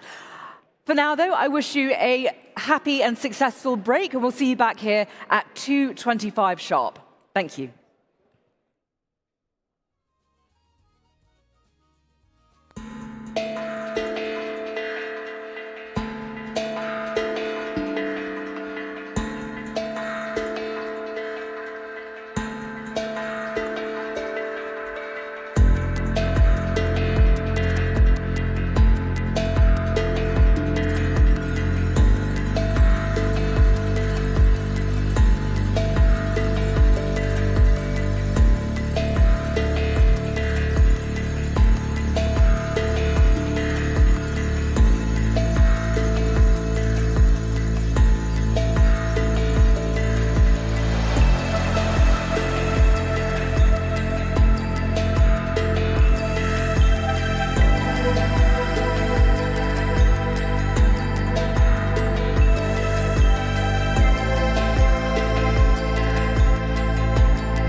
What are they doing up there, by the way? Hello, good afternoon. Very good to see you back in the hall. And if you could take your seats as quickly as possible, we can resume with our afternoon session, because we're going to focus first of all on a critical area, which is about the resilience of supply. I mean, we've heard too many times how critical minerals really stands right at the heart now of economic power. It's going to drive the energy transition, no question about that. It'll drive industrial growth as a result of that, and that will drive, one would hope, national security. And we've heard, indeed, from many of our speakers already about the importance of the national element that's grown up in the course of the last 12 months in particular. But we also have a world in which demand is racing ahead of supply. And some of the exponential growth figures that we hear time and time again are staggering, frightening, and may prove very difficult to achieve. So establishing a sense of resilience is going to be critical. And this conversation is how to build up that resilience, who will lead in the next phase to establish that. What I'd like to do now is you'll take your seats, and if I can ask you to sit down as quickly as possible so we start with a nice sense of calm and readiness. I'd like to call on my 5 panel members, my 6 panel members in fact, starting with His Excellency Khalid Al Mudaifa, Vice Minister for Mining Affairs here in Saudi Arabia. And please welcome them on stage. Thank you very much. His Excellency Saad Al Khald, the CEO of the Saudi Exim Bank. Please take a seat. Frank Fanon, co-founder and managing partner of Orion Critical Mineral Consortium. Bill Opplinger, who is president and CEO of Alcoa. Benjamin Galazot, who's the interministerial delegate for supply of strategic minerals and metals from France. And Dale Henderson, who is the MD and CEO of PLS, as many of you will know more familiarly as Pilbara. We'll talk a little bit about that. Please take a seat, don't wait on ceremony. And thank you very much for joining us for this session, which I think, Your Excellency, in the grand scheme of things, has to be one of the central platforms of the critical minerals era that we're in now, that ability to establish resilience. How do you, within the context of obviously of the Kingdom of Saudi Arabia, how do you fashion the policy around achieving that resilience? And what to you then is supply resilience? Thank you, David, and good afternoon, ladies and gentlemen, and welcome to Riyadh, and welcome to the Future Mineral Forum, which has become the platform, mining and minerals, to go to. In Saudi Arabia, we cannot talk about anything in these days without talking about the Vision 2030, which is a transformational vision and plans and strategies that are taking us to the place we are in today here, but more, it will take us beyond what we are in today. Where Vision 2030 have called on for minerals mining to be the third pillar, and we deployed our strategy early, the first strategy in the Vision 23 strategies in 2018. Since then, the Saudi Arabia has transformed from a marginal, being a marginal jurisdiction to with 104 ranking in the Fraser report, to a front stage on the 23rd quartile or the first quartile of jurisdiction around the world.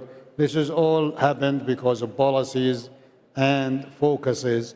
Our focus is to maximization of the endowment of Saudi Arabia, plus securing the resources Saudi Arabia needs, and the Vision 2030 projects and the Vision 2030 strategies needs. In the past, all days, we need only cement and iron and steel, but now the complexity of the national industrial strategy is a growing demand that are on the niche or the small or the trace minerals and the minor minerals to the basic industrial commodities.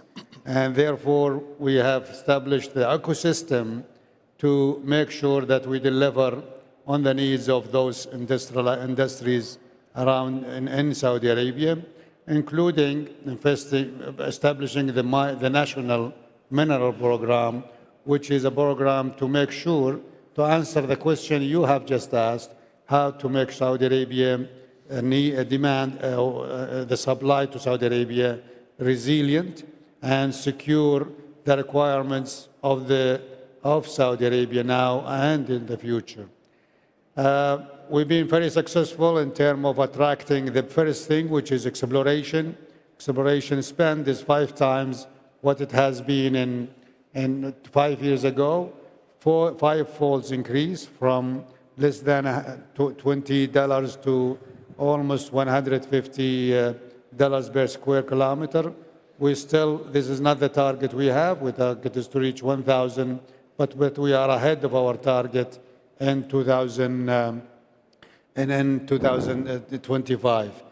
But also we transformed the laws, the policies, the attraction. We looked into the whole value chain, as we just spoke, and we are delivering on a number of them, including talents, technology. You have seen, and we will see today, a number of technology. Saudi Arabia is the capital of the venture capital in the Middle East, and our ambition is to be the capital of venture capital in the world for mineral technologies and mineral disruption. On the market, maybe we'll talk later, given the experts to talk better on that subject. Very, very briefly, though, obviously you're looking long term, your thinking is long term. So when you're focusing on partnerships, how do you target the sort of partners you want? You've got obviously issues of competitiveness, but you want trust with a new partner, transparency. Do you have a sort of sliding scale of priority? Well, Saudi Arabia, oil and gas, and also petrochemical, and many of our job works has been built on partnership. So we welcome partnership from all over the world in any aspects of partnership. We have heard in November the signing of an investment in rare earth, one of the largest or 4th largest rare earth deposits, that we are taking it from the deposit resource level and reserve level to the magnet itself to feed into our auto industry. But also we were building a Red Sea smelter that you will hear today about in aluminium through the partnership with the Chinese. So we look for technical capacity. We look into long-term investor that believes in the country. We have the captive demand, that base demand that any industrialization would require. But also we have a great talent that they are looking forward and willing to work on the mining and mineral industry, and they are perfecting that part. We also developing even a commodity exchange to make sure that those commodities, especially the new ones or the niche ones, are here to be supported. So long-termism, diversification of partners, very important there. I'd like to turn to you, Saad Al-Kalb, as I was going to call you Mr. Moneybags, which is a little bit unfair, but with the Exim Bank, obviously long-termism comes into play. You've got to diminish risk as far as you can if you're going to make significant investments. So what sort of processes and investments are you making that would perhaps offer a slightly different model, maybe? Thank you, David. Good afternoon, ladies and gentlemen. It's a pleasure to be here. I think the theme since the morning, since the opening ceremony by His Excellency the Minister Al-Khurayf, that there is a surge in supply, surge in demand. Yeah. We have to equal it with surge in supply, and as you just rightly mentioned, along with His Excellency Al-Mudafer, it's a long term. It required a patient capital, and it will require a connectivity. There is no place in earth can produce all the minerals for its own. We have to all work together.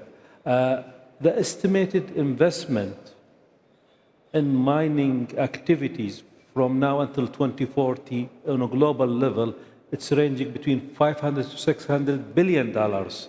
That's a lot of money.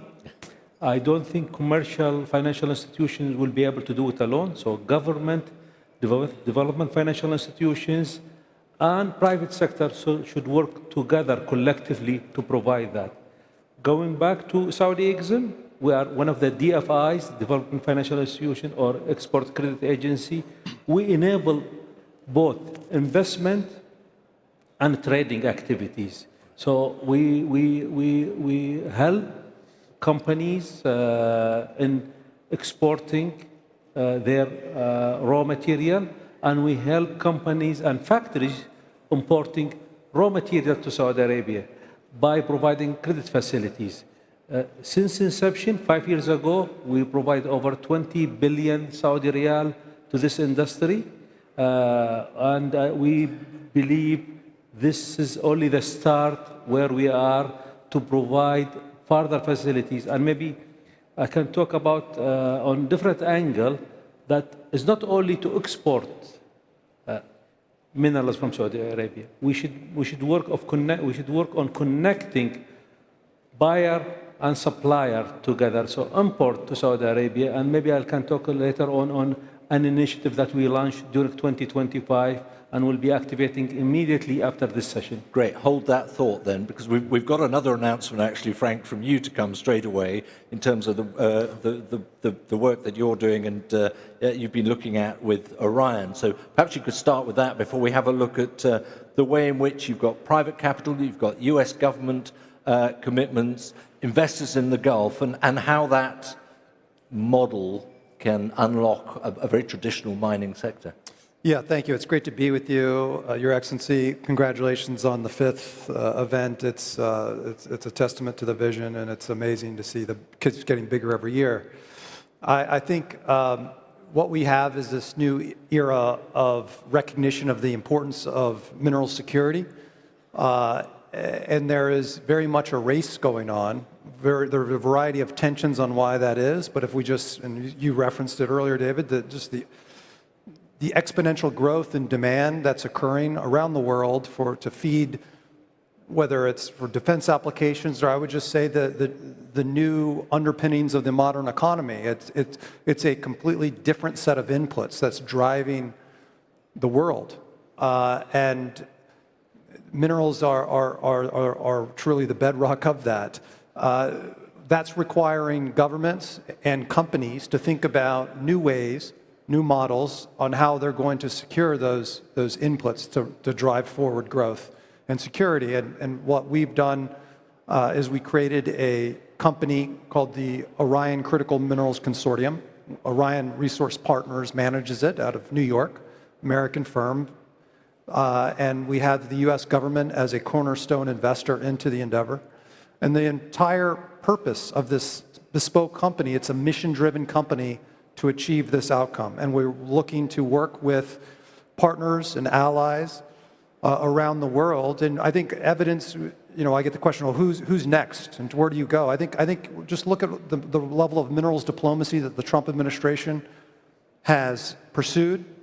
And of course, with the Crown Prince's historic visit to Washington and the memorialization of the strategic framework on critical minerals, it creates a roadmap for bilateral investment, the sharing, and to benefit comparative advantages of the Kingdom and the United States and other countries around the world. So this is the beginning, and part of what we've done, what we announced yesterday, and we'll have a ceremonial signing, is Orion has also established a Saudi fund, wherein Saudi National Bank is the cornerstone investor, and we're looking to grow that and have a parallel track.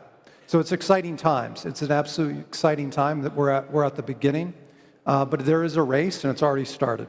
Yeah, you say exciting. It's helter-skelter as well. In the course of the last few months, it's been a hell of a ride already, hasn't it? How much of that is driven purely by issues of national interest and security, and how much is a recognition of the need for, if you like, international, multinational, multilateral reaching out if this is going to last long term? Because this is about resilience over time. Yeah, it's a fair point. I think what you're seeing, though, is people talk about the conversation has evolved. I think we're beyond the point of raising awareness. Now it's about execution, capital mobilization, and deployment. Otherwise, you're not going to be able to move. We need to get after it and produce minerals and move it to the demand centers, and also create new architecture for the movement of these commodities and the processing of them. And back to the comparative advantage, the kingdom, to build a hub, you need three things. You need capital, you need political will to actually build, and you need competitively priced energy inputs. And of course, the kingdom has all of those and is geographically advantaged. So the partnership and the demand growth of the kingdom itself, but also the movement of these commodities, working with other supply sources of which the kingdom is a part, but also to be able to be an export market and a value add to the rest of the world. I think we're at the beginning stages. Okay, thank you very much. Benjamin, obviously within the context of France or the EU, critical minerals are recognized entirely as essential on a security level, whether that's energy or indeed now increasingly the talk is about defense as well. Europe has to find those materials and has to presumably accept there are trade-offs in doing so. So how is the development of your work actually coming on now? Okay, so first of all, I would like to thank His Excellency and the Kingdom of Saudi Arabia for the invitation. It's my third time here. Each year it's getting bigger and bigger, and it's really a successful event and very useful in terms of international cooperation, because we have all the stakeholders here and we can have very in-depth discussion. Last year I explained what is our strategy and what are the tools. I can give some results, because we have a strategy, but we have a result. This year, we restarted heavy rare earths and light rare earths separation in La Rochelle, in France. It's a plant that has the ability to separate rare earths, and including for permanent magnet. And we have a second plant in construction that will be operating in 2027. In partnership with Japan. So you see that this strategy, the capital, the financing we put on, the competence we put on, has concrete result, and it's a significant amount of production. La Rochelle can produce up to 4,000 tons of rare earths, which is the need of Europe. A ballpark figure is the need of Europe. The plant in Lac, 800 tons, it's 20% of the world capacity for heavy rare earths. So you see that these investments are key ones, and this is just example. We have 20 projects only in France, and in Europe this year has been announced all the strategic projects in Europe and through partnership. When you talk about La Rochelle, sorry to interrupt, is that about autonomy, security and independence for France, or is that on a more of an EU basis, or indeed is there more interdependence? No, both of them. The reality and the LAC plant is a very good example. It's in partnership with Japan, so half of the production will go to Japan and supply magnet manufacturing in Japan. So we are convinced that cooperation is key in critical minerals. There is no autarcic policy, whether it is in France, in Europe, or anywhere around the world. We need cooperation. These value chains are incredibly complex, and we need all country, all company to focus on that. So we don't build this capacity on a, I would say, purely nationalistic base. It's open to cooperation largely, and we are really convinced that this is the way to diversify supply. And this will be one of the key points of the French presidency of the G7, because critical mineral will be one of the priority. And we want, of course, we will have all kinds of discussion inside the G7, but we want to reach out to other countries. We want to develop cooperation, because these are keys to critical minerals. And briefly, if I could, just on the difference between perhaps the French and the EU perspective, you are one country, you can move at a certain speed, quite a good speed, clearly, things are developing fast. the EU still has that problem, doesn't it? We've seen the Trump administration moving like lightning over the course of 12 months. When you talk about EU, it's including the member states, and all the member states are doing a lot of efforts to develop capacity, whether it is in Germany, in Spain, or whatever. So there is a real priority, and then the European Union as an institution provides some additional support. So no, frankly, we are moving, in my view, we are moving quite fast. Of course, there are challenges. One of the big challenges is the market situation, because there is a huge need for critical minerals, but at the same time, the market is not so easy. The market is challenging. And that's one subject we'll deal with the G7, is how to structure the market, how to organize the markets more favorably to long-term investment, how to join the financial community, and I agree that financial institutions have a very important role to play, and during our G7 presidency, we will have a special event including all the financial institutions, the import-export banks, the private bank, and so on, to focus more capital on critical mineral. Right. So at the same time, we have to bring capital, but also a more stable market, a more, I would say, favorable market for these critical minerals. Well, you've got a man sitting beside you. You talk about fluctuations in the market.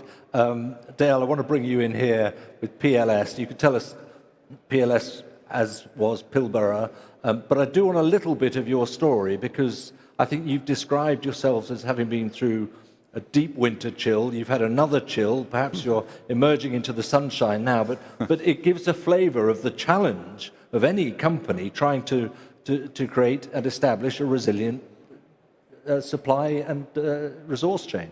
Yeah, no, thank you, David, and thank you to His Excellencies for the opportunity to be here. And this is our first attendance at the Future Minerals Forum, and it's astounding. So a big congratulations to yourselves and to the Kingdom for what's been established here.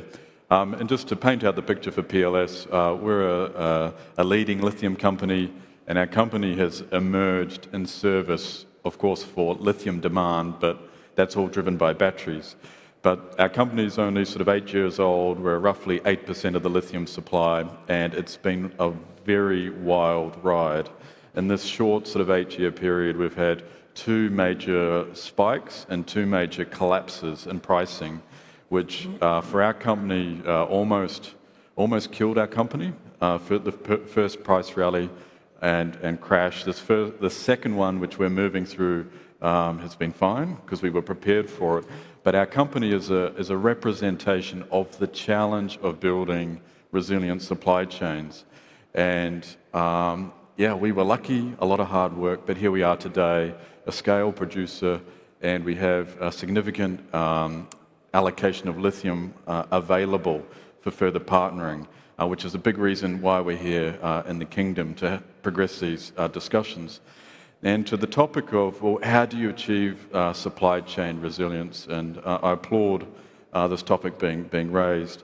The way I think about this is in 2 parts. One is the role of government, and the second is the role of industry. The role of government, of course, is to set the vision, set the direction, and provide a strong foundation to enable success. And again, I applaud the Kingdom for doing exactly that. The 2030 vision, His Excellency referenced, and the consistent policy support on a multi-year, multi-decade horizon is exactly the foundation required. And other countries need to take note of that. It cannot be swayed on an election cycle, has to remain firm. That foundation is priority 1. But then there's the industry. The industry has a big role to play, and this is about capital deployment and execution, but doing it through partnerships.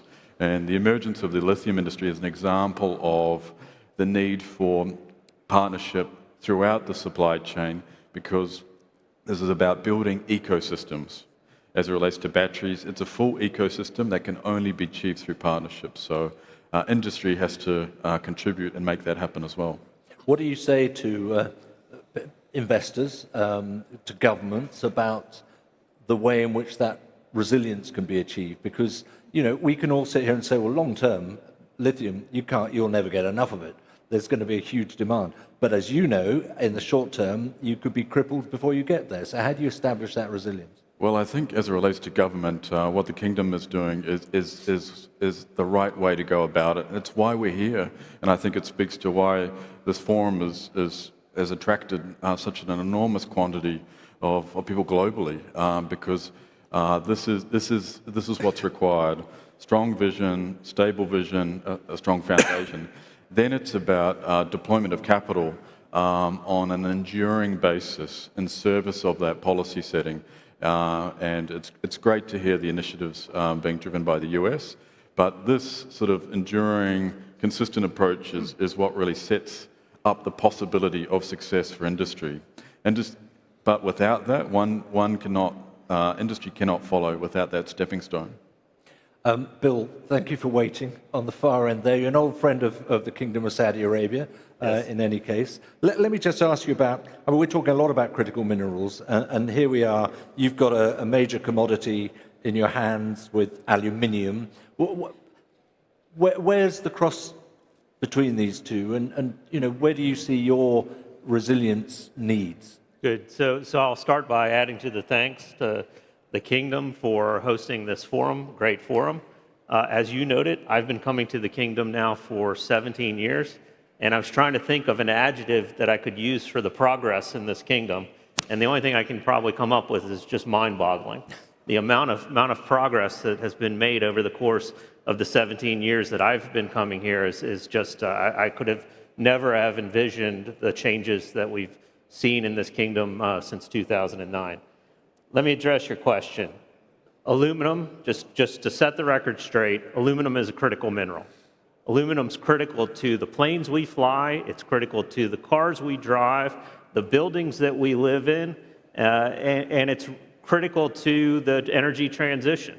And so whether governments call it a critical mineral or not, it is a critical mineral.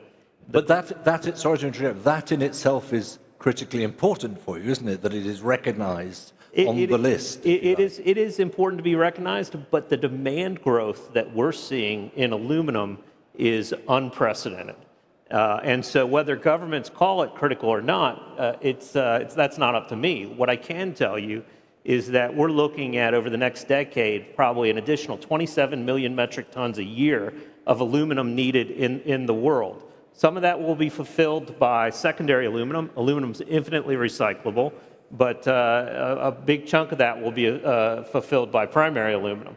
So we're seeing demand growth in all of our major sectors: automotive and transportation, electrical conduction, even some of the new technologies like battery electric stationary storage and data centers. We're seeing massive amount of concentration of aluminum needed over the next decade. So as I think of the history of the world, steel built the world. Aluminum's going to build the future.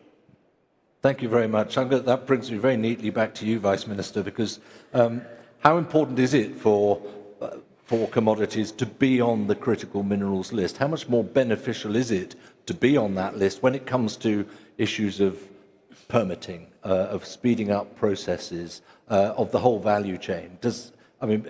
Bill makes a very strong argument about the need for aluminium, but does it benefit to be on the list? Yes, thank you, and I agree with Bill anyhow, because aluminium now is 3,000 some, huh? Yeah, and as Bob Wilt said earlier on this stage, he's going to double the size of his aluminum business, and I think the world needs it. And anyhow, any mineral is required for prosperity. Is it aluminium for the future, copper, graphite, lithium, but also precious metals, sulfur? We saw how sulfur is developing, but also mineral fertilizer for the food and food. So all the minerals that is there are required to be available at affordable prices. However, the new growth that are focused, new demand in the electronic industry, in the electrical vehicle, in the renewable industry, in the defense industry, and the brought in demand for commodities higher than what was before in the conventional type of industries.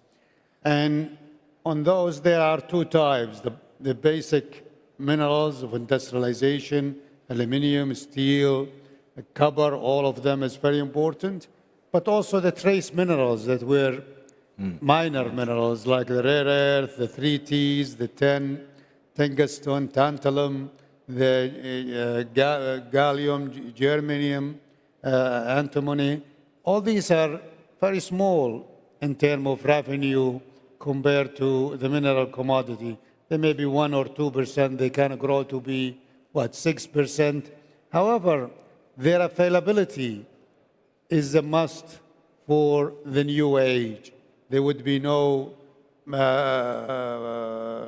magnets, there will be no motors, there will be no drones, there will be no computers, no digital. Only, while it is only used in a very small quantity, but it's very, very vital in minerals. And they have challenges of, Benjamin was saying, the demand outside a place is very limited. The volatility, Peter have said, is very high from the highs to the lows in less than a year. And also through the cycle incentive price to build a new capital assets is very small. So there is no incentive to build a new capacity because there is some capacity in the other places. Therefore, governments have to intervene. We have intervened in bringing more lands for the copper for exploration and auction. We are working on the rare earth, as we have talked. We're working on the National Mineral Program for stacking, for other incentives that are different than old days, like offtake, like revenue support. It wouldn't be only providing for low energy and allocation. Wouldn't be enough. So I think that's understood, the importance of the government's role in this. It can't be a purely commercial offer anymore. Benjamin, you wanted to jump in there. Yes, I fully agree with what His Excellency said. And by the way, in the EU and in France, aluminium is in the list of critical minerals, clearly, for the reason Bill explained, including the substitution for electricity. I mean, there is a degree of substitution between copper and aluminium, and we can use both. But there is a difference in how our policy has to be designed for small metals like rare earths or gallium germanium, or big ones. I don't say commodity because commodity is a term that implies that it's easy to get. It's not easy to produce aluminium under your control. There is no commodity. It's a very tough business. So, for example, on our side, for aluminium, we do two things. Recycling, and we increased by 50% our recycling capacity in France, including, for example, with Constellium in Neuf-Brisac. They have a very big facility there. And the second part is energy supply and electricity, because this is the key point for aluminium under your control. And as you know, we have nuclear energy fully decarbonized. So the question is the price, and we worked with the aluminium smelters in France for giving them a good price. So that is the policy for aluminium. Of course, for rare earths, it's a completely different thing. The market isn't structured like that. It's small, very small market. So there we have to do capacity building, invest in new facility. So, each of these critical minerals has its own policy designed, and in each one of them, we have cooperation. I take an example, and it's very important. Titanium. Titanium, we have a very successful cooperation on titanium. Airbus is buying from Tasni, aeronautical grade titanium. This is a win-win. You have a very successful titanium operation here, and we have customers in Europe. You make a very good point about every critical mineral has its own issues, problems, challenges, and opportunities. I just want to finish. We're very tight on the clock. My fault. Saad, I do want to come to you though. Where are the major financing gaps for you across that value chain? Where are you looking and thinking we've still got a lot of work to do if we want to establish the resilience from exploration right through to the end of the processing?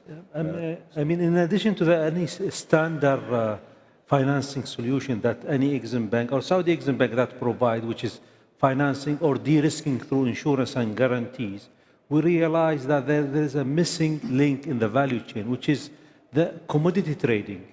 Usually minerals does not produce in a mine and then ship to the factory, especially when it's cross-border. So we realize there is a need to deal with the commodity trader, global commodity traders, and we start working with them 2 years back. Now, currently, we have over $1.5 billion of revolving credit facility to export from Saudi Arabia a surplus of minerals and commodity to the world. Here we found a gap, which goes to the title of the session is resilience. There is some shortages of some minerals in Saudi Arabia for the manufacturing facilities. So we work with the global trader on supply chain financing package. We called it the Bridges. We launched it last year, and we're going to be signing our first big deal after this session. Excellent way to close the session, actually, but you're bridging that gap, which is an important message to take. I think the issue of resilience is obviously massive. It's a challenge that we're in the foothills of that challenge, I think is probably fair to say, but some really good examples of how that can be developed and attacked. To all of you, Vice Minister, and to your panel, thank you very much indeed. Ladies and gentlemen, our panel, thank you. Thank you.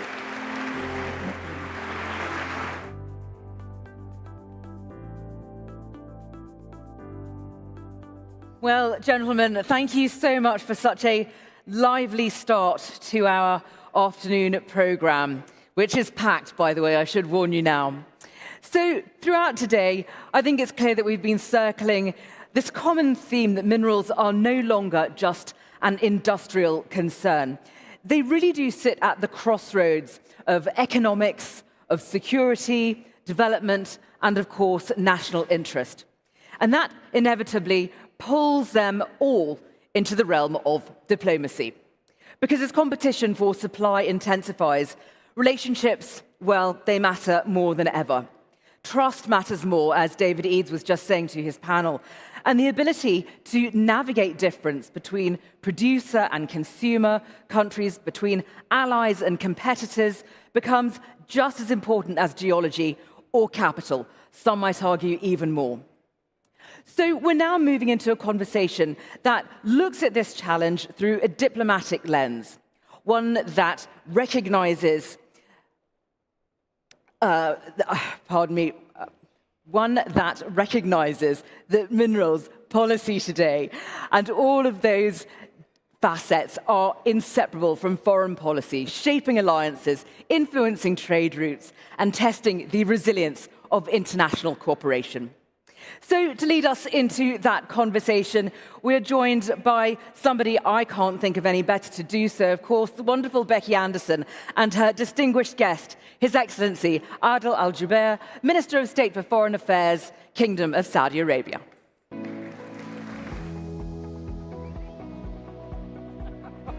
Thank you.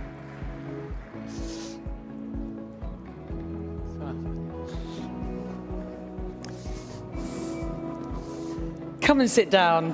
How are you? Fine, thank you. Thank you Good. for having me here. You've had a look around? Yes. At Nice turnout. At the stands? Impressed? Very impressed, as Yeah. always. I wouldn't expect anything less from the Future Minerals Forum. Of course you wouldn't. Of course you wouldn't.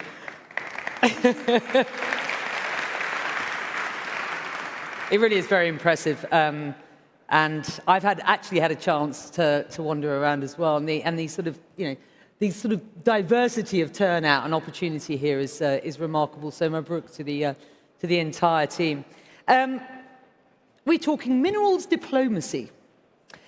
While the kingdom didn't coin the phrase, it is aggressively, I would say, championing and popularizing the term minerals diplomacy, turning geology into geopolitical leverage. Not unfamiliar, of course, to the kingdom, given the history of Saudi oil diplomacy. There are few, ladies and gentlemen and excellencies, who know diplomacy better than you, Your Excellency. Can you just lay out how supplier countries can best navigate this intense global competition for critical minerals? I just want to get your sort of starter for 10.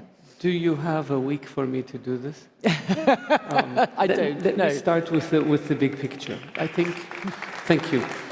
Let me start with the broad picture. I believe that the Future Minerals Forum has been instrumental in bringing the world together to talk and to discuss about the challenges that we face, the opportunities that are in front of us, and to understand what it is we need in order to realize the maximum benefit for both producers as well as users, as well as those in between on this value chain.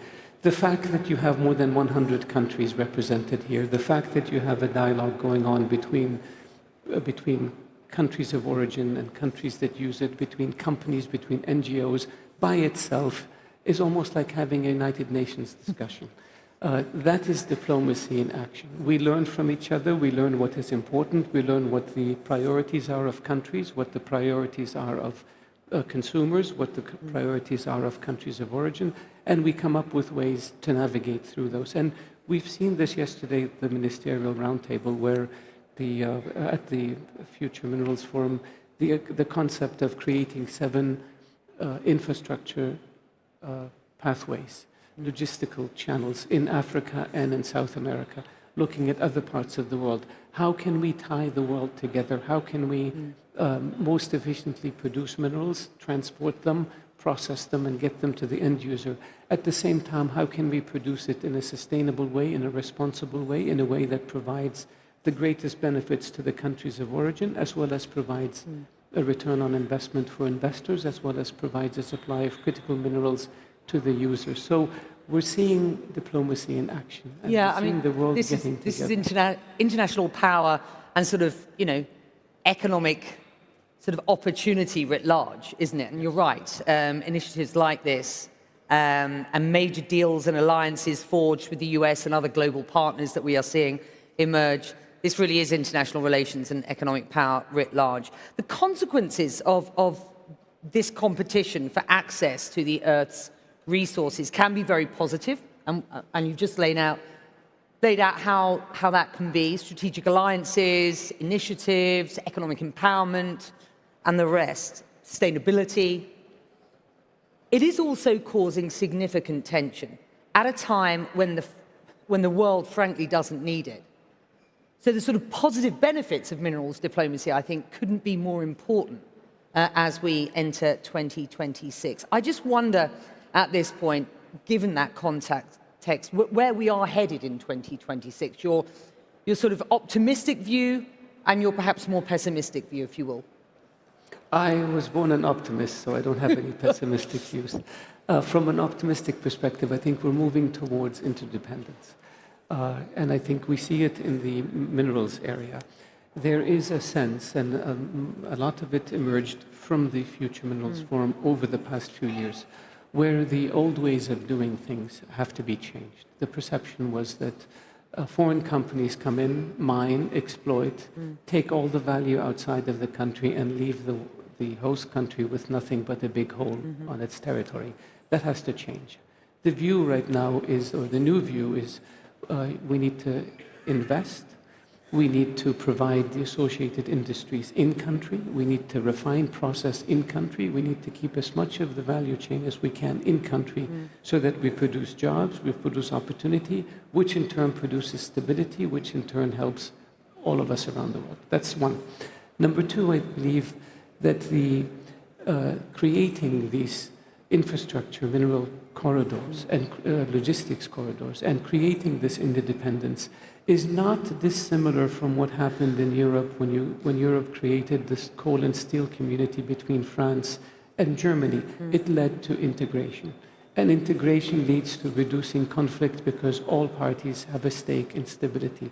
So as an optimist, I would say that as the world moves towards more connectivity and more integration, it will move towards less conflict because everybody benefits from the system working and everybody loses if the system doesn't. That integration is different from sort of strong-armed intervention. And I have to bring up the US action in Venezuela because Saudi Arabia and Venezuela share deep ties through OPEC.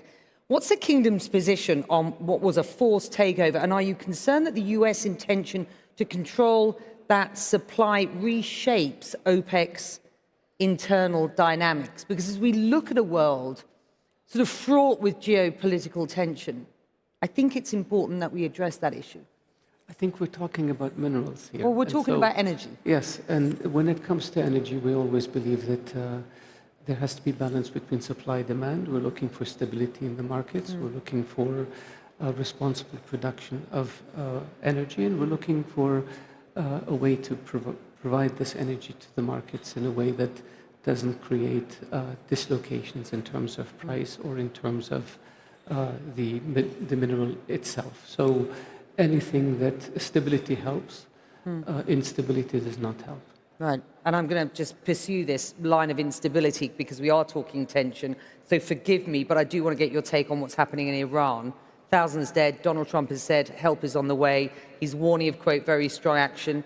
Diplomacy, your world, talks off the table. It's not clear what his next move will be. Military action, clearly an option. Do you expect US military action? And is the kingdom telling the US to hold off on Iran strikes? Well, I would rather not comment on this situation. I think that our view has always been dialogue, trying to resolve issues through peaceful means. Our view has always been to try to find a way out of conflicts because it doesn't... So I will leave it at that. I do ask just because a couple of months ago, Saudi and Iran did agree to further strengthen relations. And at the time, the kingdom condemned any acts of aggression against the territorial integrity of Iran. I mean, I wonder whether that is still the stated position, if you can answer that question. Because as we talk about minerals diplomacy against this backdrop of tension and instability, you've said instability is not the sort of stated or desired outcome. So I just wonder, this is a regional issue. We believe in dialogue and we believe in solving any disagreements at the negotiating table. And we believe that instability does not support the prospects for development in any region. And we hope that issues can be resolved in that manner. And if I push you any further, you're not going to give me another answer on this, are you? I think we've been very clear on this, yes. I'm just wondering, with 4 minutes to go, whether it's worth another push. How weak is the regime, and what follows? Should it be toppled? Is the last question to you, and if you can give me a line on that. It is really up to the Iranian people to decide. I don't think that I'm in a position to tell another country how it should be governed.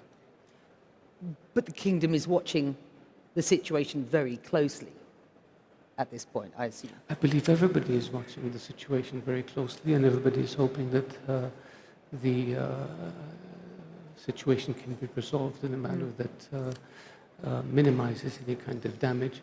Because for our international guests here, I just think it's important as we look at this region, and this is a country that has been calling for de-escalation, has been calling for economic integration. We look at the positive impacts around the region, which have been spearheaded oftentimes from here, Syria, Lebanon, Gaza.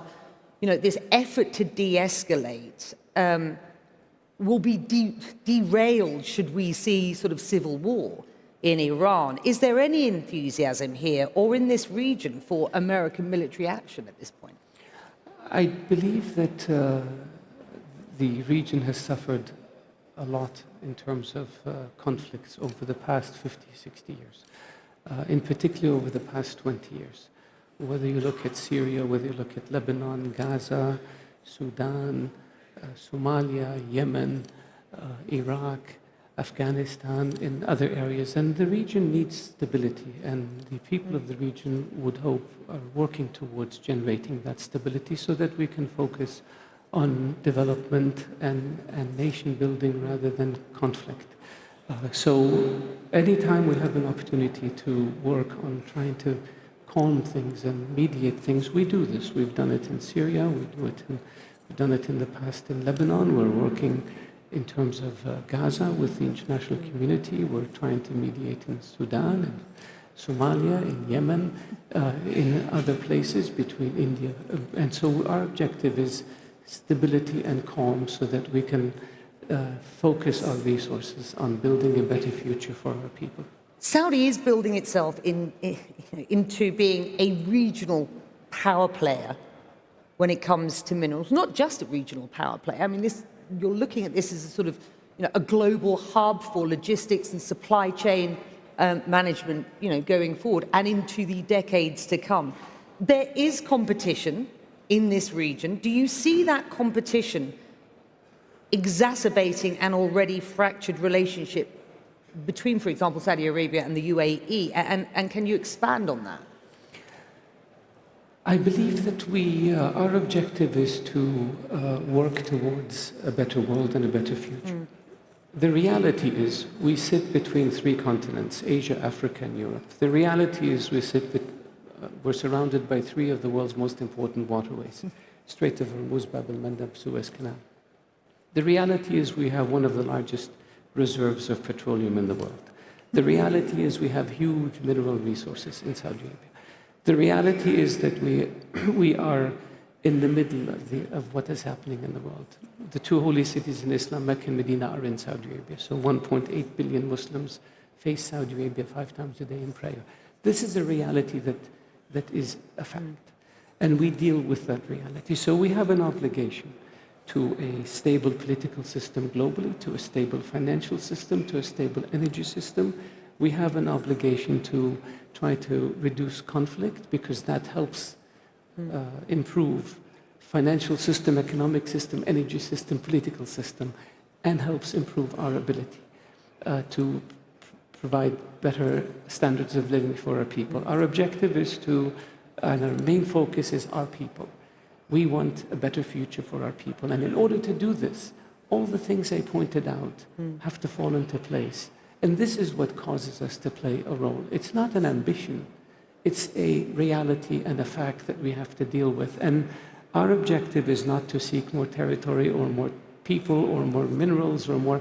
Our objective is to seek a better world where we can unleash the potential of our people, especially our young people, so that we can elevate the standard of living for us and for the region around us. And Your Excellency, I'm going to close this out with a reminder that you also wear a climate hat in your sort of myriad of roles. Can you just briefly give me 30 seconds on how important sustainability is as you develop this sort of minerals diplomacy and Saudi, sort of the kingdom's kind of leadership when it comes to critical minerals? It's very important. We have to ensure that we believe that you can mine without disrupting the environment. We believe that you can mine without disrupting societies. We believe that there is a responsibility that that the world does not repeat the mistakes that were made in the past, not by us, where people exploited children, where people exploited people, where people exploited countries.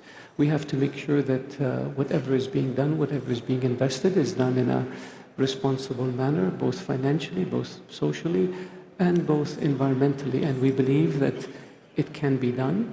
And what we've seen in the discussions of the Future Minerals Forum over the past few years, since its inception actually, is that there is an international consensus, and there are ideas, and there are initiatives, and there are ways to ensure that this is done in a way that is of benefit to everybody.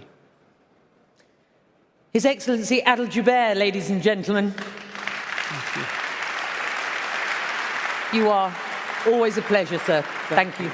Thank you. Thank you.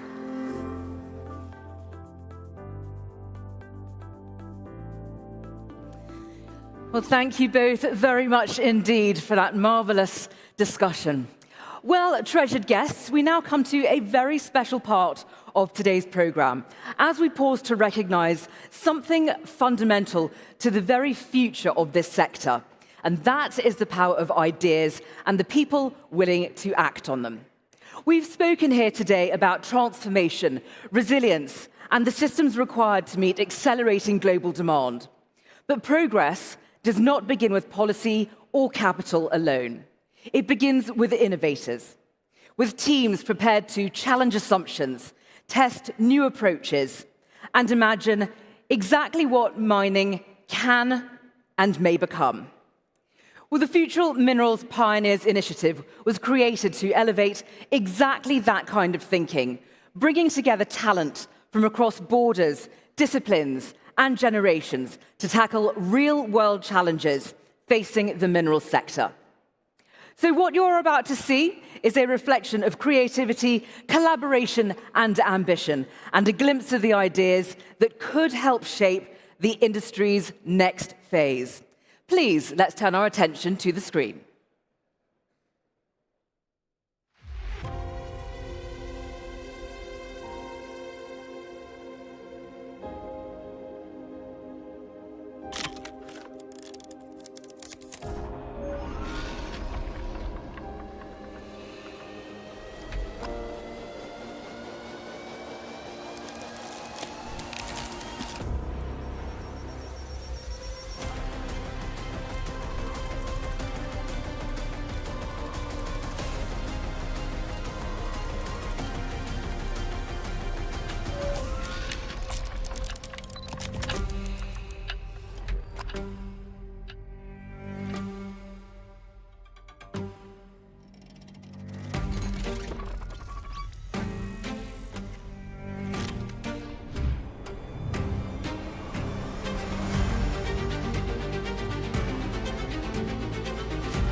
Well, what you have just witnessed is more than a recap on the Future Minerals Pioneers competition.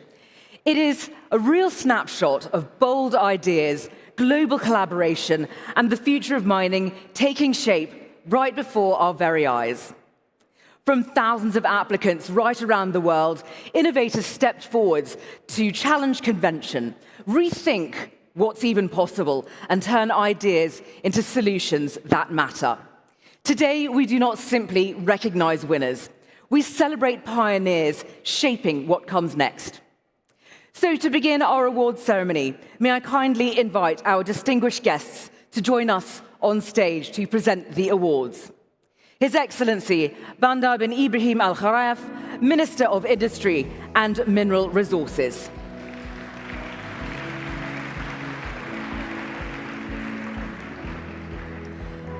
I'd like to welcome back His Excellency Adel Al Jubeir, Minister of State for Foreign Affairs. His Excellency Engineer Khalid Al Mudaifa, Vice Minister of Industry and Mineral Resources for Mining Affairs.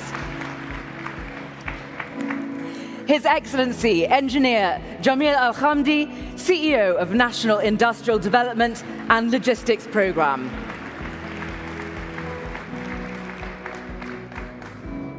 Mr. Asaf Al-Qarishi, Chief Human Resources Officer at Maaden.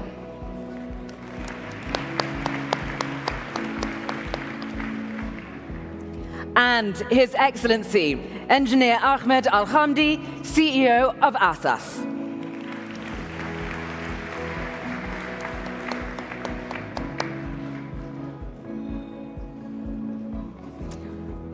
Well, we are just about ready to begin with announcing our second place awards for the 3 tracks where each winning team will receive a prize of no less than $60,000 to enable further development of their ideas.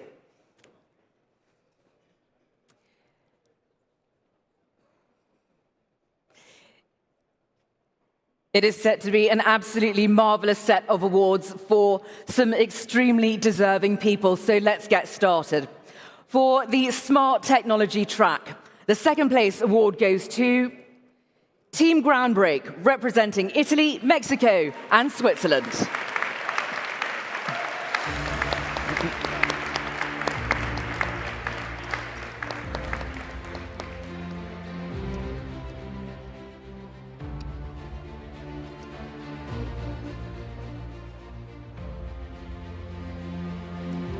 Do we have our delegate here?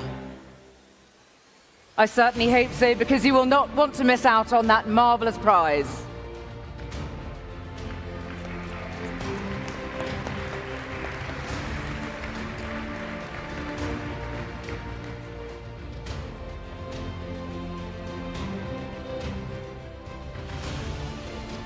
And here it comes, an absolutely enormous check.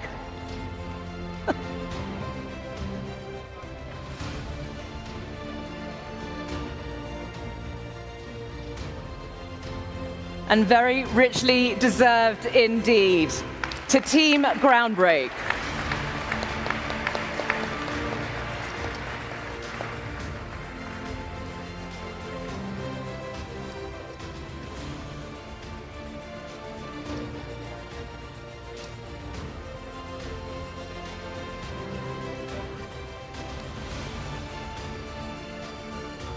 Many congratulations indeed.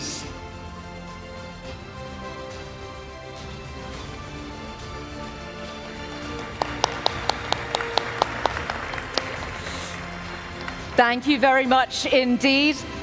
I'll invite Team Groundbreak to please return into the audience. Thank you so much. And moving on to our next award this afternoon. For the Resources Sustainability track, the second place award goes to Team Neo Mining Technologies, representing Pakistan, Russia, and Saudi Arabia.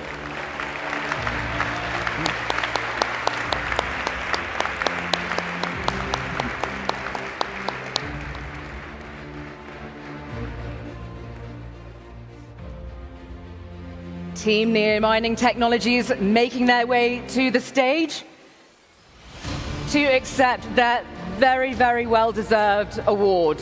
Congratulations.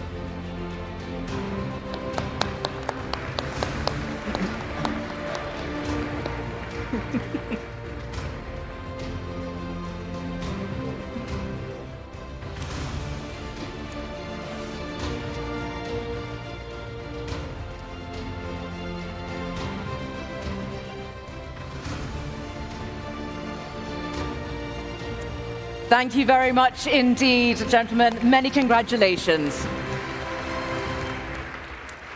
And moving on to our third and final second place award. For the Safety and Security track, the second place award goes to Team OMQ, representing Saudi Arabia.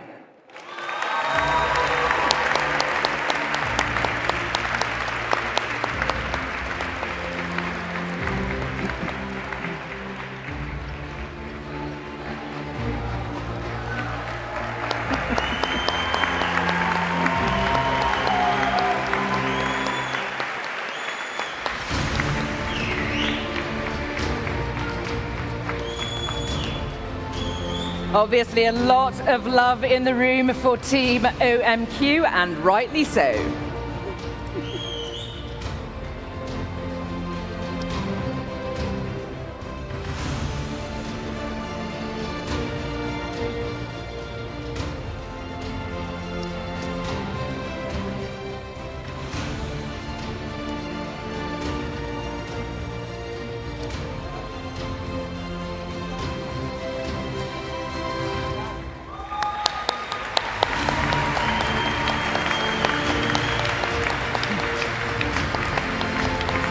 A tremendous achievement.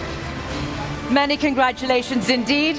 I'll invite Team OMQ to please retake their places in the audience.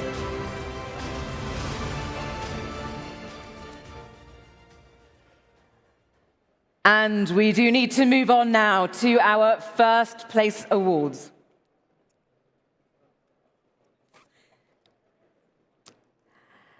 Now, we celebrate the first place winners of each track for the grand prize of $150,000.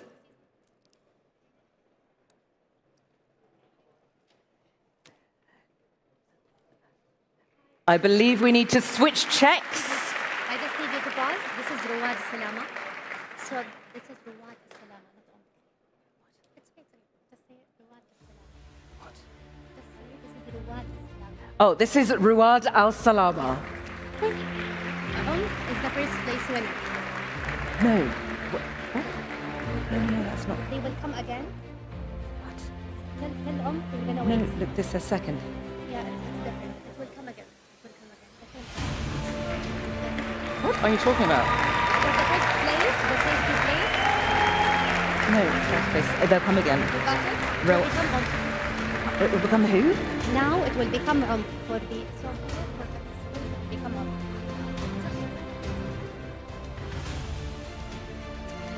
Thank you very much indeed. And now it really is time to move on to our first place awards.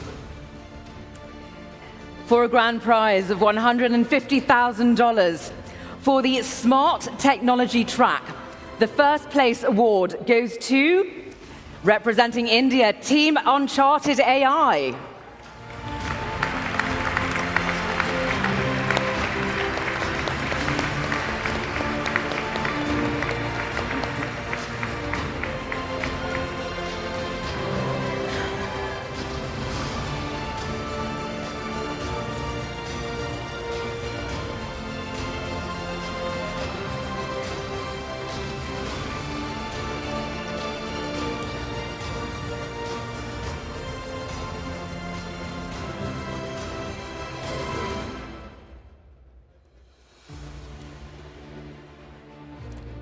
An incredible accomplishment.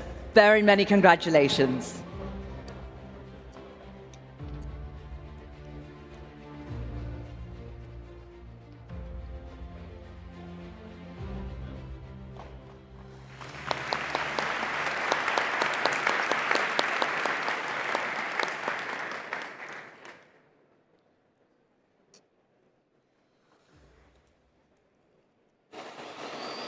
Oh, look at that! Just so we all know who won first prize. Nothing says winner like sparklers.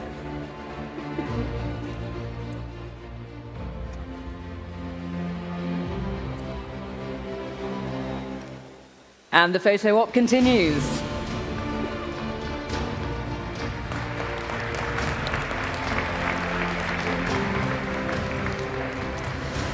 And next, for our first prize winners, the Resources and Sustainability track. And the first place award goes to Team GeoVolt, representing Saudi Arabia.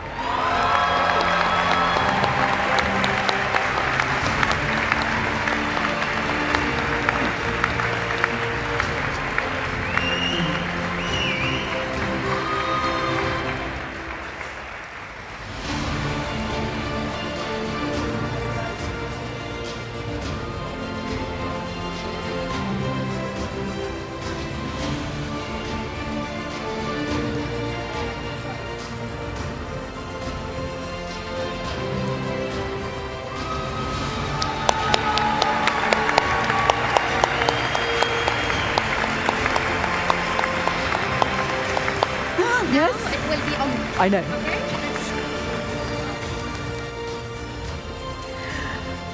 Fantastic achievement. Very many thanks and congratulations on your richly deserved award.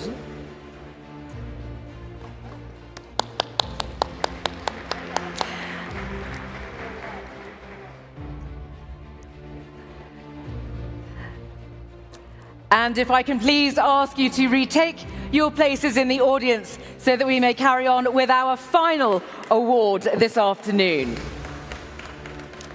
And that final first place award goes to, representing Saudi Arabia, OMC.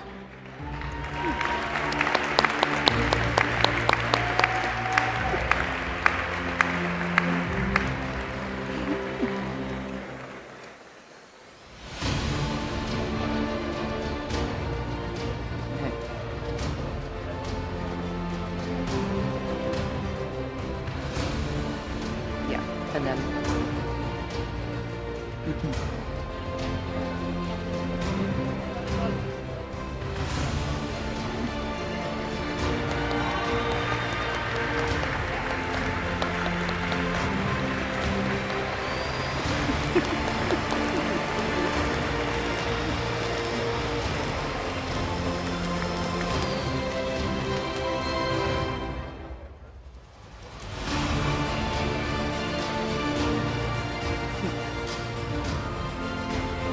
What?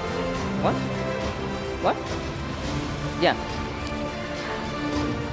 My congratulations to all of our winners today. And thank you indeed, Excellencies, for helping us on stage with the awards. Couldn't have done it without you. Please.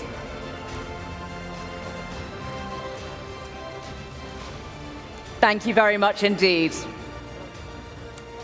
Once again, many congratulations to all of our winners on their tremendous accomplishments. And on behalf of the organisers, I thank all of you as well for being part of this remarkable journey, because today we did not just celebrate winners, we celebrated true potential. The future minerals pioneers continue, of course, beyond this stage, and the impact of today's ideas will shape tomorrow's minerals sector. Well, we are now moving on to the latter part of our programme this afternoon. And it's worth pausing on something that we have heard repeatedly today across governments, markets and diplomacy alike. And that is the gap between ambition and execution. Well, the next moment in our programme gives us a chance to step back from policy frameworks and institutional design and hear instead from someone who has spent his entire career operating on the very pointy end of that challenge. Someone who has navigated capital markets, geopolitics and geology, and who understands firsthand what it takes to turn a long-term vision into tangible physical reality. So now please join me in welcoming founder and chairman of Ivanhoe Mines, Robert Friedland.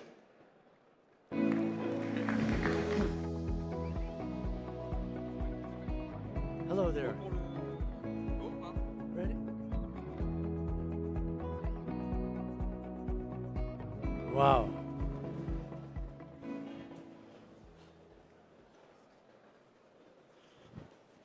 Assalamu alaikum, ladies and gentlemen. Thank you very much. My name is Robert Friedland, and I was here 5 years ago at the first conference held. All respects to the assembled ministers of the government of Saudi Arabia, members of the mining industry. Let's talk about the dawn of the copper age.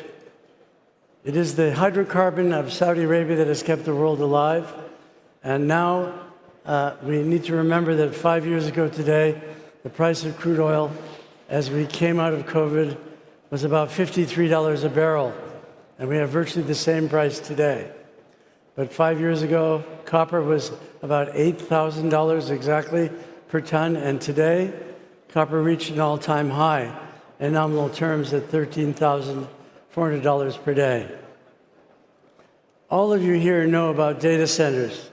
This year, in 2006, the electricity demand for data centers in the world will equal the electrical consumption of Japan, the third largest economy in the world.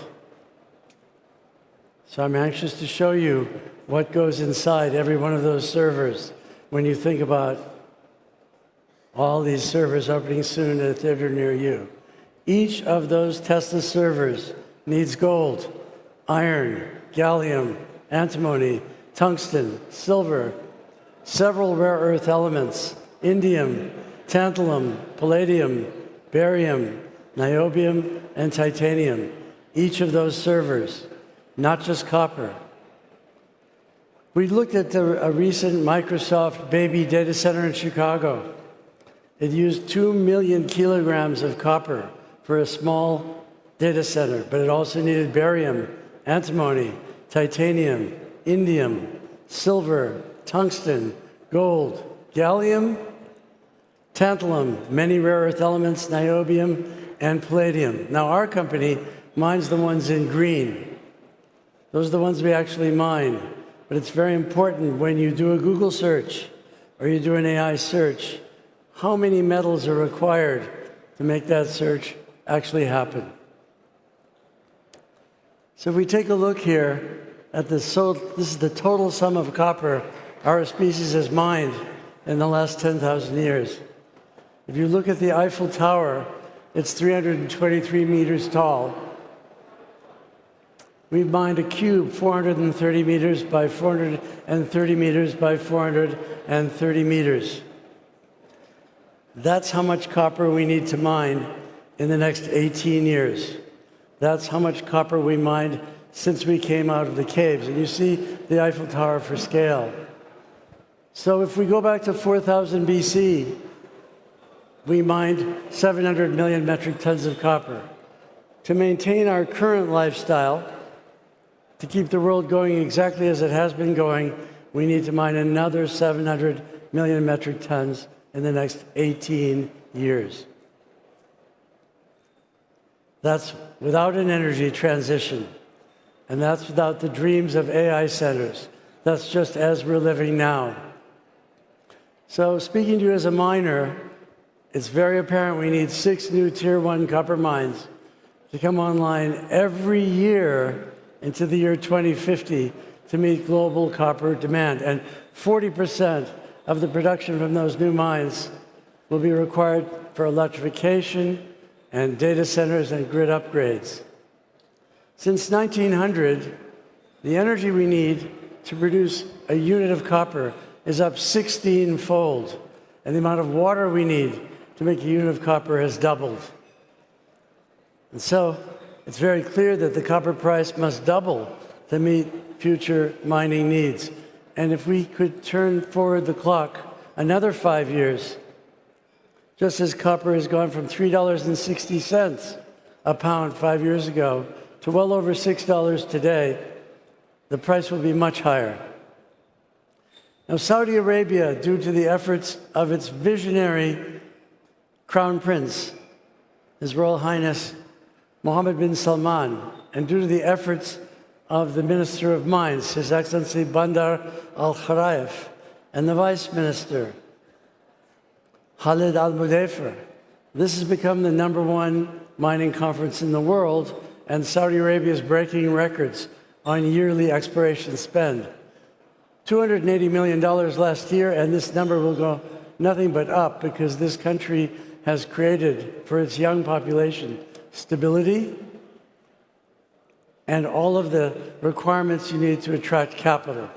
And of course, our president in the United States has solidified an economic and defense partnership with the Kingdom of Saudi Arabia, working together under a very important pact, very close strategic partners to make sure that both countries have a stable supply of critical raw materials.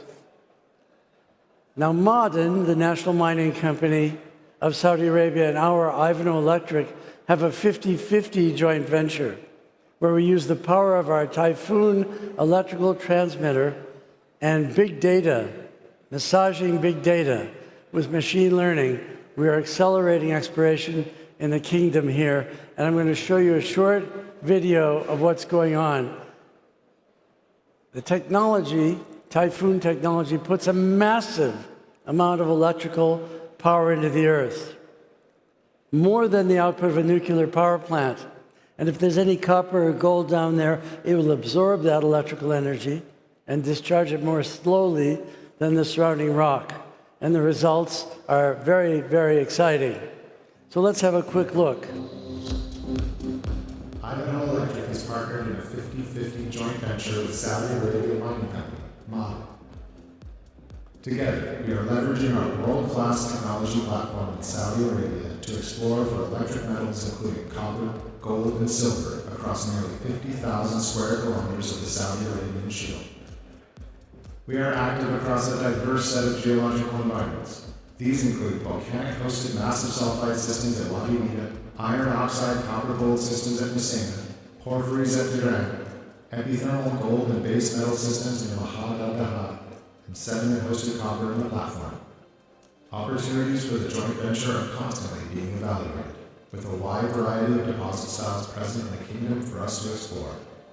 The Kingdom of Saudi Arabia has rapidly become one of the world's most active frontiers for mineral exploration, and we are proud to be at the forefront of this opportunity alongside Maaden. By combining our strong project portfolio, mineral exploration expertise, strategic partnerships, and disruptive technologies, Ivanhoe Electric is at the forefront of finding and developing new sources of critical metals needed for a better future.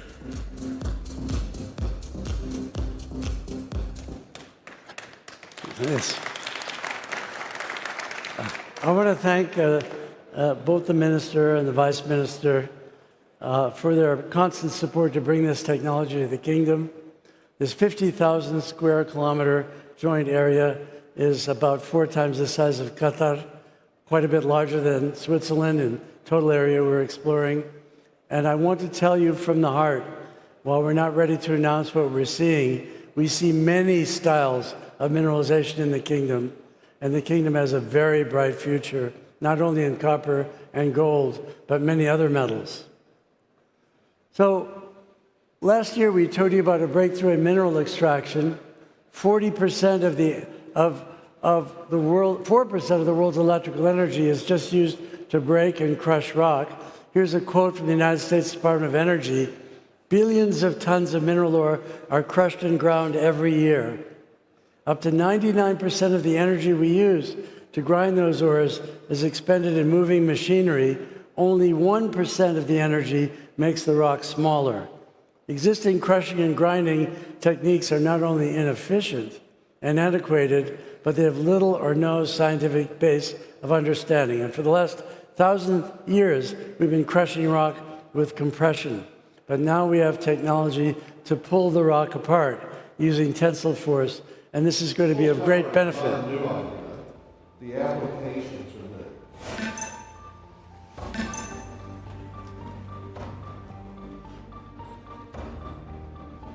We discharge energy quickly in somewhere between 50 billionths of a second to 50 millionths of a second, and you get peak powers from megawatts to terawatts. That's pulse power. We can crack, fracture, drill, and mine with that energy. So simply put, IROX breaks rock. What you're seeing behind me is ore from the Escondido mine in Chile. And as that falls through the column, we use our proprietary pulse power technology to burst the rock from the inside. Conventionally, we break rock by crushing it from the outside. When you burst it from the inside using tensile force, you can use up to 80% less energy than conventional grinding technologies. And so we're able to take these large pieces of rock down to a very fine powder, but we do so very efficiently. You have a chain of events. The primary crusher, the SAG mill, the ball mill. What we want to do is take away that SAG mill and that ball mill. Bye-bye. It's a huge savings in electricity and much lower carbon footprint. By breaking rock along mineralogical boundaries, we're able to unlock more of the valuable metals that are trapped inside. We're seeing this translate into up to 5% higher metal recoveries, which is incredibly valuable, both in terms of the companies that are involved, as well as the new metals that are needed for the energy transition. IROX, IROX, these are all examples of breakthrough technologies. They have the potential to radically transform the way that we go about the act of mining and processing. It's going to reduce CO2 emissions, and it's going to make the cost of mining lower, which means that we'll be able to mine these lower grade ores more economically and with less environmental impact than otherwise be the case. I think this is going to be a tremendous impact and change in the mining industry.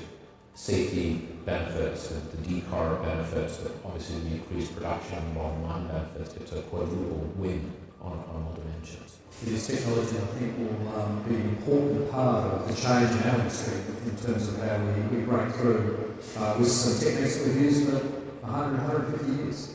For whatever reasons, we have some difficulties as an industry to innovate. And here I think we have an example that innovation is possible. This is almost like the holy grail that the mining industry has been searching for decades. The technologies that IROX brings will help the mining industry become part of the solution rather than be part of the problem. So we're bringing these technologies to the kingdom, and we're absolutely honored to be able to bring these technologies here early and to bring them into the field. The country that gave the world the energy that we built the modern world on will also be a country that will see the revolutionizing the way we find mines, the way we crush rock, grind rock, recover metal. It'll all happen here due to the vision of the young Saudi population to make this country a world leader in mining. And then there's also geothermal power as we come to the end here. That's the next step. Has given us a bounty called geothermal energy. But to tap it, we have to drill deep. If you go down 2 miles, 3 kilometers, you have a reservoir of heat there that's equal to half of all the power that we consume on the planet. Half of it. If you're successful in going down to 3 miles, 5 kilometers, you can tap 5 times the energy that the planet consumes every day. 5 times. So there's no energy crisis. There's a crisis in our ability to get the abundant energy that's right under our feet. The G-pulse drilling process, which utilizes pulse power and a conventional drill bit, fractures the rock and removes it in very small pieces.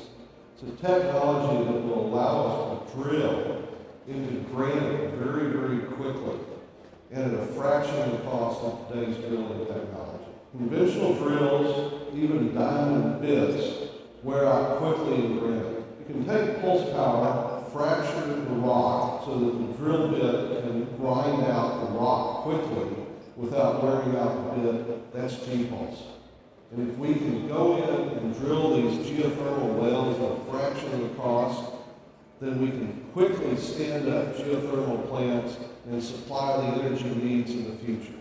We can tap these huge tracts of geothermal energy underground up to 3-4 kilometers below, which is energy that can fundamentally alter the world, and we can do it economically.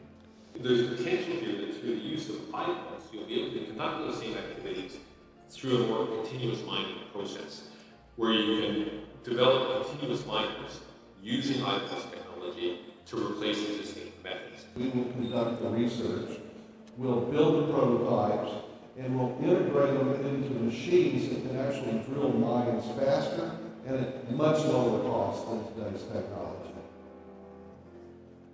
Alhamdulillah. We're honored to do this with the Kingdom of Saudi Arabia.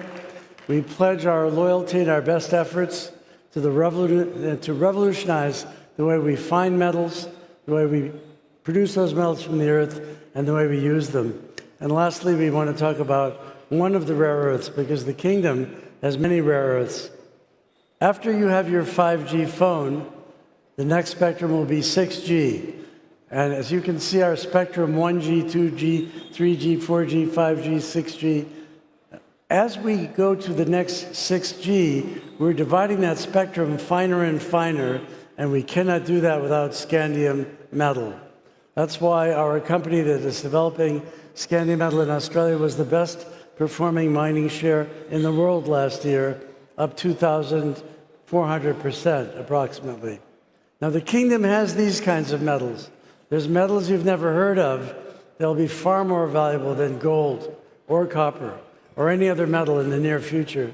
The kingdom has an enormous mineral endowment to look for these kinds of metals, and it's due to the vision 5 years ago when this government decided to hold this conference that the kingdom will be a leader. This is Ivanhoe Mines, Ivanhoe Electric, and iPulse. I'm Robert at ivanhoe.net. Honored to see you. Thank you very much. Until next year.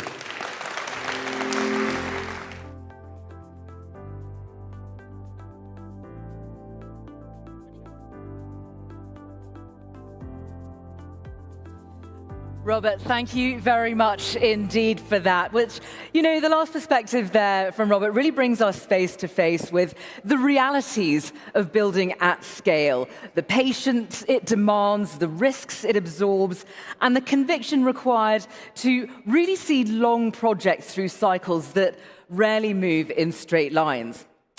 Now, though, we're going to be shifting into a more structural conversation, because even when the opportunity is clear and the demand is undeniable, the way that this industry is organized still matters enormously. Business models shape incentives, incentives shape behavior, and behavior ultimately determines whether supply can respond quickly enough and responsibly enough, importantly, to exactly what the world is asking of it. And those demands can be tectonic plates sometimes, as we well know. So the next discussion this afternoon takes a hard look at the fundamentals. So please now welcome Saudi Arabia Bureau Chief of Semaphore, Matthew Martin, and his panel.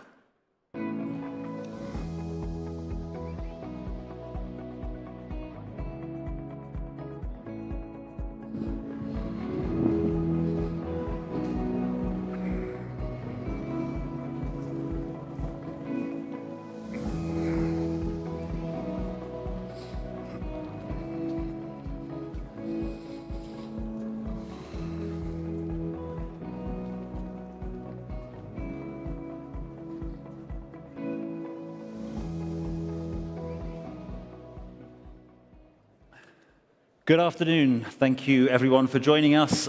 We've got a very distinguished panel, and we've got 30 minutes. So we are going to crack on and go through this, as we've got a lot of big topics to try and cover. So we are going to get started right away. Ivan,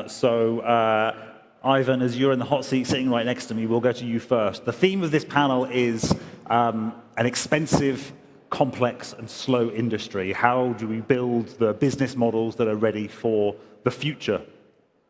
What's your sense of, is that a fair description of the mining industry as it exists in 2026 to begin with? Well, thank you. And I would say that is not probably an accurate description. I would suggest to propose a different narrative.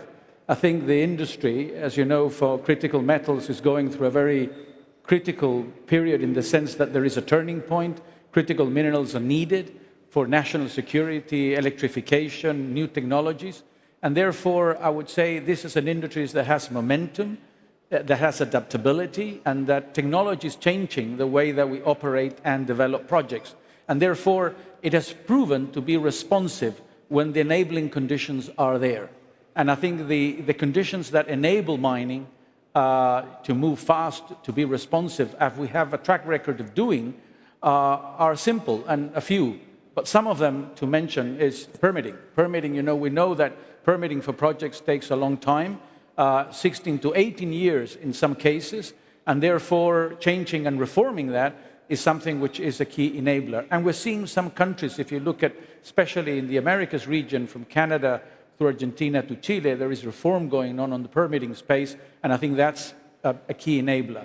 And another one has to do with simply, policy support, tax invariability, novel financing models, and also, I would say, the collaboration of governments in collaboration with the private sector to be able to integrate mining into the social fabric of communities is key. So when those enablers are there, you'll find that mining can be responsive, can be quick, and we can develop the minerals that the world requires. And I would say it's not only that, obviously, it's also execution capability as well. And I think the market is differentiating more and more between those companies that are able to have execution capability and from those that don't, that can move efficiently, can move fast, can partner with the right partners. And I think that's also quite distinctive. And just to say a final word, we at Antofagasta have operations in Chile, and from that point of view are developing a significant growth platform where we are transforming our business by growing almost 30% and also looking into other regions to continue to expand. But I think in summary, enabling conditions are critical, and this is an industry that's got momentum and that it's ready to respond and has a track record of being responsive when the conditions are there.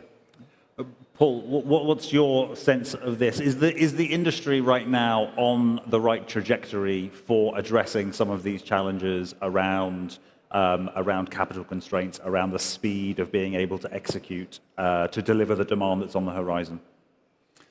I'm going to focus on the expense side of things in your initial question, and is it more expensive, and how is the industry addressing that?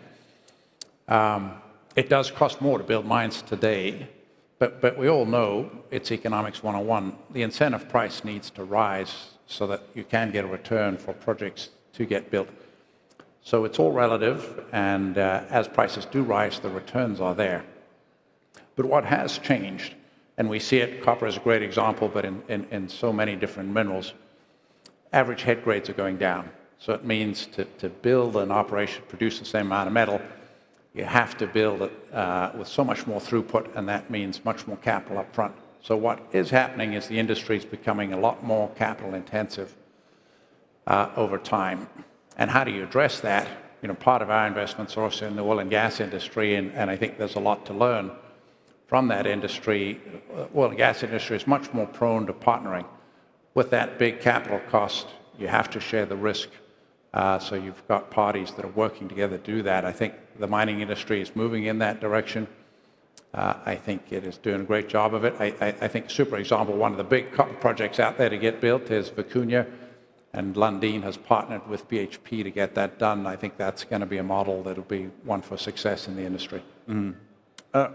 Mana, we just heard from Robert about this huge demand that is on the horizon for a lot of the metals that you're involved in looking at. How are you addressing these challenges and being able to ramp up speed of execution for delivering some of these projects? Yeah, so I think there's truth in your statement on slow. The slow part of mining is exploration and finding tier one assets, and we've been fortunate to do so. And then you can act speedily. I think we've done it successfully at Kamoa-Kakula, where we've executed Kamoa-Kakula within a 3 to 4 year horizon, expanding to a fully integrated mine, producing close to 400,000 tons of copper.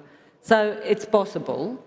And I think with critical metals on the horizon, the energy transition, we've received the biggest purchase order in history. So we should make this industry work. I think it's an attractive industry. It's the fundamentals of everything we do. Everything you see here is either farmed or mined. So it's a fundamental industry to the future of many generations to come. So possible to make it attractive, possible to do it fast, but mining companies should do more exploration and invest in finding new tier one assets. And that takes us to different jurisdictions than where we were in the past. And we should be able to take on that risk. Yeah. And Andrea, what's your perspective as you look around the world and see and work in lots of different projects through Hatch? What's your sense of where are the places that are getting it right, and why is it that what are they doing that is enabling the industry to move at pace and at scale? Yes, thank you, Matthew. And look, before I answer your question, I would just like to thank our partners and clients here in the Kingdom and say that Hatch is truly honored to be invited to participate and support Plan 2030. So back to your question, I would like to add one dimension to the discussion is the increased complexity of the mining sector, which is, I've spent all my life at Hatch in the professional services business, and never before, I would say the last 5 years, I've seen the degree of vertical integration where the mining industry is extending further into midstream and downstream applications, integrating towards the chemical industry or the manufacturing industry, sometimes almost overlapping with the automotive industry. So on the back of this level of complexity, where we see people doing it right is when they put together great teams with overlapping bodies of knowledge, so that there are minimal gaps between the individual areas of expertise, and where owners also tackle and own the risks as much as they can afford to. And I think when owners manage the risks surrounded by a good team, then that's where we do things right the first time. And we achieve these goals of sustainability, ESG compliance, but also find creative solutions for fast tracking in a cost-effective way. Yeah. Wang, what's obviously the theme of last year has been technology and has been artificial intelligence and all of these ideas. How is technology, do you think, able to help the mining industry to be able to be faster, to be more efficient, and to address some of these issues that we've been talking about? Mm-hmm. If you had asked me this question last year, I want to have been too social. But for this year, this time, I have to say AI technique. Take exploration, for example. Cobalt mine, which is from US, have raised $300 million to improve their exploration efficiency. Meanwhile, there's a lot of Chinese open pit mining. They use unmanned drive car to transport ore. Not to mention, there's a lot of lighthouse factory in China that build a lot of equipment in China. So it's very sure AI will reshape our industry for future. Yeah.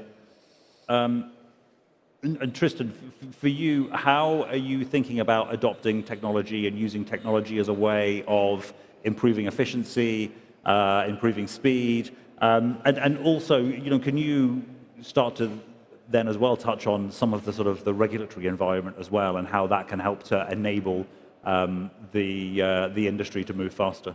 Sure. Look, I think mining companies, traditionally the view would be that adaptation of new technology brings disruption. And when you're operating a very large plant, it's the disruption that gives you the heartache. How do we avoid stopping the plant for a day? And that would go everywhere from software into hardware. And we found actually that innovation is achievable on the margin. So for example, we're deploying right now, and we've just brought into a level of commercial production the first rail-run conveyor in the world, and that is a conveying technology that uses 30% of the energy of conventional rail. We wouldn't be able to do that unless we had redundancy in the system to be able to put that new system in place under the assurance that we can continue to meet our daily operational targets. And similarly with new technology. It's very much at the increment. It's very hard to implement a brand new technology that dominates the process plant or dominates the way that you do things, because that's very much a novel way to work. And in the meantime, you have to keep producing, and because we're a capital-intensive industry, every day matters in terms of that return. I think as part of that and looking to regulation, because we're a capital-intensive industry, it's where regulation impacts on timing to return that has the biggest impact. So we talked about permitting, we talked about regulation, but really what mining companies need because of this capital intensity is a level of stability. We can't control the copper price, we can't control metal prices, we're price takers. And in this world of volatility, where are the areas that we can seek some level of stability? And so regulatory functions can absolutely provide that. An enabling environment will give a mining investment a level of, because we won't be able to control all factors, but certainly to be able to see a regulatory environment through the future, and that gives you the confidence to invest. Yeah. And just to follow up, what's the biggest headache for you in terms of managing a global business and trying to respond to this demand that you're seeing, where there's a lot of calls on you, everybody sort of wants things tomorrow, and that's obviously not achievable. What's kind of the number one headache for you in trying to manage through that? Yeah, well, look, we've seen this for a long time. I think we've been talking about the crunch in supply coming down the pipe for many years now. And I think the change this year with the move in copper prices, that's been combined with a geopolitical aspect, which is providing some of that pressure on delivery, but also in disruption. And the disruption illustrates how challenging the industry is. And I think actually many in the West have outsourced that for 30 years or many decades and just put it beyond sight, beyond mind. And I think what the opportunity now is that's very much coming back to fore. And so bringing mining back to the debate about energy security, national security, is enabling now a much easier discussion around that. So I would say to your question, it's improving the environment by which you can have those conversations. And it was previously much harder to have the conversation, and that was the headache. That's enabling the lack of patience. We need the copper now. That is present in the copper price, and we would see that continuing because the new greenfield projects are not happening. We've seen a lot of brownfields, but in order to develop those next greenfield projects, I think everything that people have spoken about here are the areas to concentrate on. Yeah.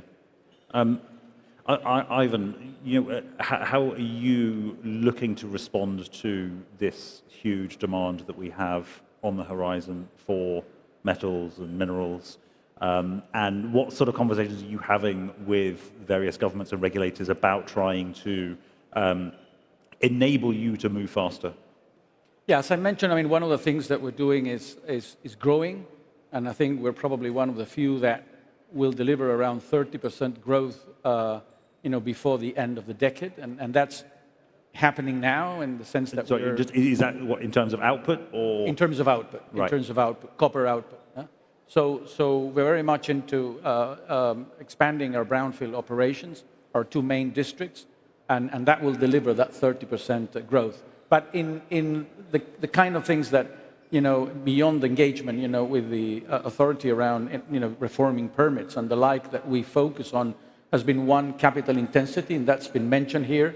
I mean, we know that to grow our business, we need a lot of capital, and therefore options and innovation to make that growth more lighter in terms of capital have been important. And one of the things that we've managed to do, and I think it's something that will continue to happen, is that some of the ancillary infrastructure, for example, around power or water supply, we find that there are infrastructure funds that are interested in holding positions there that have a cheaper cost of capital and therefore can add value bringing them in. And I think structuring, therefore, transactions which have that in place make our investments and our growth easier. We've managed, for example, to sell some of our water systems and then purchase water as a simple supply subsequently, and that's essentially provided us with cash that's come from that sale, and also we sort of don't do the investments of expanding that, which also provides a cash relief and essentially makes that growth lighter in terms of capital. Today we're achieving a rate of investment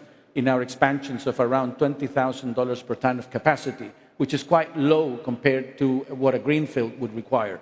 And the other one, I would say, it's technology. Again, it's using technology both in terms of our operations to make them more predictable and safe, and also in projects. I mean, what we find is that digital engineering, pre-assembly, advanced planning in project is making construction times shorter and is de-risking some of the construction risk. So I think those are key elements to bring into what we do as we sort of expand and grow, which is what we're doing right now. Yeah. So, Paul, just on this point around the capital intensity of the industry, is the fact that I think it's been mentioned a few times over the course of the day that we're getting record high prices for things like gold and silver and copper. Is that bringing in the investors now that the industry needs? Are they seeing that there's returns, or are people more worried now that are we at some sort of bubble at sort of current valuations? How is the industry sort of dealing with that? I always find with companies, you go through cycles. And when you're at the low, prices are low, investors themselves get very conservative. And they say to companies, we just want to return on capital, we don't want to see any growth. But then as commodity prices rise, investors get more aggressive and start moving more to a growth footing. We invest in two industries, principally the gold industry, and then the other areas is a lot in the copper industry. Gold mines tend to be smaller. That cycle happens a lot faster. And so we've seen that. Gold prices have come up. You've seen a good cycle of building new gold projects the last few years. The copper industry, much, much bigger projects, and that is a much slower transition.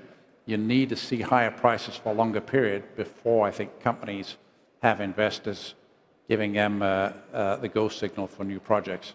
I think at these prices, we're very close. I think you're going to see a good amount of very attractive projects that get commissioned over the next few years. Yeah. Mana, with prices, commodity prices at these sorts of levels, are you finding it easier to attract funding in for the developments that you need? The problem is it's a long-term business. Yeah. So, and it's cyclical, as you say. So I would like to say that we plan the execution of our projects to come online when the commodity prices are the highest possible, and we plan our revenues that way, but that's simply not how it works. When you have tier one discoveries or you have expansion projects that make sense, and you have a certain threshold that you want to reach, that your capital profile that you're happy with as a company, I think growth projects should be on the horizon whether commodity prices are high or low, and that you should ride out the cycles. You should plan what the demand will be, and the fundamentals of certain commodities are there, whether the price is high today and low tomorrow. Copper is very reactive to macroeconomics, so it's not really always based on the fundamentals of copper. Trump makes a statement, the whole industry collapses. He makes another statement, the whole industry. So it's very reactive. So a project on its own must make sense. It must be able to ride a minimum threshold, and companies should plan ahead to make sure that we can meet the global demand for copper. Referring back to Robert's previous presentation, I think a commodity like copper will always have support, and therefore you can, in a period where there's lower pricing, which is not what we are in now, but you can plan for future expansions already and start getting ready to do those expansions. Yeah. Andrea, are you seeing that permitting has been mentioned as an issue? Are you seeing that governments are reacting to that as being the biggest impediment in terms of that speed of getting new projects developed? Are they engaging with the industry on trying to make sure that they address some of these issues? Well, definitely yes. They're seeing it as I would say, a key element that slows down the execution of some projects. I'm not sure they're getting to the point where they're yet speaking to the industry to understand what is needed. But you definitely see a momentum towards removing the bureaucracy away from permitting without compromising the ESG impact of the exercise itself. And it does get some reactions from the public, as you can all see, but it is going to be an important factor in helping projects move forward faster. I mean, it's always on any mining project, the permitting is on the critical path. And then engineering, procurement, and construction are all tailored and sequenced around the permitting. So with this change, now we're going to have to rethink how we sequence all that. We cannot just accept that permitting is going to be progressing faster, but do things in the same old sequences. So we really need to put our smarts together to find ways to accelerate with that enabler. But I'm hoping to see more of it. We're just starting to see it in North America this year from both the Canadian and the US government. And definitely here in the Kingdom, there's an ecosystem that is very favorable for fast-track mine development. And do you think that governments and regulators are getting it right in balancing that need to accelerate the industry, whilst also considering the environmental concerns and the areas that have in the past led that to being a slow and laborious process? Look, it's, it remains to be seen if it really deploys to the extent of their intentions, but I'm very positive because I've been personally involved on some projects where we collaborated with the permitting authorities and the government to expedite things without compromising, and it worked. But you need some very capable individuals to lead that discussion with them because governments never want to come across as being compromised or biased by the industry. So having those individuals who bridge the gaps. My theme today is really these overlapping bodies of knowledge and that interface management. This is where value can be eroded or harvested.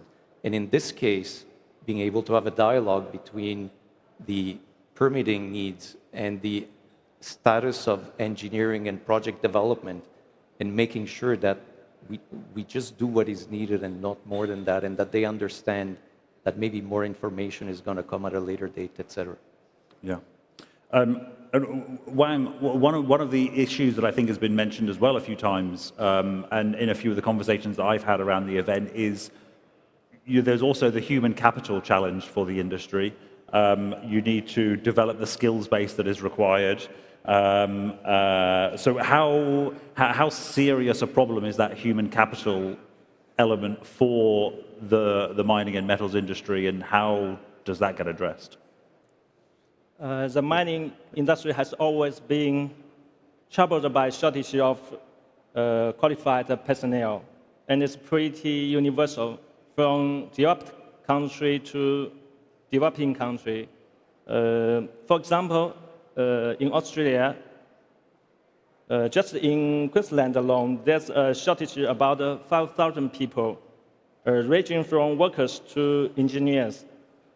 In China, even though we have the largest number of mining students in college, but it's only 10% student is working in mining industry. But in Africa, there's another situation. The 80% of students, the lack of skills. If they're willing to go to our mining industry, this takes a long time to scale them to go to our professional worker. So truth is, without enough workers, engineers, and managers, so this mining is face challenges in completing constructions and achieve ramping up targets on schedule. Here's a real case. We bought a copper mine 2024 for just $1 because this mining is under development for 10 years. It's just reached 78 potential capability for their producing. So it's impossible to make money because lack of workers and engineers. So I think look ahead. I think a few key steps should be taken to solve this problem. First, we need to invest more in university education and practice more workers. And second, I think we need to take more new technique, such as AI technique, involves our industry, because if the top engineers then take their experience on the AI agents to efficiency our new generation to lighten their hard work. So the third, we think we need to bring more automatic machines to our industry, such as automatic jumbos and automatic self-drive cars to lighten workers' hard work, so they can maybe solve out these kinds of problems. Yeah. Tristan, how much are you worried about human capital coming into the industry and that being an impediment to growth and delivering on projects in the pipeline? I don't know if you saw Bob Wilt from Maaden earlier on, but he was sort of making the appeal of almost this is sort of a tech company that's almost sort of painting Maaden in that sort of way to make it more appealing to young people to bring in. Is that, are you already seeing it as a problem in terms of delivery, or is it something you see on the horizon further into the future? Yeah, look, I think it's a challenge for the industry, and I think everyone accepts that. And I think it's about how we communicate the industry. I think it's contingent on ourselves to explain how it is that mining is very relevant for young people and to bring them into the industry. I think there is some differences, though. I think if you're looking to go back to a model that was in place 30 years ago, where all those people came out of the West and from the Royal School of Mines, that's not happening anymore. I mean, the Royal School of Mines has now restarted its graduate mining program, but these people are not coming out of the US, they're not coming out of Australia, they're not coming out of the UK, and they're not going to. Not in any major numbers. So it has to happen in local markets, it has to happen in Latin America, it has to happen in Africa, it has to happen in those new places, and we need the standards of education in those local markets that can develop those local skills. Because it's not going to happen out of London anymore. But more than that, and we have to make the industry exciting, and I think at these margins on automation or AI and so on, the industry is fascinating. I mean, people that come and work for First Quantum, we give you a lot of play, a lot of room to move. You're given a lot of scope to really drive your own area, your own business area, and there's opportunity to progress that. Looking at investment bank or looking in professional services, you see way more opportunity. And that's because we need those people to step up and take experience. And that is a unique offering beyond the sort of the technology and the gamification and the automation that young people are interested, but they're also interested in making sure that the company is well grounded with an ethical basis, that its community values are strong. And those are all very important as you look at talking to young people about the industry. Yeah. But we need to communicate that more. Yeah. Ivan, I will give you the last word as we have 30 seconds left. How are you addressing the human capital challenge? I think this is a tremendous opportunity also to partner with the public sector. I mean, we can provide in certain areas jointly with them, infrastructure, and then, the training, software elements, if you want. The software elements can be provided in association with the government. I think that's something that we do in the communities, where we operate. So I think that's a big opportunity. And the other one is really to install mining as an attractive profession at earlier stages in the formation of people. As Tristan was saying, in many places, mining is seen to be, or is recognized as an old sort of fashion industry, but in fact, the skills that are needed today around automation and digital mining and the way that technology is changing, our operations and projects require a very different skill set. Yep. And from that point of view, I think being able to establish that as an attractive proposition early on in the education of people is an opportunity as well. Yep. Great. Well, look, we are out of time, but thank you very much for your attention. And I hope that you will now all the people in this room have probably already considered a career in mining, but perhaps everyone can go out and tell their children and nephews and nieces. But thank you very much. Thank you. Thank you. Thank you. Okay.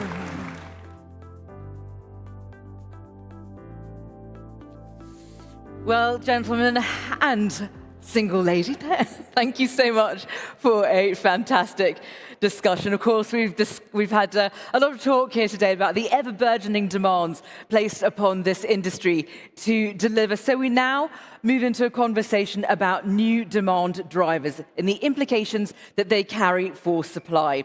So to guide us through the intersection of technology, security, and indeed supply, we're joined by someone who's spent years covering global affairs and strategic risk. Please welcome senior presenter Al Arabiya News Channel, Nasser El-Tibi, to moderate this next discussion.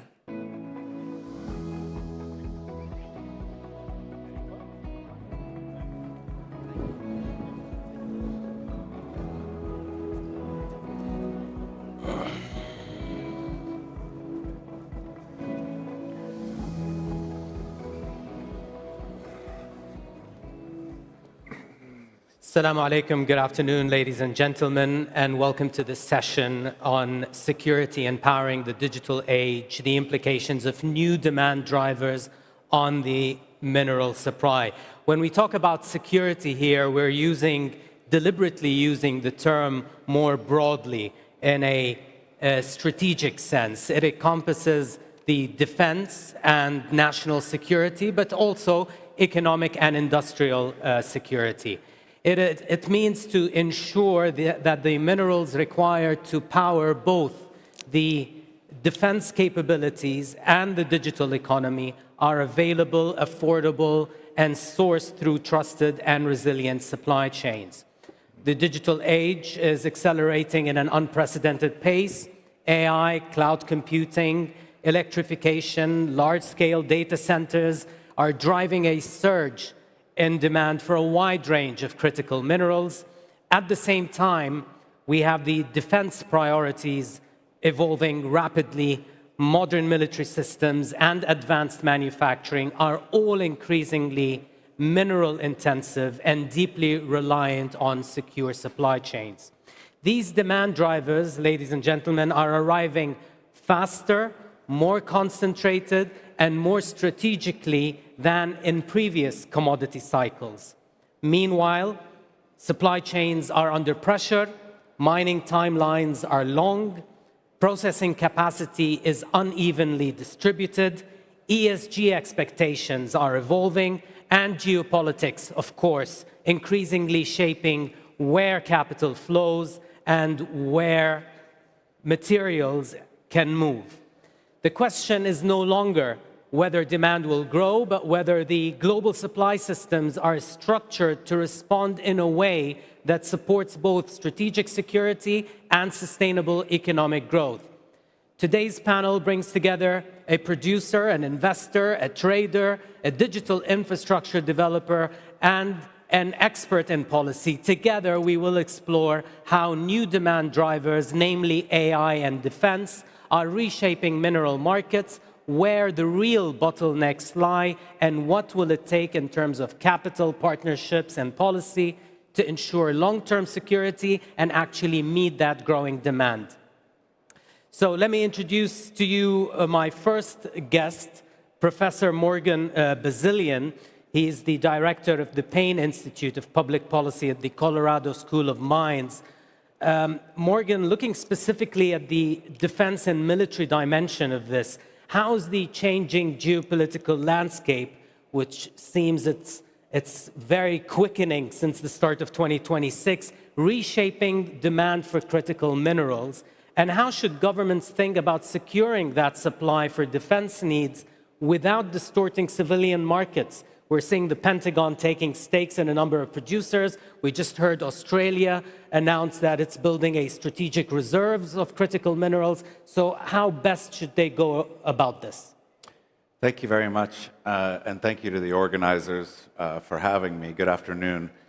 In 2008, I wrote a textbook that tried to help define what security means from a mathematical perspective. So taking your introduction, and we looked at 10 or 11 different ways to quantify precisely what we mean about security. So that was in 2008.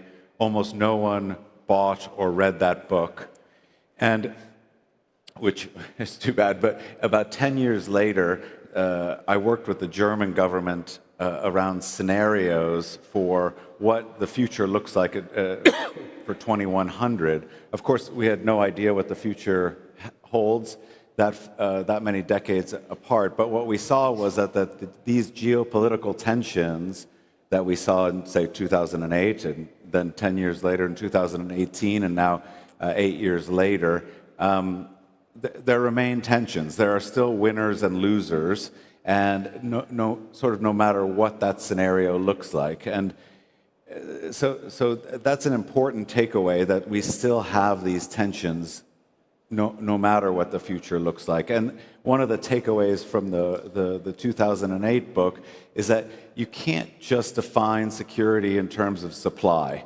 And so your question's an excellent one, where we see that you've asked about demand. In between those two things are things like institutions and markets and workforce. And we have security concerns or security risks across that entire suite of things. And so you have to think of security in terms of temporal aspects, in terms of geospatial or geographic aspects, and in terms, of course, as across supply chains, as has been mentioned many times already. And so taking into account that complex space, what we see now is this, at least in the United States, what we call dual use. That's between the military's demand and a commercial demand. Even at the scale of the US military, which is enormous, they are still not able to influence large markets in a big way, right? And so their focus, the recent financial investments they've made, say in MP materials for rare earths, is in a market that is small enough in terms of trading, in terms of scale, that the military actually can make a difference, at least to their demand, as opposed to the entire commercial space. So lots to focus on there, and exciting topic. Rajit, you're the CEO of Data Vault. You're a data center developer in Saudi Arabia and the region. From a perspective of a hyperscale data center developer, how materially different is today's demand for minerals compared to previous infrastructure cycles? And what does that imply for long-term supply planning? Thank you, Nasser. Thank you to my fellow panelists as well for having me here. Let me kick it off by maybe addressing a couple of headline themes. The first one that I'll put on the table is, if data is the new oil, in our view, minerals is the engine that's gonna drive it. It's as simple as that, okay? Because we hear too much about data being the new oil, data being the new oil, but no one seems to be talking about the engine of it. And in our view, it's really the minerals which is the engine of it. The second important headline that I would just like to contextualize is what I call the technology supercycle. You know, the minerals and mining business has always been the pioneer in coining the word supercycle, because this is probably one of the most capital-intensive business that the world has seen in the last 50, 60 years in the past. But when you put into context the coming decade and the next couple of decades, the real super cycle is technology. 2023, we saw about $275 billion of capex investment just by the 4 hyperscalers, Meta and the Microsofts and the Googles and so on and so forth. 2024, it was $330 billion. 2025 was $450 billion, just between these 5 companies. And that is a clear testimony of what I call the real tech super cycle. And that tech super cycle needs a lot from the new mineral industry investment going forward.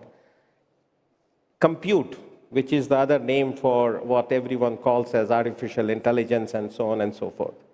Compute power today is requiring at least 5x of what was required in terms of the minerals that traditional compute required. The next 20 years, we are going into what I call the longest super cycle, which is the tech super cycle. And what we will see is the holy trinity of compute. The traditional compute, what everyone talks these days about, the AI compute, and what is still yet to come in a few years from now is the quantum compute. When all of this come, I call it the holy trinity of compute. And that holy trinity of compute requires 5 times to 10 times of what has been traditionally produced. And now coming to the second part of your question, very quickly. Where do we see the biggest challenges in the context of all of this?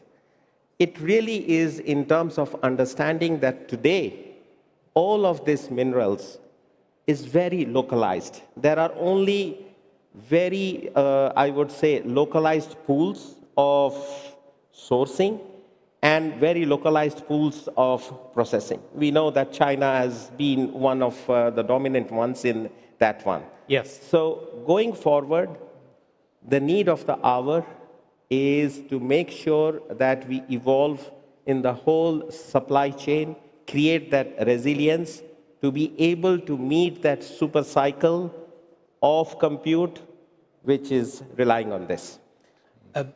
Brian, you're the chairman CEO of TechMet, and TechMet is a major investor across the supply chain, from extraction, processing, recycling, in a number of metals, in a number of countries. From an investor and strategic point of view, where do you see the most acute systemic risks in critical mineral supply today? Is it resource availability? Is it processing concentration or geopolitical exposure? I think, there are multiple challenges to transform our industry to the extent that is required in order to meet this escalating growth and demand driven by, as we have heard, AI, defense, the energy transition. And I think one thing that's worth adding very briefly to the AI demand driver, it's not just data centers and energy infrastructure to power data centers. It's the outcome of the next generation of AI in terms of humanoid robotics and drones and autonomous driving systems, all of which are very minor metal intensive. So to change our industry to the extent that's required to produce multiples of present global supply of nickel and cobalt and rare earth metals and tin and vanadium and others is an enormous undertaking, and the constraints are multiple. I think one of the key challenges is price volatility and a market environment in which China has both the ability and the will to manipulate prices and markets to retard competition and maintain overall global dominance over these supply chains. The risk appetite amongst funding providers outside of China and the appreciation of how we manage and mitigate risk in mining and metals is got a very, very long way to go and requires government to de-risk and catalyze that private sector sources of funding of the tens and hundreds of billions of dollars that we need as an industry over the next 5 and 10 years. So those, I think, are key challenges, but they're trade-offs. You know, if we deal a lot with the automakers, and in all cases, they say we want or need preferential access to product to feed our manufacturing programs, and we want those supply chains to not be controlled by our competitors. But we also want them to be price competitive because it's really difficult for us to compete with EVs against the Chinese. And we want the supply chains to be transparent, traceable, and high ESG. And we don't really want to take equity risk in the pipeline because we don't quite understand the risk and value equation. And those things are all can't be done together. So increasingly, we have to kind of pick our challenges to get the right outcomes, which are secure supply chains, feeding industry without Chinese control. Mark, you're the CEO of Traxys, a global minerals trader. You link producers to industrial end users. You help sourcing, financing, transporting, and marketing the minerals. How is the role of traders and logistics partners evolving as minerals become more strategic? Are you seeing maybe longer-term contracts, new risk-sharing models, or tighter alignment with producers? Yeah, I think that's a great question. The first thing I'll say is metals have been strategic a lot longer than the last 3 years that it's on the front page of every paper. The problem is nobody knew they were so critical because they were readily available. The producers, traders had made it so easy for people to get stuff delivered tomorrow that there was a 30-year cycle where people didn't even need to focus on where is my product coming from, should I be concerned about the availability, and that changed with COVID. COVID was the first disruption of the supply chain. There was dislocation of containers, and people started to run out of stuff. That's been exacerbated by the trade disputes, the quota systems, the tariffs, the restrictions in the traditional flows of product, and now the weaponization of critical minerals and metals is creating a very new dynamic. I think there's an awakening of the consumers of these products to understand that continuity of supply, reliability of supply is increasingly important. And that's causing us to come up with more novel approaches to diversify supply options for customers. And that's why we're going to need to see more longer-term structures that have pricing components that incentivize production expansion. Because capital is not going to form unless there's stability in pricing or some visibility that it's going to be banded in an acceptable range to provide a return on investment. Michael, you're the president and CEO of Pan American Silver. Silver, of course, which is, just yesterday breached the $90 an ounce. How exposed is the industry to midstream and refining concentration? And does the digital transition materially change that risk profile, in your view? Yeah, look, absolutely. And I think everybody forgets about silver, really. We talk about rare earth, we talk a lot about copper, which is, of course, incredibly important. But, a great event like this great wall here would not be possible to build without silver, neither your phones, your TVs, your computers, your data centers.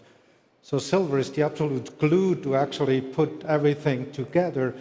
While most people think, it was been using just for jewelry or a charm around your wrist. Of course, we can make great clean energy with solar panels, but the electronic and the digitalization and electrification of the world absolutely need silver. I think what we also always forget, and the end users forget, is as an industry, we don't really, as a mining industry, and we are one of the world's largest silver producer. In most cases, we don't produce just the metal silver that I can sell. In some mines, we can do that. Some copper mines can do that. But in most cases, we need refining and smelting capacity to do that, which has been really, really centralized in China right now. We don't have these capacities in many other countries anymore. So even if we mine copper in Canada or silver in Peru, at the end, we have to send it to a place where we can actually smelt and produce that metal, which really concentrated in a very few places, and people really forget about that. The other problem is, I would love to produce it way faster and bring it to the market quicker, but we also had a really undercapitalized exploration industry for probably 20 years, so we didn't find a lot of deposits that we actually can build, and when we find one, it takes in most cases 20 to 30 years to get the permits and build that asset before we even can start delivering that to the market. So a lot of complications. It's not just let's go mine a bit faster, we know where the deposits are, but a lot of complications to actually get that refined metal to the end user. And this will be very difficult to undo and distribute it further in the world so that we have that capacity geographically better distributed and available to more end users. From what I get is that, from what Brian said, from what you're saying, Michael, is that, yes, there might be some bottlenecks midstream, but maybe the more difficult part is the upstream. Brian, you mentioned the tens or hundreds of billions of dollars required. And maybe on capital allocation, I want to come back to you, Mark. From an investment standpoint, how are capital markets pricing geopolitical risk and supply security today, say, compared to 5 years ago? And are the capital markets adequately diverting finance to the industry in response? Yeah, the short answer is not yet. The capital markets have been broken for the junior miners for 15 years. Capital formation was only available for large, integrated, massive scale projects where you had big balance sheets supporting it and armies of people developing the projects. So we've got a structural problem that's been a long-term issue, and it takes time to rebuild that. I think the price volatility we're seeing today is starting to drive an awareness around the nature and importance of these different products, and the first movers are private capital. So the markets are not functioning, but private investors that are doing the homework are backing projects, and that's essential for stuff to get done. We are now seeing an awakening of government awareness, and the governments are stepping in and supporting projects. And forums like we're experiencing here show the commitment of the Saudi Arabian government to really focus on this critical problem. So I think it's starting to change, but the shorter answer is that the public capital markets are still dysfunctional and have not been fixed yet. Rajit, what makes Saudi Arabia an attractive platform for large-scale digital infrastructure, and how does the mineral availability here in the country and the energy security, for which Saudi is very famous for, factor into those decisions? Look, let me go very clinically on this one now. Saudi, in terms of building the data center infrastructure, there is no place on planet Earth that can beat it. Abundance of land,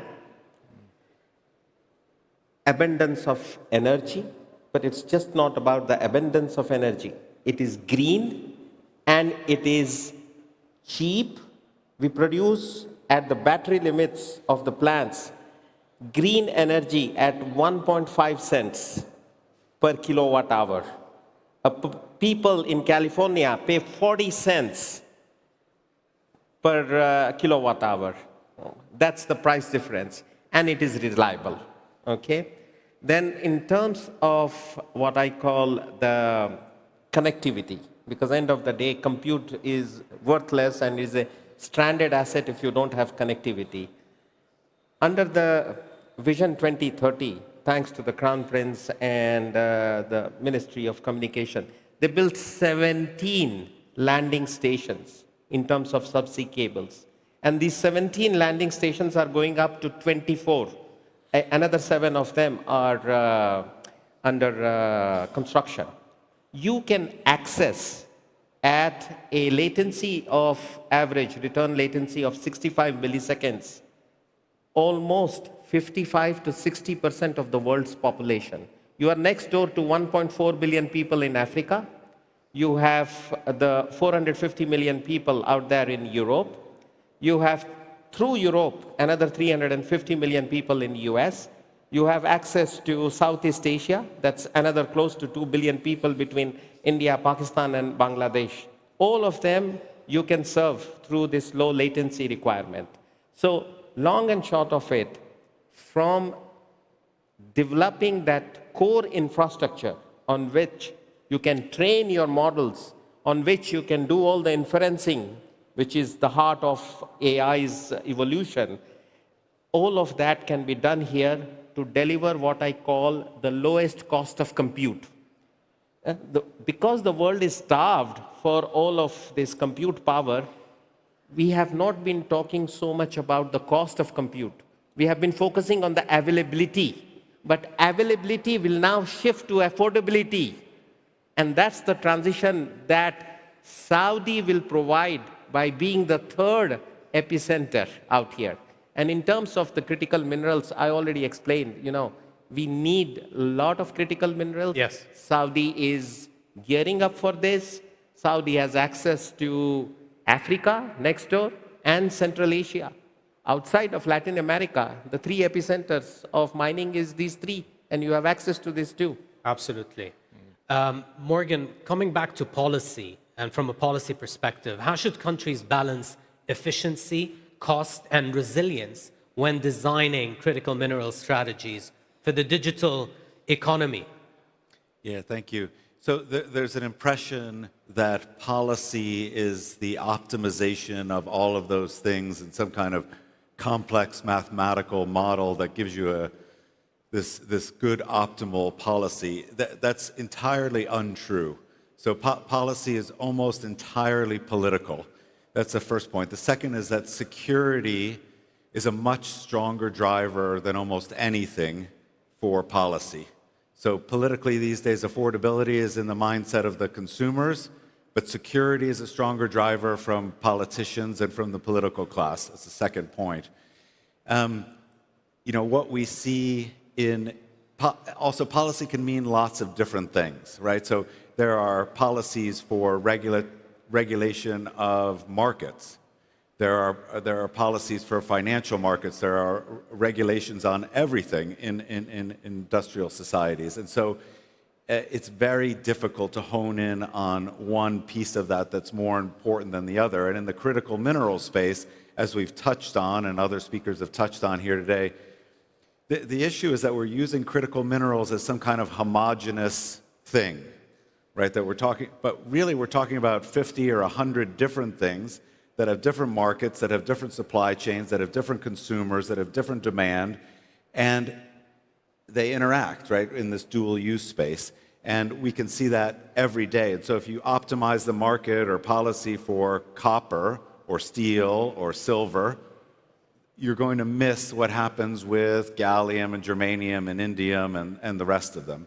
And so trying to take all of those things into account, going back to my first point, and I'll end here, is nearly impossible. And so it becomes into a political discussion around what societal priorities are. Interesting. Brian, coming back to ESG, we've touched a bit upon that. How do you reconcile expectations around ESG performance with the urgency to bring new supply online? Do you think, ESG is getting the shorter end of the stick as we move forward? Certainly the present pendulum swing is towards security of supply and cost effectiveness of supply, not governance of supply chains, though that is still obviously a very important factor.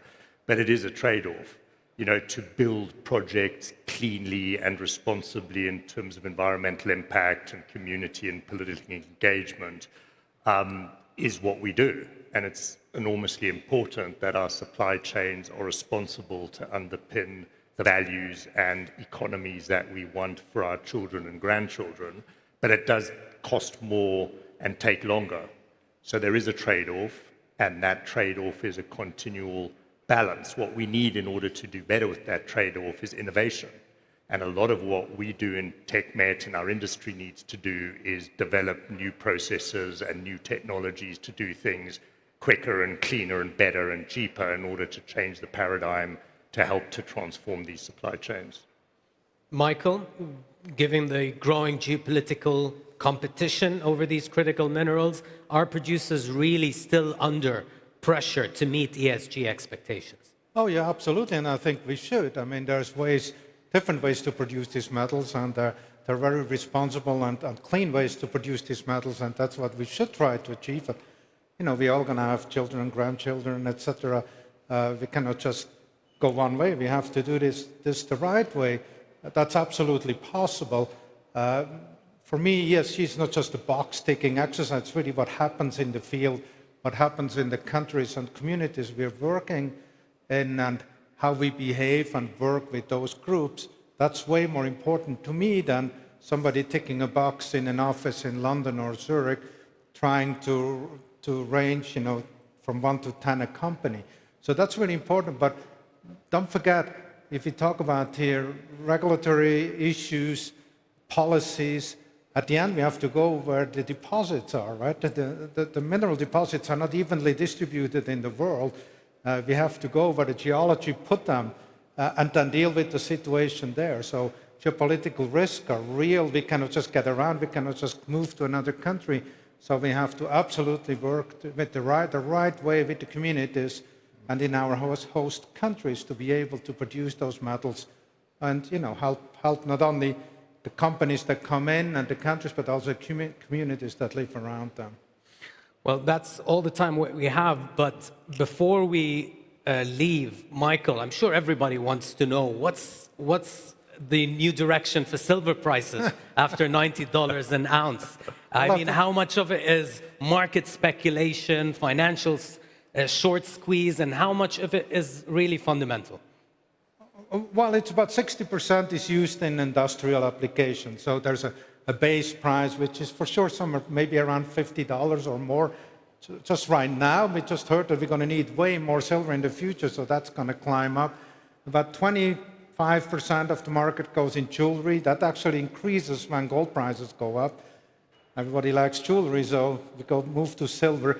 That leaves very, very little silver for speculation, investor, bullions, you name it.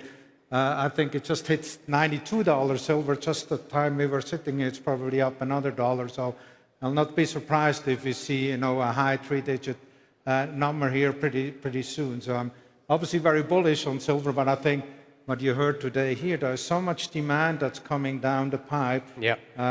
For sure that demand will increase in the future. And you're a happy man at the start of 2026. Thank you, gents, and thank you to the audience for listening in. Thank you very much. Thank you very much.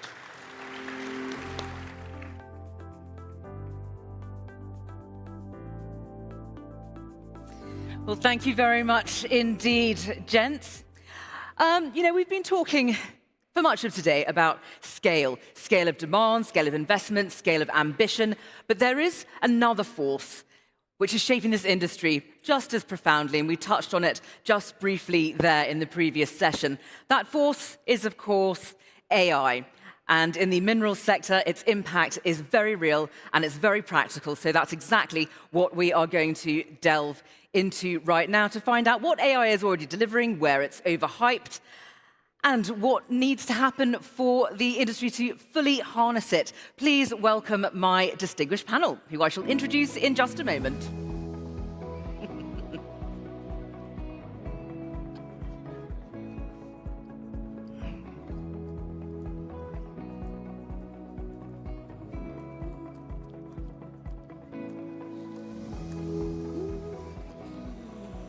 Well, hello, everybody. What an absolute delight to have you with us this afternoon. So let me start by introducing you to our audience.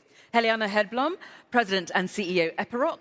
Flavia Tatanardini, co-founder and CEO of Fleet Space Technologies. Sami Takaluama, President and CEO Metso. And Donovan Waller, CEO Maaden.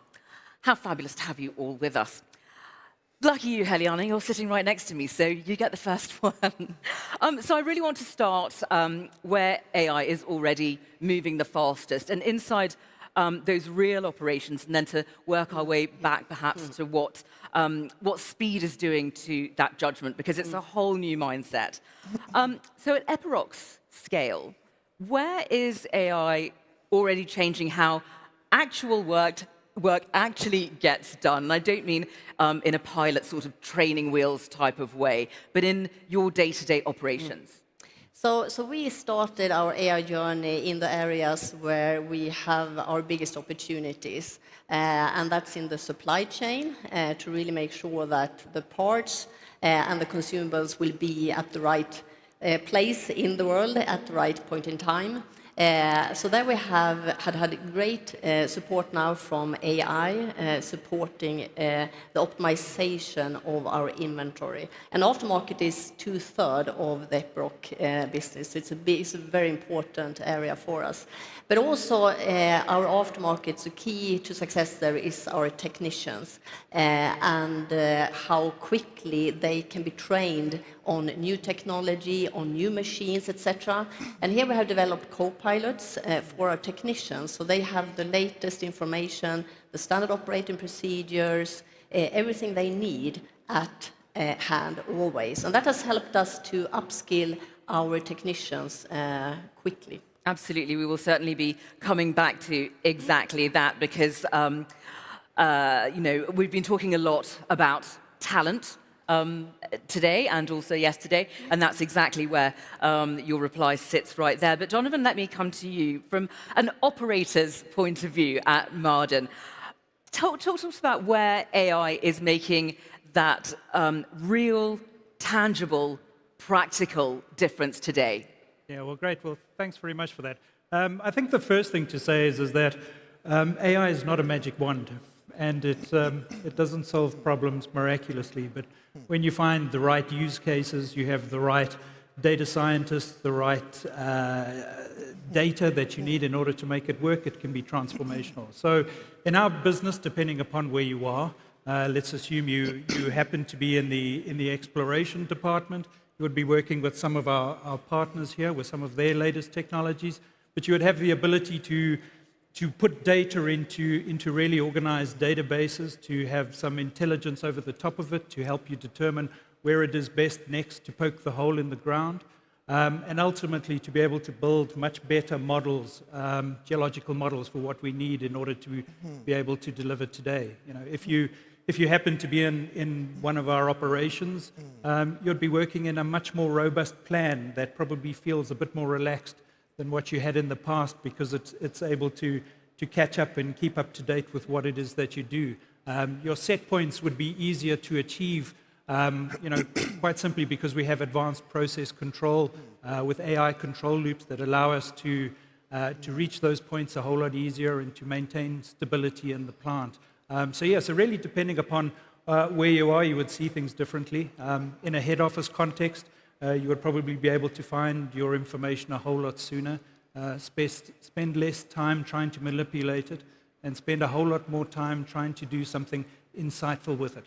Absolutely. I think we're really just at the beginning point here of what's possible to harness for this industry. But Flavie, let me come to you, because, as AI accelerates decisions like we've never seen before across operations, it also puts so much more pressure, doesn't it, on the things that have to happen so much earlier than they did at the exploration and investment stage. So we're seeing AI and electrification accelerate demand for minerals such as copper at a pace that the industry has never seen before. It really is quite something to behold. So that puts so much more weight on exploration decisions.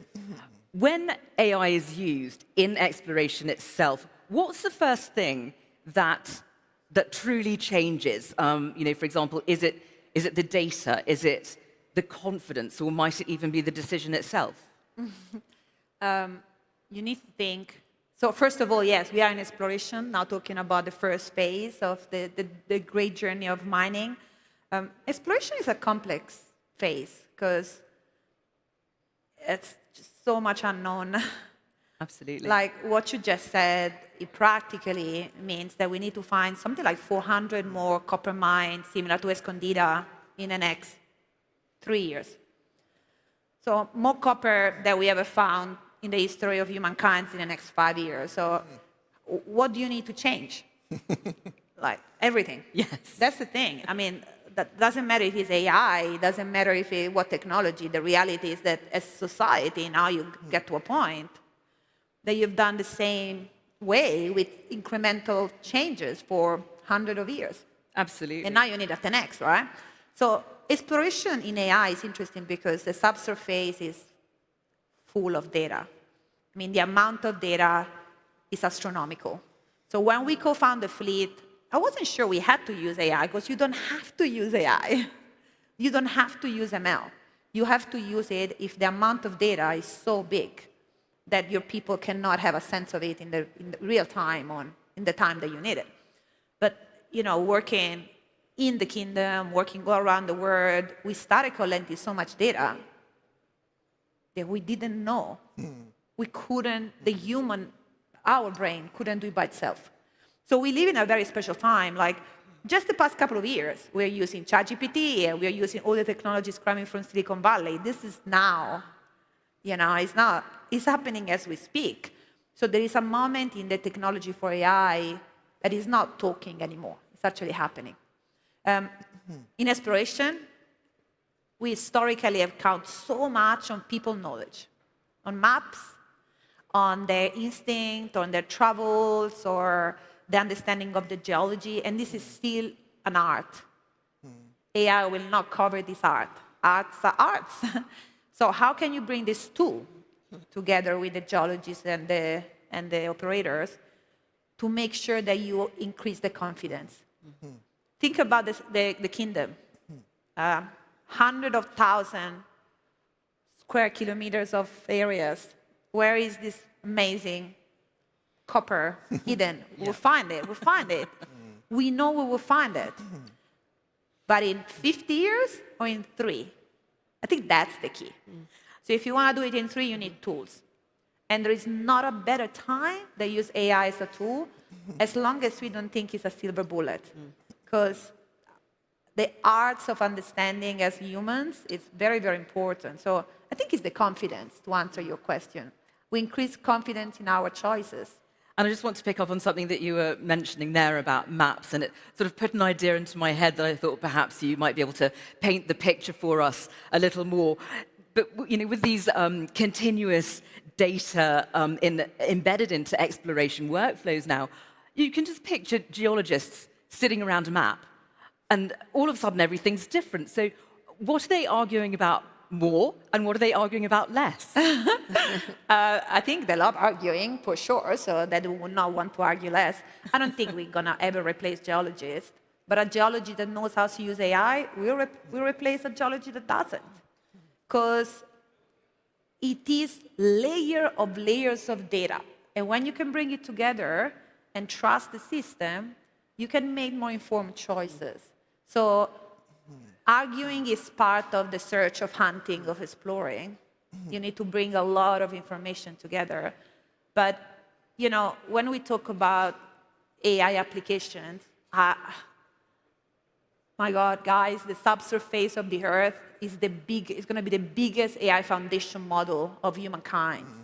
Like, we will learn not just about minerals, about water, about oceans, about everything. Yeah. It's so exciting. Now, there is not a foundation model of AI of the world yet. It's going to happen in the next 5 years. My company, someone else's company, is going to happen. So when something happens in Sweden, we will be able to understand Chile. And when we discover something in Chile, we'll understand what happened in Canada. And this is where we're going to find not 300 mines, maybe 3,000. Or someone at BHP said to me 3 million, that I thought it was a crazy number. But I think what they were trying to say is that that's how you change the status quo. Sami, in processing and optimization, speed is awfully seductive, isn't it? I mean, have you seen AI accelerate decisions, perhaps, that people haven't properly thought through? Perhaps they haven't fully understood the trade-offs involved? I think in the processing side of the mining, it's 24/7, 365. That is what is really important. And we, together with the customers, all the time try to optimize and minimize the unwanted shutdowns or unwanted stops of the process, because we need to produce more as an industry. We all know what is the demand of the world. For the copper, for example, AI is the topic of this panel now, and AI alone is going to be requiring a lot of copper to be able to run the data centers and so forth. And for that reason, the data, there is interesting data in the exploration, but there's also a lot of interesting data for operating the equipment and running the processes. And I would think this way, that we need to identify these new sources of copper, for example, and then start to process them. We have existing copper mines that can be expanded to produce more. But I also dare to say that almost every copper mining process can be optimized to produce more. And here comes the AI. There's a lot of data in very different formats. Some of them are handwritten reports of the service technicians back in the days. Wow. That has been, before AI, completely not in use of the industry. And now the use cases are already there that we can utilize even that data to optimize and maximize the production volume. So that's how AI will bring more in terms of production. Donovan, let's anchor all of this to something real and tangible right here in our backyard, because Saudi is deliberately building mining into a major economic pillar, as we've heard plenty of times today. It's not just extraction, but it is the full value chain. AI obviously is a massive part of that ambition. So when you stepped into Maaden, what looked easier than you expected, and what turned out to be just so much harder? Well, I think that my first surprise was how much capability existed in the region. That was the first surprise. The second one was the amount of programs that were happening, doing the right things and delivering world-class outcomes. Look, I think that's something that we, I certainly didn't expect to find, but has become the bedrock and the foundation of what it is that we're striving for in order to push forward. I came from the view that I may have to put in a lot of those foundations, but really didn't have to. What we've been able to do is to now really choose the direction that we're looking to head in, to be able to make sure that we resource that properly in order to be able to execute the things that we want to get done. AI is a major play in probably every single one of the processes that we're looking at. There's nothing that won't be have some form of AI and some form of enablement as part of what it is. Just to mention a particular example around projects, we're trying to really shorten this time from exploration to be able to build projects. And so, what is it that we can do in that realm? So we move into this world of what we would call parametric designs. Parametric designs link into a generic model of the ore body. And as the ore body starts to take shape, so does the automatic design of the mine start linking into what it is and what it is next to it. So what has become traditional linear processes of stage one, exploration, wrap it up, throw it over the wall, give it to projects, take it as a black box, do what they need to do with it, and then move it on, is now starting to blur those lines. And what that means for us is that these processes are now being able to happen in parallel. In the past, we would have thought of that as more risky, but it's not. We're able to de-risk at the same time. And what that does is it brings in speed and confidence into what it is that we do. And it means that we'll be able to bring on economic resources much quicker than what we were able to in the past. Sami, just let me come back to you for a second. I'm just interested in where you see the particular constraints lying. Where do AI programs most often unravel during delivery, specifically in this industry? Yeah, I think one thing that has been slowing down the development is the speed, how quickly AI has been developing in the last 2 years.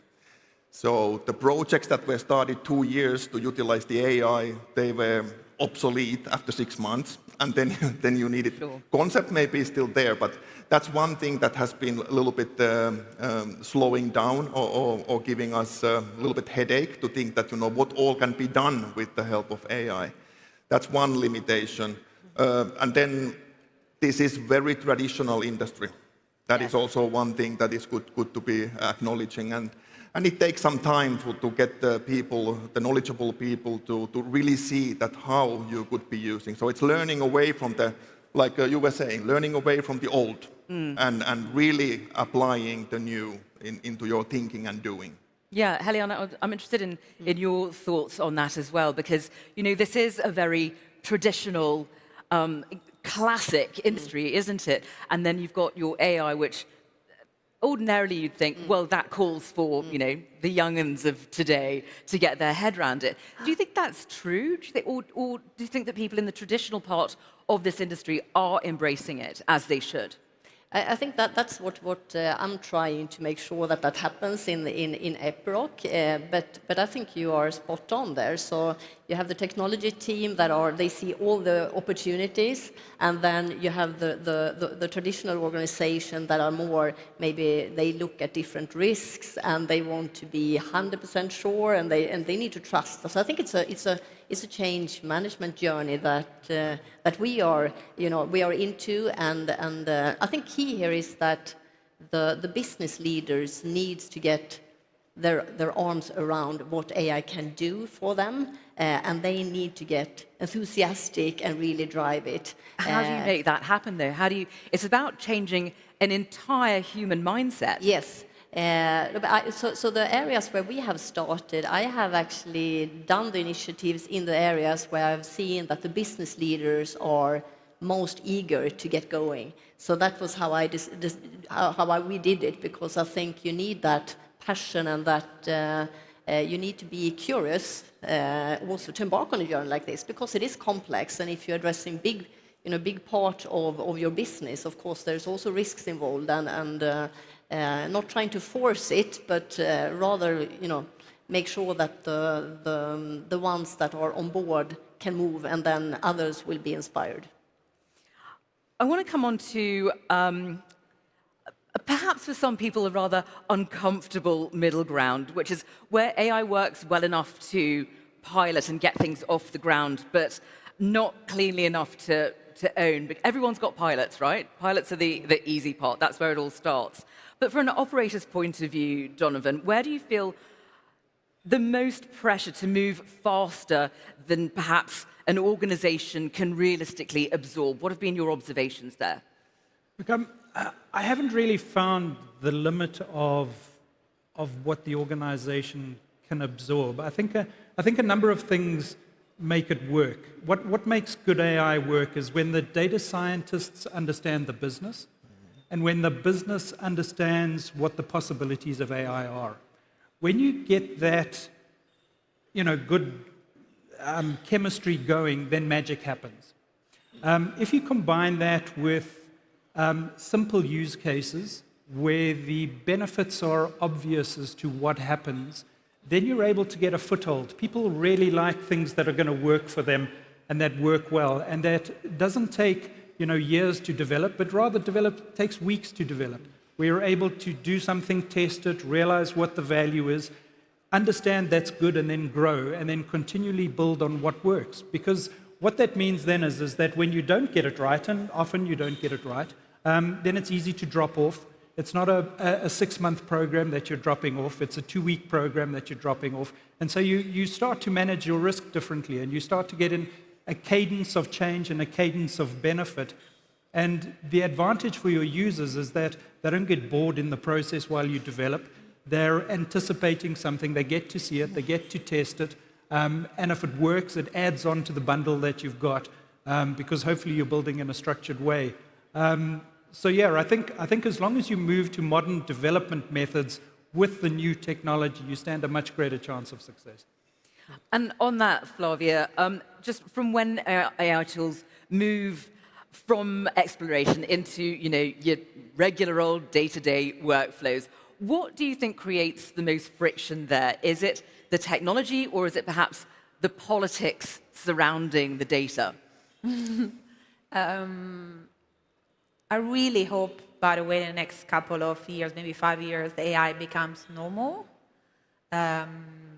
Like, we don't call it AI anymore, it's just the way we work. I think there's going to be difficulties. You know, I think there is not an understanding how technology really works. You don't buy new technology, you partner with new technology. They don't succeed, they always fail. But that's the part of it. So you start bringing it into your life, and as you said, you know, they get better and better so fast that you just need to stick with it. So even when we will have AI every day, helping understand the subsurface, connecting the 3D subsurface data to the operations, and understanding all, even when the entire picture will be flowing, it's not going to be perfect. Like, technology like this takes a decade to become something that we can use. So if there is something that I really want to tell you is, remember, don't buy AI. Partner with companies that you believe have got access to the latest technologies and can bring them faster. And if they fail, they keep going. That's a bit of politics and a bit of culture there. If your culture is, I'm going to start doing AI and everything will work out magically, unfortunately, it's not going to happen. Because we try to change some major things by bringing computing into this world.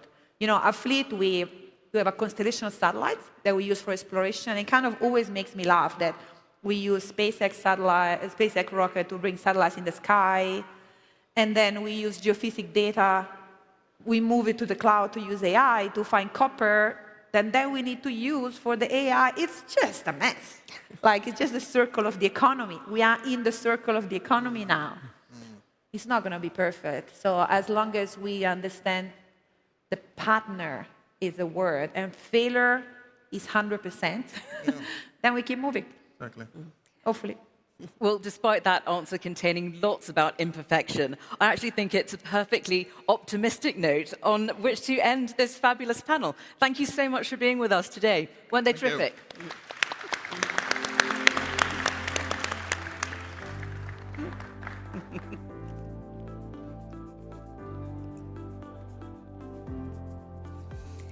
Well then, as we come towards the close of the day, we turn now to one of the most complex parts of the minerals landscape, where geology meets chemistry and where access to supply is shaped as much by processing capability as by extraction itself. Well, to guide us through this highly consequential discussion, we're joined by someone who brings deep strategic and commercial insight into how global value chains are evolving. Please join me in welcoming Will Armstrong, partner McKinsey & Company, who'll moderate our final conversation this afternoon.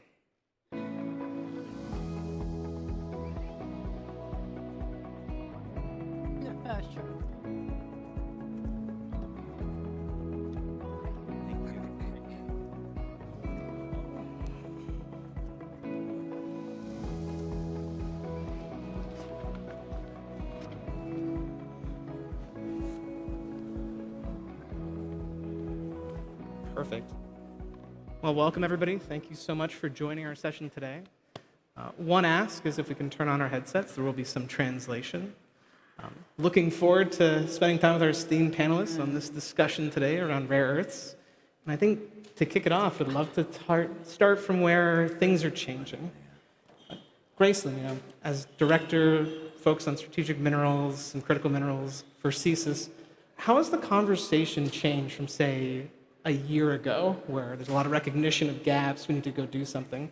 What have you heard in terms of what the current state of affairs is? Thanks so much for having me. It's great to be back. 2025 was transformational for mineral security, and a lot of that stemmed from what happened in April last year when China imposed rare earth export restrictions, not just on the United States, but the world at large. So whether you were in Europe, you were Japan, you were the United States, you felt those restrictions. Now, I think there are really 3 lessons that we can take away from what happened last year. The first is that rare earths are absolutely vital to national security, economic security, and energy independence. And what we really saw was within 6 weeks of those rare earth export restrictions going into effect, Suzuki stopped manufacturing the Swift model in Japan. You saw Ford stop manufacturing in Chicago. So minerals were no longer seen just as commodities. Rare earths were really seen as strategic assets. The second thing we saw is that we can't do it alone in the United States. There again, we started with this kind of, the US is going at it alone, but very quickly, rare earths actually reshaped our foreign policy. You saw it feature in conversations around Greenland, Saudi Arabia, Ukraine, Brazil.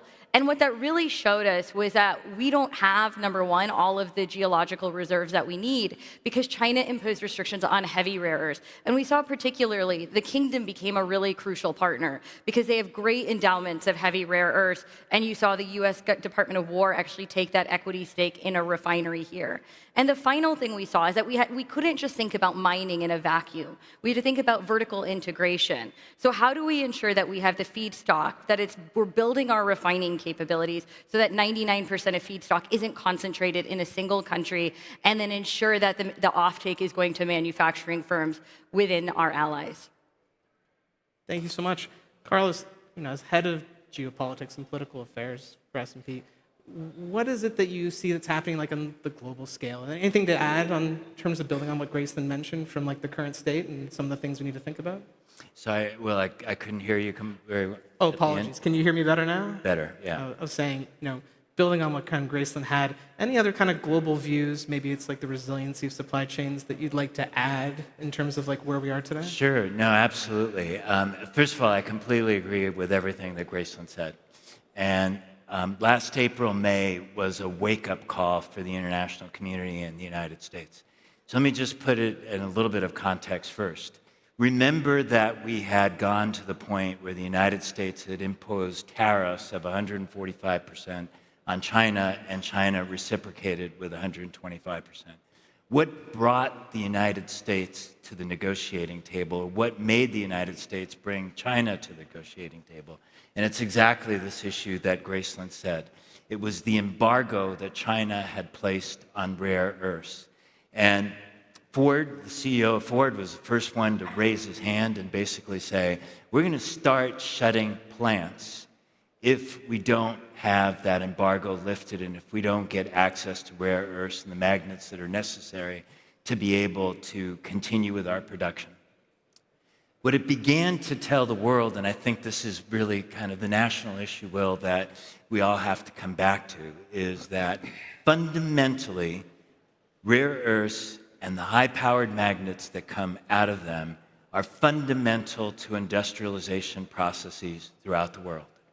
We've seen it in the automotive industry, it's critical in the aircraft industry, it's fundamental in the defense industry, from everything from aeronautics to warships to the creation of drones, and it's critical to energy transition in the production of transformers. When you begin to put it that way, suddenly there is this recognition that there has to be some form of access and security of supply to rare earths and magnets, because it's not just a question of a mineral, it's not one country, it's really global access and supply. So it brings us back to, I think, a critical issue that Gracelyn's put on the table. How do you create the reliability of supply chains in order to be able to do this? And I know you're going to want to talk about timing issues later, but I think what I'd like you to keep in mind is that if you have that kind of leverage in the short term, all right, what can you do to be able to redress it? And this is where we come back to the question that Gracelyn has put on the table, that one country alone isn't going to fix this. It's going to take the participation and the cooperation of many countries working together in the diversification of supply chains from the production side to the processing side, to the product side, in order to be able to have the security of supply on something which is, number one, fundamental to our economic modernization and industrialization, and two, which has been critical to national security as well. I guess a follow-on to that too is there's a lot of challenges, and I think another question I have, Carlos, is what does the market look like? Like you mentioned that a lot of these things that we get from rare earths, the magnets, like they underpin our society, and that's growing. We talk about electrical power, motors. What does it look like from a global perspective? Like, do we have a large gap? Like, how intense is this issue? So, to be able to understand that question and be able to answer it, let's put it against a goal. And let's put it against the goal of the diversification of the supply chain. And today, the reality that we have is that somewhere between 80 and 90%, different estimates that you'll see, of the processing of rare earths and the production of magnets is concentrated in one country, right? China specifically. So if we look at it from that perspective of demand outside of China, 10% of it is met by production and processing outside of China. If you add on to that everything which is under construction, everything that is potentially expanded, and projects that have been announced, and let's assume that all of them are completed, right? And that's a big assumption. We would still have about a 2/3 gap between the demand outside of China and the actual supply. And it begins to tell us that if that diversification of supply chain is going to be critical to having many different countries participating in the process, it's going to take many more actors. It's going to mean that you're going to have to address the mining questions as a fundamental issue of the source of supply. You're going to have investment in the refining. You're going to have investment in the production of end products and magnets and the quality that's necessary, and then all of the issues that are necessary to be able to make those factors come to life. Well, I think that ties into a great question for yourself, Turkey, as Deputy Minister of Mine Development, is what opportunities do companies like Saudi Arabia have to kind of help that and move up this value chain and help us build these resilient supply chains that we're clearly in need of today? Sure. Thank you, Will. And I would like to highlight that it's a great pleasure to be part of this distinguished group of experts and leaders, and welcome also our audience. So rare earth plays a major part of our mining sector in Saudi Arabia, as well as our strategic development plans for the sector. Since the inception of Saudi Arabia's mining strategy in 2017, we have been making remarkable progress in terms of transforming the sector to be the third pillar of the Saudi industry after oil and petrochemicals. So it has a major role, and with all the transformational steps and actions we have been taking to grow the sector in terms of exploration and making it more attractive for investors, as well as the reform that we have also seen in the regulation and streamlining the licensing, and the support that is provided by the government in terms of enabling and de-risking exploration. That's on the upstream. Also, similar mechanisms are happening at the midstream and downstream across the sector. All of this has resulted in tangible impacts, and one of these tangible impacts is the recent discovery of a major rare earth deposit in Saudi Arabia. It is considered as the 4th largest in terms of value, and the unique advantage about this deposit is it's mainly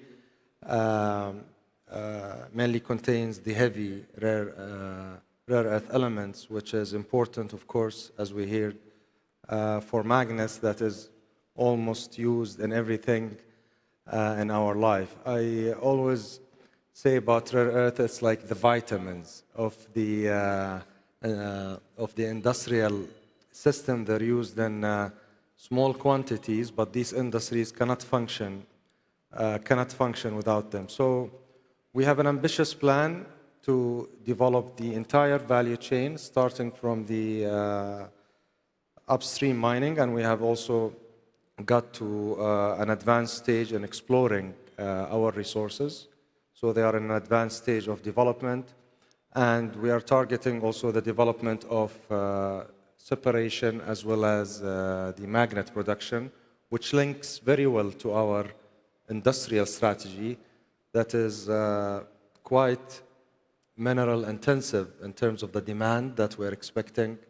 And rare earth, of course, magnets will be very important for our localization targets when it comes to the energy sector.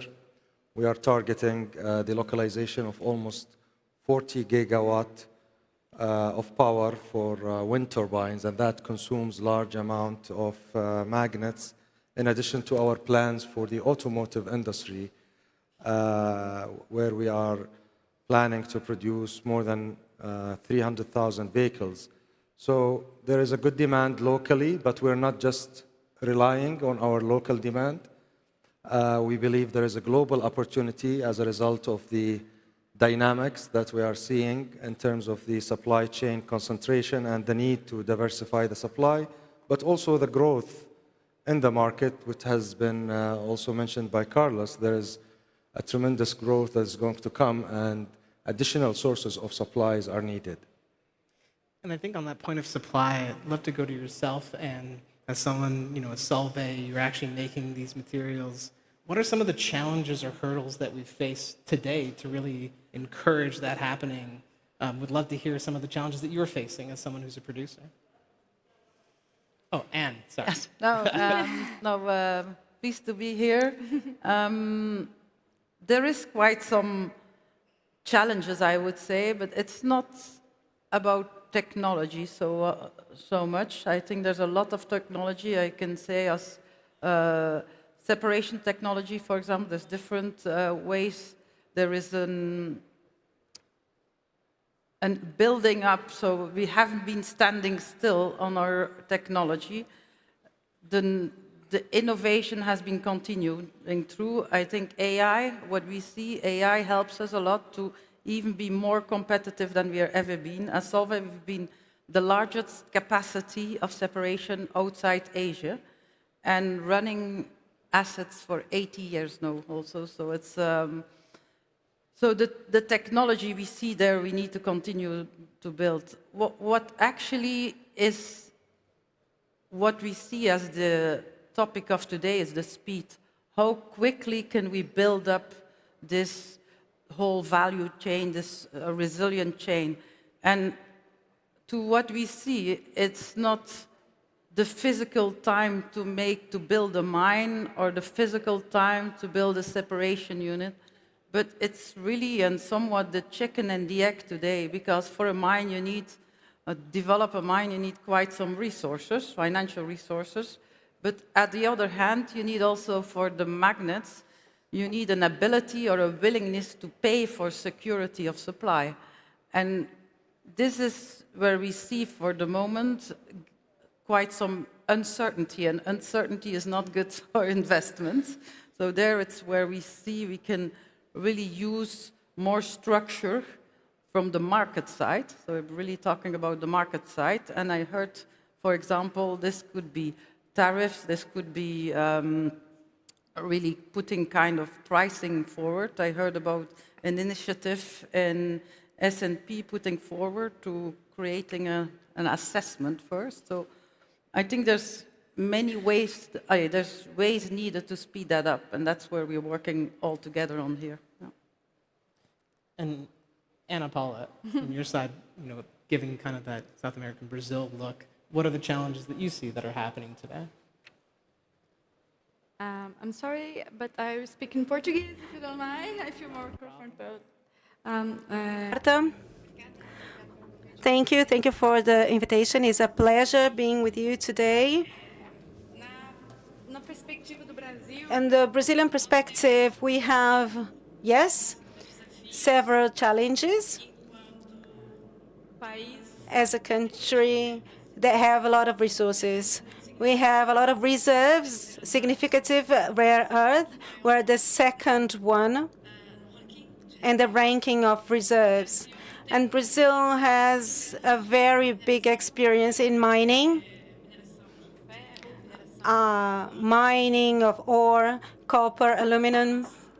But we face the challenge of new mining, the rare earth mining for the concentration of the chains. But for our perspective of a producer country, yes, we have a challenge to incorporate in our production processes a mining where we still don't have the tradition, harnessing all of the environment of the country, and that is favorable for the mining sector.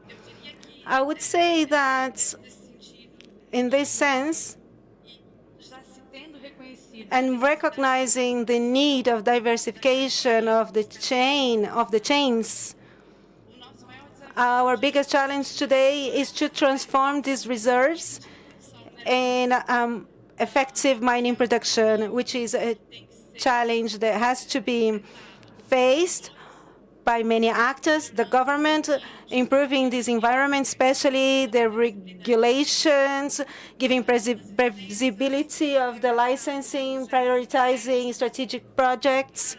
But we also face a big challenge in the perspective of investments. Because of this uncertainty in the chain. There are investments that are high. To be able to transform these reserves in the mining production, we still see, from the government perspective, to support these projects, the need of the capital that would take this risk. We need the support from the credit market. We need, above all, of guarantees in these credit operations. This is the situation that Brazil's been facing nowadays. And wanting to advance in the chains with, like many other producer countries have, in our country we also have a technological challenge. The technology is there. We have the challenge to develop this technological route that is competitive economically. So there are many. The horizon is very promising. The solution goes through a coordinated effort: government, market of capitals, investors, miners. I think with that, we talked a lot about I call it primary value chain, but Anne, I might go back to yourself for this. Do we see recycling playing a material part in the near term? What does secondary supply look like? And how does that play a part, say, either today or maybe 10 years from now? No, it's a very important question. I think we all want to be sustainable, and recycling is an important answer to that. No, today, for magnets, there's only limited magnets available, as it is a growing market, as Carlos was saying. So what we see, we did some calculation, we said it will take up to 2035 and beyond before to have really significant volumes that will help us to create that cycle. Okay. Today we have limited volumes in recycling. We use them, of course, because this is crucial in the chain, but to really be reliant on it, it will be up to later on, 2035. And we are developing in the industry the right technologies for that. I think with that and a lot of these challenges, when we think of opportunities, I might look to yourself of when we're looking at how we can invest and diversify and build that long-term collaboration. How can government and industry work closer together to really help address those challenges, to develop that sustainable access to these critical minerals? Sure. I think that's a very important question, because looking at all these challenges that we hear, I think the government has to take a major role in this particular value chain, but overall in the oil mining sector. But I think one of the greatest things that we can cite as an example is the recent cooperations between the US and Saudi Arabia after signing a strategic framework agreement on ensuring the resilience of the critical mineral supply chains, of which we have prioritized rare earth value chain as one of the most ready opportunities. And I think this kind of partnership is very important because for us in Saudi Arabia, it brings several values. First is the access to working with our partners in the US to access the technology for this operation, but also on the market side, because accessing the market is also very important, and having the stability of the market to de-risk these investments. So we hope that this agreement and this project will bring major benefits both to Saudi Arabia and the US in terms of securing the needs for these materials.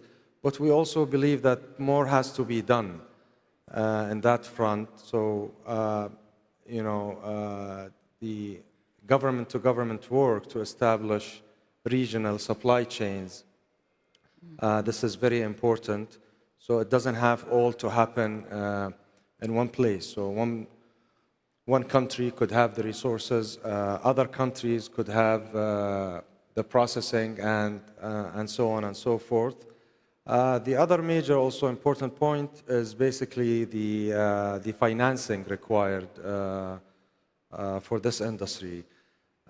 Considering the risks and the price volatility in the market, I think this industry needs another way of government attention and government support in terms of patient capital that has to be invested in infrastructure and even in processing facility, and also guarantees on the market, which also provides a certainty for investors and banks to fund these projects.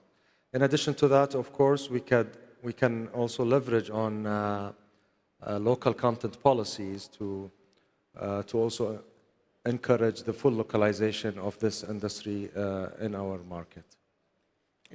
And thinking from a bigger view, Grace, I'd love to get your take of what do you think is the priorities for collaboration? If we look beyond maybe just one region, but just big picture, what do you think we need to collaborate on the most to make this successful? I think Turkey hit the nail on the head. I mean, we are living in a very vertically integrated world globally. If you look at the top 10 countries in the world that received rare earth exploration last year, 4 of them are in Africa. And then you have Saudi Arabia, Australia, Canada, the US. And, this is really important because not every one of these countries is going to be able to develop the processing capabilities. As you said, it's highly capital intensive. It's also technically quite complicated. So there's a reason, globally that China has excelled in this space. They have the human capital.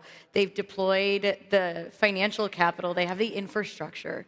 So no one country can go at it alone, I think, from that perspective. The second thing I'd say is, how are we willing to deploy industrial policy interventions? Industrial policy, at least from an American perspective, can be a little bit controversial.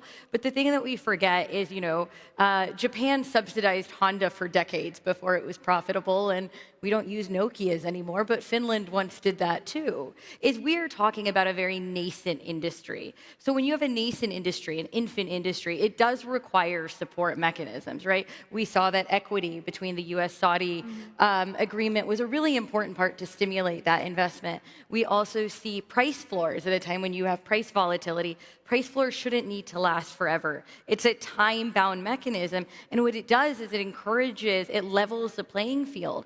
After the US announced the support to MP Materials, you saw that Apple, General Motors signed these offtake agreements. So what you're doing with some of these interventions is you're not only bolstering supply, you're also bolstering demand, and that's how you create a sustainable market with better prices. So it's working in a globally integrated way. finding the places that have the feedstock, finding the places that have a processing hub. Saudi Arabia is an invaluable processing partner because they have the cheapest energy, some of the cheapest energy on Earth, both fossil fuels and renewables. And rare earth processing is extremely energy intensive. It's geographically proximate to those 4 of the 10 jurisdictions in Africa. And then it also requires matching that with appropriate industrial policy interventions, price support, et cetera, to ensure that these projects can stay economic, because what we're doing is making sure we have economically viable supply chains. Wonderful. And I think, looking ahead, so we've talked a bit about what's going on today, what's needed. If we're in the same stage tomorrow, a year from now, what would you think is the most important thing to happen between today and that day? And maybe I'll start at the end with yourself, Carlos. Well, one of the practical things that we can do that are complementary to all the points that have been mentioned is how to create greater transparency around prices and price formation, because that, in the end, becomes critical to understanding investment incentives. It helps individual companies understand where they operate, what they're buying, and where they can be competitive in the production process and in the processing process. And so just today, S&P Global has announced, the Platts component of S&P has announced that on March 31st that we're going to launch 4 price assessments on supply chains for rare earth elements. And what they will do is to look at different components of rare earths and the supply chains that are formed to be able to produce them, to allow us to have greater transparency of what the price is that's traded in the marketplace. So we have an understanding for those who are buying what they can compare across different prices. And for those that are in the industry, they can also have a reference point to understand if they're competitive. And so we're hoping that by putting that out there in the marketplace, that one of the things that it can trigger is the development of supply chains outside of China as well, not to put this in a China versus everybody else perspective, but to put it back in the context of what we started out with, the importance of resilience in supply chains, and that's going to be one of the mechanisms that allows industry to make judgments on how to be able to judge the marketplace. And how would that feel if you actually had a floor price or an understanding of where pricing is? Would your life be a little bit easier as a producer? So that's really music in the ears, I would say. We need this structure on the pricing. I think the other thing, and it was mentioned with our other guests, need to have the support of the government. It's really have this hand in hand. And then the third is the collaboration between this chain. I think collaboration is key. Agreed. Yeah. With that, I just wanted to say thank you all for the time. It's been a great conversation, and look forward to the other ones as we have this conference. So thank you so much. Thank you.